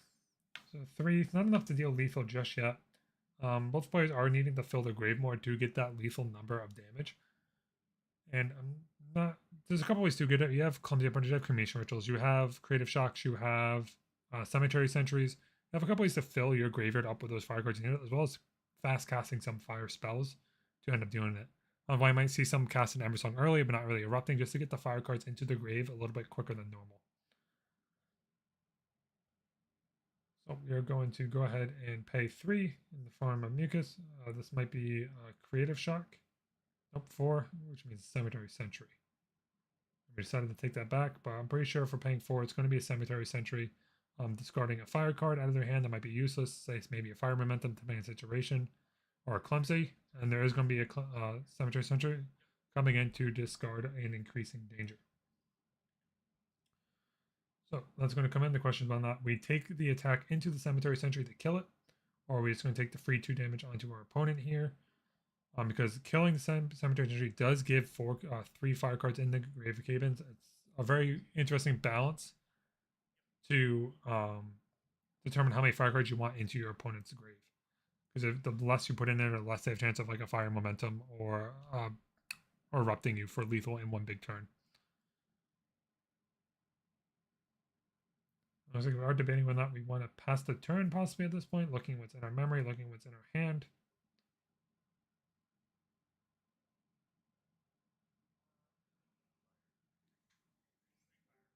No, Then we have looks like asking how many fire cards are in each other's grave. It looks like they are resulting in 3 and 3. So we are going to see what is next. So we do have a debate happening of what Mucus wants to do next. Mucus knows they can't get lethal this turn, but it's whether or not they are going to be dead next turn to something that Gaben themselves would generate. But there is only 3, so there is possibly not enough lethal in board, as it would require pretty much a ton of damage to come through in order for it to happen. So Mucus is going to go ahead and put 2 down for a Library Witch and pass the turn. So Gaben is going to go ahead and use the Rye to go up until level 1 Rye, and then Pre-Recollection is going to monically cast a spell like Creative Shock. Yep, Creative Shock is going to be casted to draw 2. And then they will go ahead and discard a fire like Increasing Danger to deal 2 to kill the Cemetery Sentry. Okay, then it's up an extra card, and then Mucus's, because of the fact Creative Shock and discarding ended up putting 5 in their graveyard.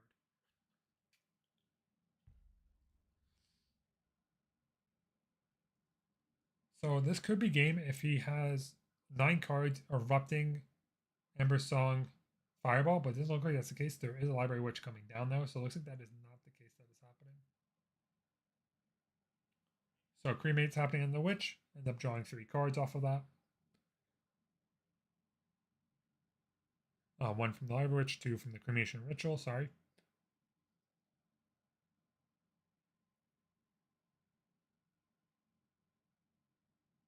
Then looks like we're trying to figure out the rest of the hand, debating next turn whether or not we're dead. I don't think Kamen would be dead, but it looks like Kamen might have drew a rough hand. The game's going to go ahead.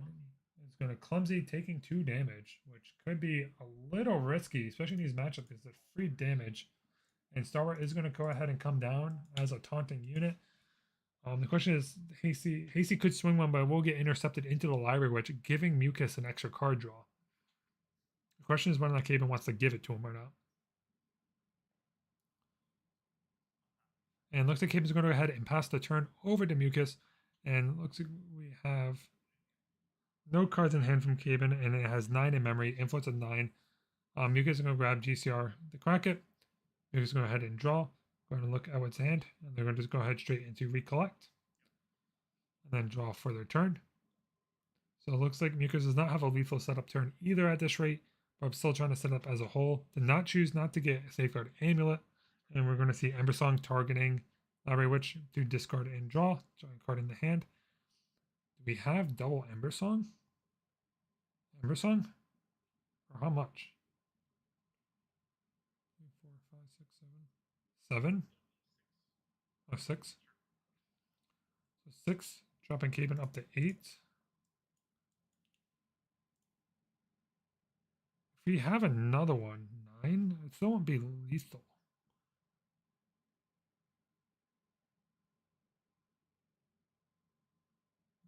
We don't have lethal just yet on board. Unless we have, do we have triple erupting?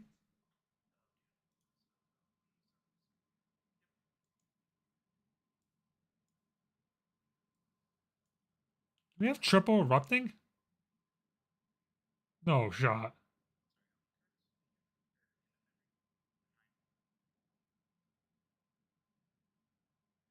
We full sent it. Do we have it? Oh, Shieldmate. Oh, I was like, if we just full sent triple erupting, I was about to be.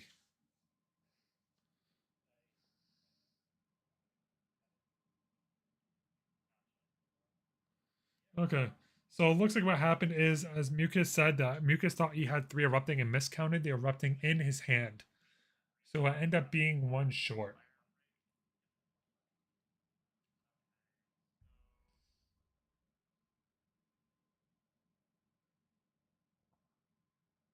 The question is if Caven can deal 15. Does Caven have the double erupting to, in turn, close out the game? Is the question that we have.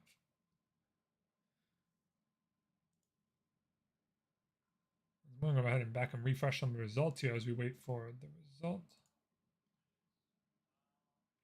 Sky Sama had beat BB Bigfoot, and Team Isaac has beat Silver. We do have a level up happening, going up to level Merlin.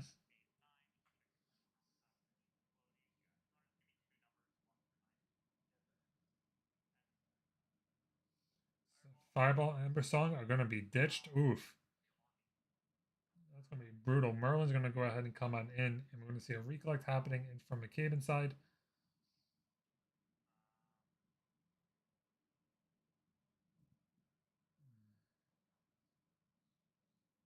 There's a stall Shumate on the side of Mucus, so this Clumsy can't get in for free damage.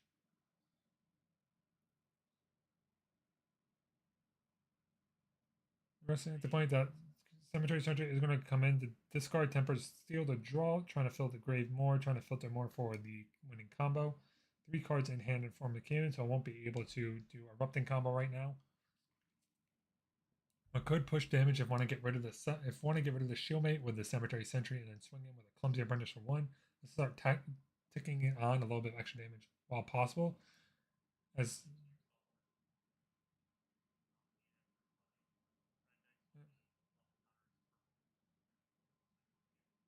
Yep. So it did end up eating the floating, so he was not able to use it for floating.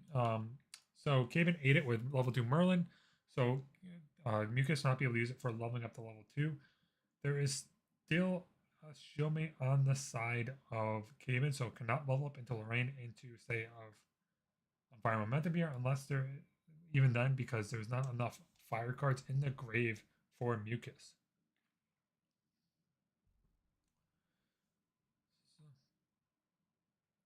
So we're starting to count how many fires on the cards for Caben. We have 7 fire cards into Caben's grave. Mucus is trying to figure out what's going to be the next plan of action here because Mucus only has 1 fire engraved. So, like I said, fire momentum is not really online. It would only get 1 extra damage, if not 2, if you decide to Ember Song the Shieldmate. So, it would end up hurting him more than it benefits him fully.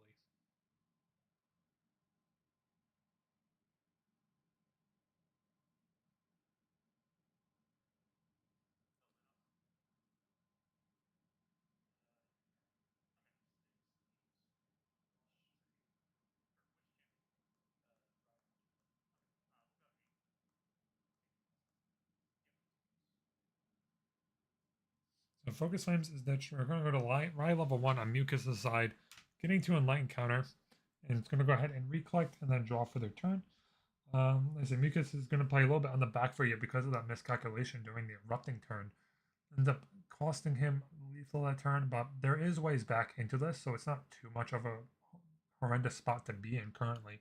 So it looks like what's going to happen here is that we are going to pretty much try and refill the graveyard as quick as possible with fire cards to then Erupting again, if it's a possibility. So we're going to pay 2, end up playing a Hasty Messenger, and we're going to have to swing this into the Shieldmate if we want. So one's going to go ahead into Shieldmate, discarding. Oh, interesting. We discarded a floating memory into the grave where Merlin can eat it. I'm not sure. It's going to be interesting because Merlin can go ahead and eat that and get an extra level. At this point, that Merlin will be level 4. And it's just giving a lot of free cards for Merlin level 2 and the Caven to just Erupting and Erupting 1 time in the combo for lethal damage. So we're going to see 3 pay down into Cremation Ritual. So go to kill the Hasty, go and draw 2 cards off of that. We're going to see R2, put him back, put him into our hand. Then it sounds like we're going to go ahead and pass with 3 cards in hand, about 5 cards into their influence for Mucus. Let's keep him. He's going to start their turn. Let's see.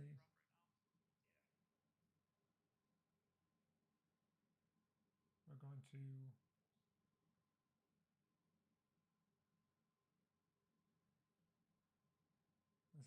to recollect. No, not recollect. We're going to materialize. We're going to hit our materialization phase, and then we're going to. Looks like debate what exactly we want to materialize.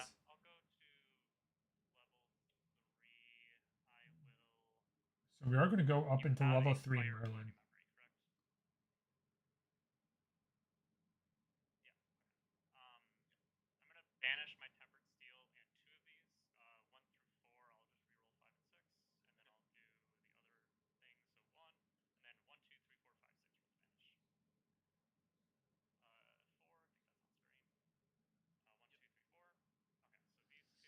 So we are going to go with level 3. And fire momentum and an innervate is going to end up going to level 3 Merlin. And then response to materialization, we're going to eat the floating out of Mucus's grave to go up to level counters, go to the recollection at the start of the turn, gain the level counter. And then they're going to fireball for 7. And then so pre-rec, we're going to go ahead and get the fireball in for 7. Bring up to 10. The question is, what is in Caben's hand? Caben can actually, there is 2 swings. We get 3 more damage into another fireball if there's a fireball in Caben's hand for lethal, possibly. So one's going to swing in with Clumsy Apprentice, going to 11.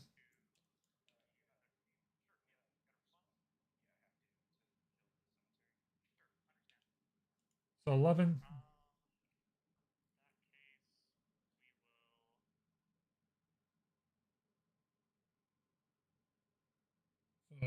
Looks like we did have to respond to the Cemetery Sentry, the fireball, because Cemetery hit for 3, then he would die to another fireball.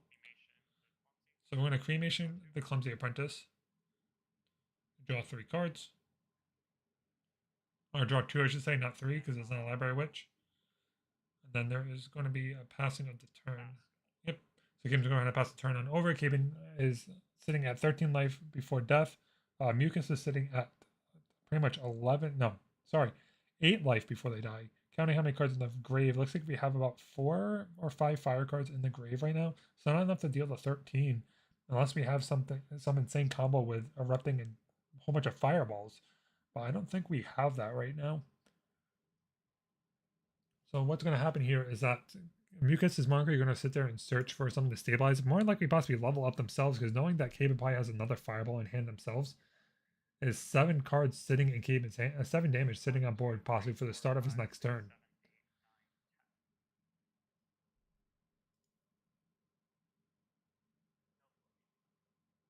So a little bit of an update as we are deciding materialization. Legit bit. I mean, Limelight did lose to Landon Arrow. That Monarchy dropped Limelight out of contention for top 16 right at the cusp of the final round. Oof, that is always hard to see. But we are going to, like I said, looks like Mucus is going to go ahead and recollect. I'm not recollect. Materialize. What are we materializing here? We have the tech. Do we have the sauce?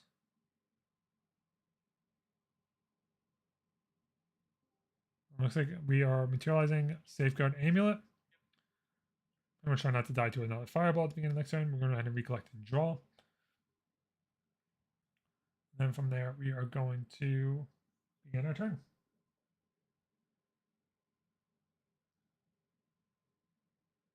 We have 19 minutes into the round.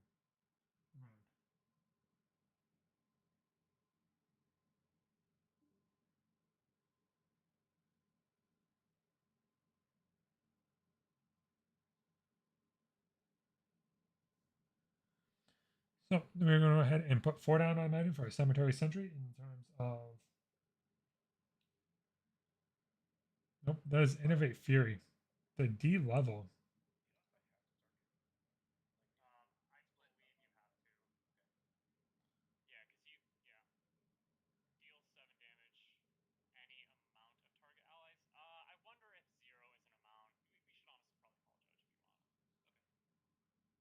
Right, so we are going to have a judge call here for Innovate Fury.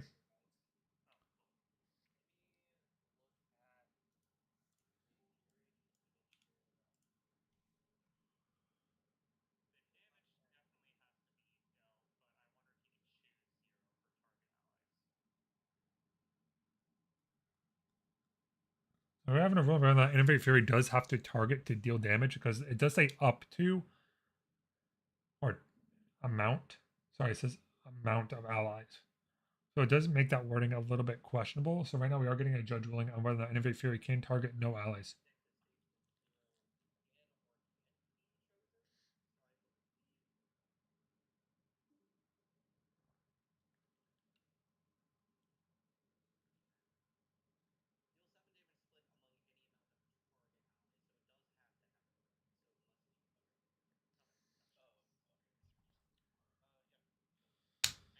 So, so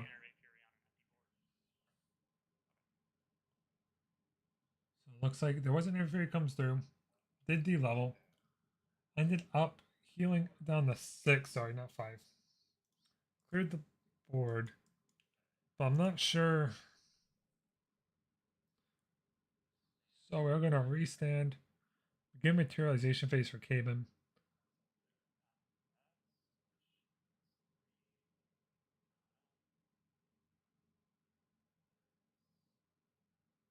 So let's see what Caben generates here.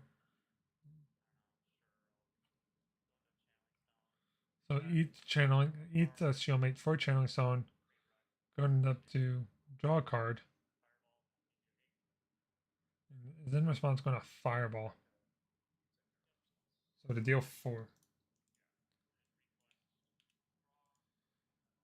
Then looks like Caben's turn is going to start.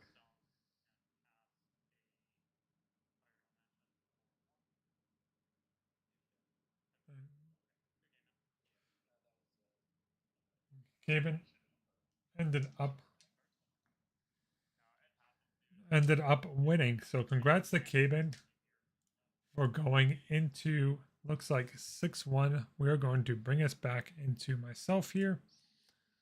We're going to transfer. Welcome everyone back on over. We are going to run into a weird situation.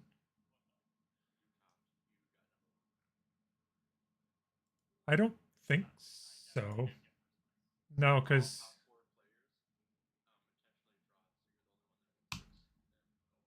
no, Gaben's 6-1. So for Nathan and Uwu Puppy Girl are in technically contention. Something happened? No, for Nathan's in contention. No, Puppy Girl's not, but sorry, it's a weird thing because Puppy beat Caben. So I think it's like, I don't know how that tiebreaker will work out. But I think for Nathan, it's going to be 5-1 if he wins. It'll be 6-1 for Nathan. Then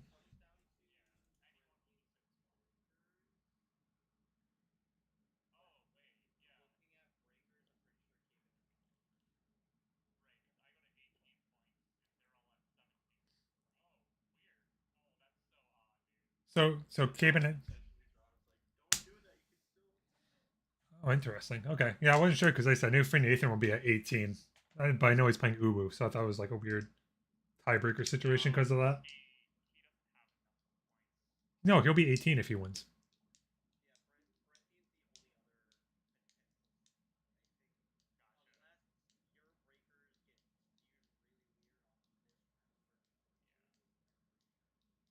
Yeah. Yeah.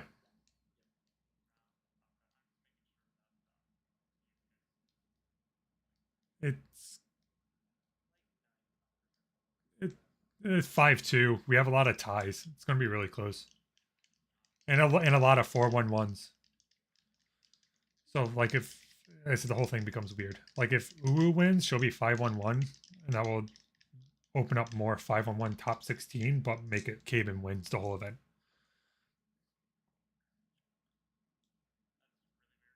Yeah, we have 13 alone. So let's see. Yeah, 4-1-1 ends at 13th.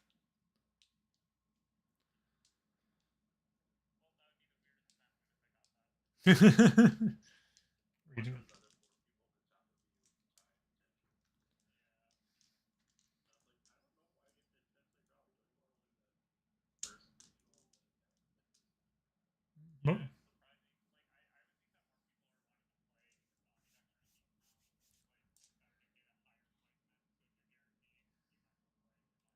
I guess a lot of people also just want to go eat dinner.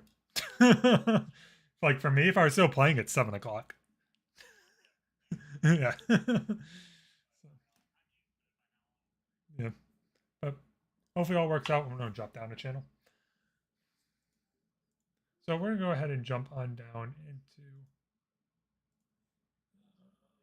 We are going to jump into Uwu's game versus for Nathan. Again, we are going to hide pretty much everything here because of the fact that we don't know where. I'm going to change a couple different things here. So you have to give me a few minutes. as I update for properties 7. I'm not sure what life totals are at. Woo. I should say I know what life totals are. I'm not sure what we're gamer at or records. So excuse me as I edit everything here.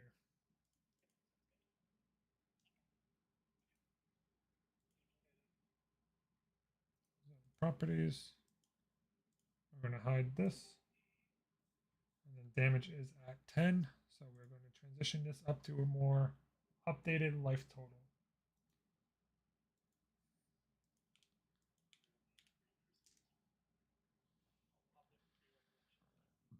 So it looks like we have a Water Diana versus Water Tony allies. I'm not sure what game we're on, but they are about to go to time. I am going to step away for a very brief moment here. I'm just dealing with 9 more counts of time, so give me 2 seconds. I'll be right back as you can watch.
I am back. It looks like. It looks like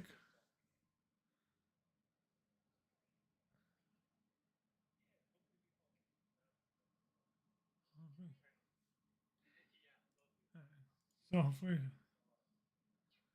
so looks like results are pretty much in. Woo beat for Nathan. Ended up dropping a whole bunch of things into some weird brackets. Cabin is your #1 winner. Cabin is the only 6-1 player in the event. Cabin has won the Yeti Regional. So congrats. Congrats, Cabin. But that's it from me, guys. Like I said, I'm going to wrap it up. Luxera's map is going to be updated with the tournament results probably within the next few days, so keep an eye out on that. I said we do have Cabin as your Yeti regional winner, going the only winner going 6 wins, as all the other 5 O's ended up IDing into top cut. So Cabin has officially won the event. But like I said, that's it from me. Thank you for joining me here. Thank you for tuning into the Yeti Regional with myself casting. I am Rav. Feel free to hit me up any other questions, concerns, anything you want to know. I said, feel free to let me know. But thank you guys for joining, and I hope you guys have a good rest of your night.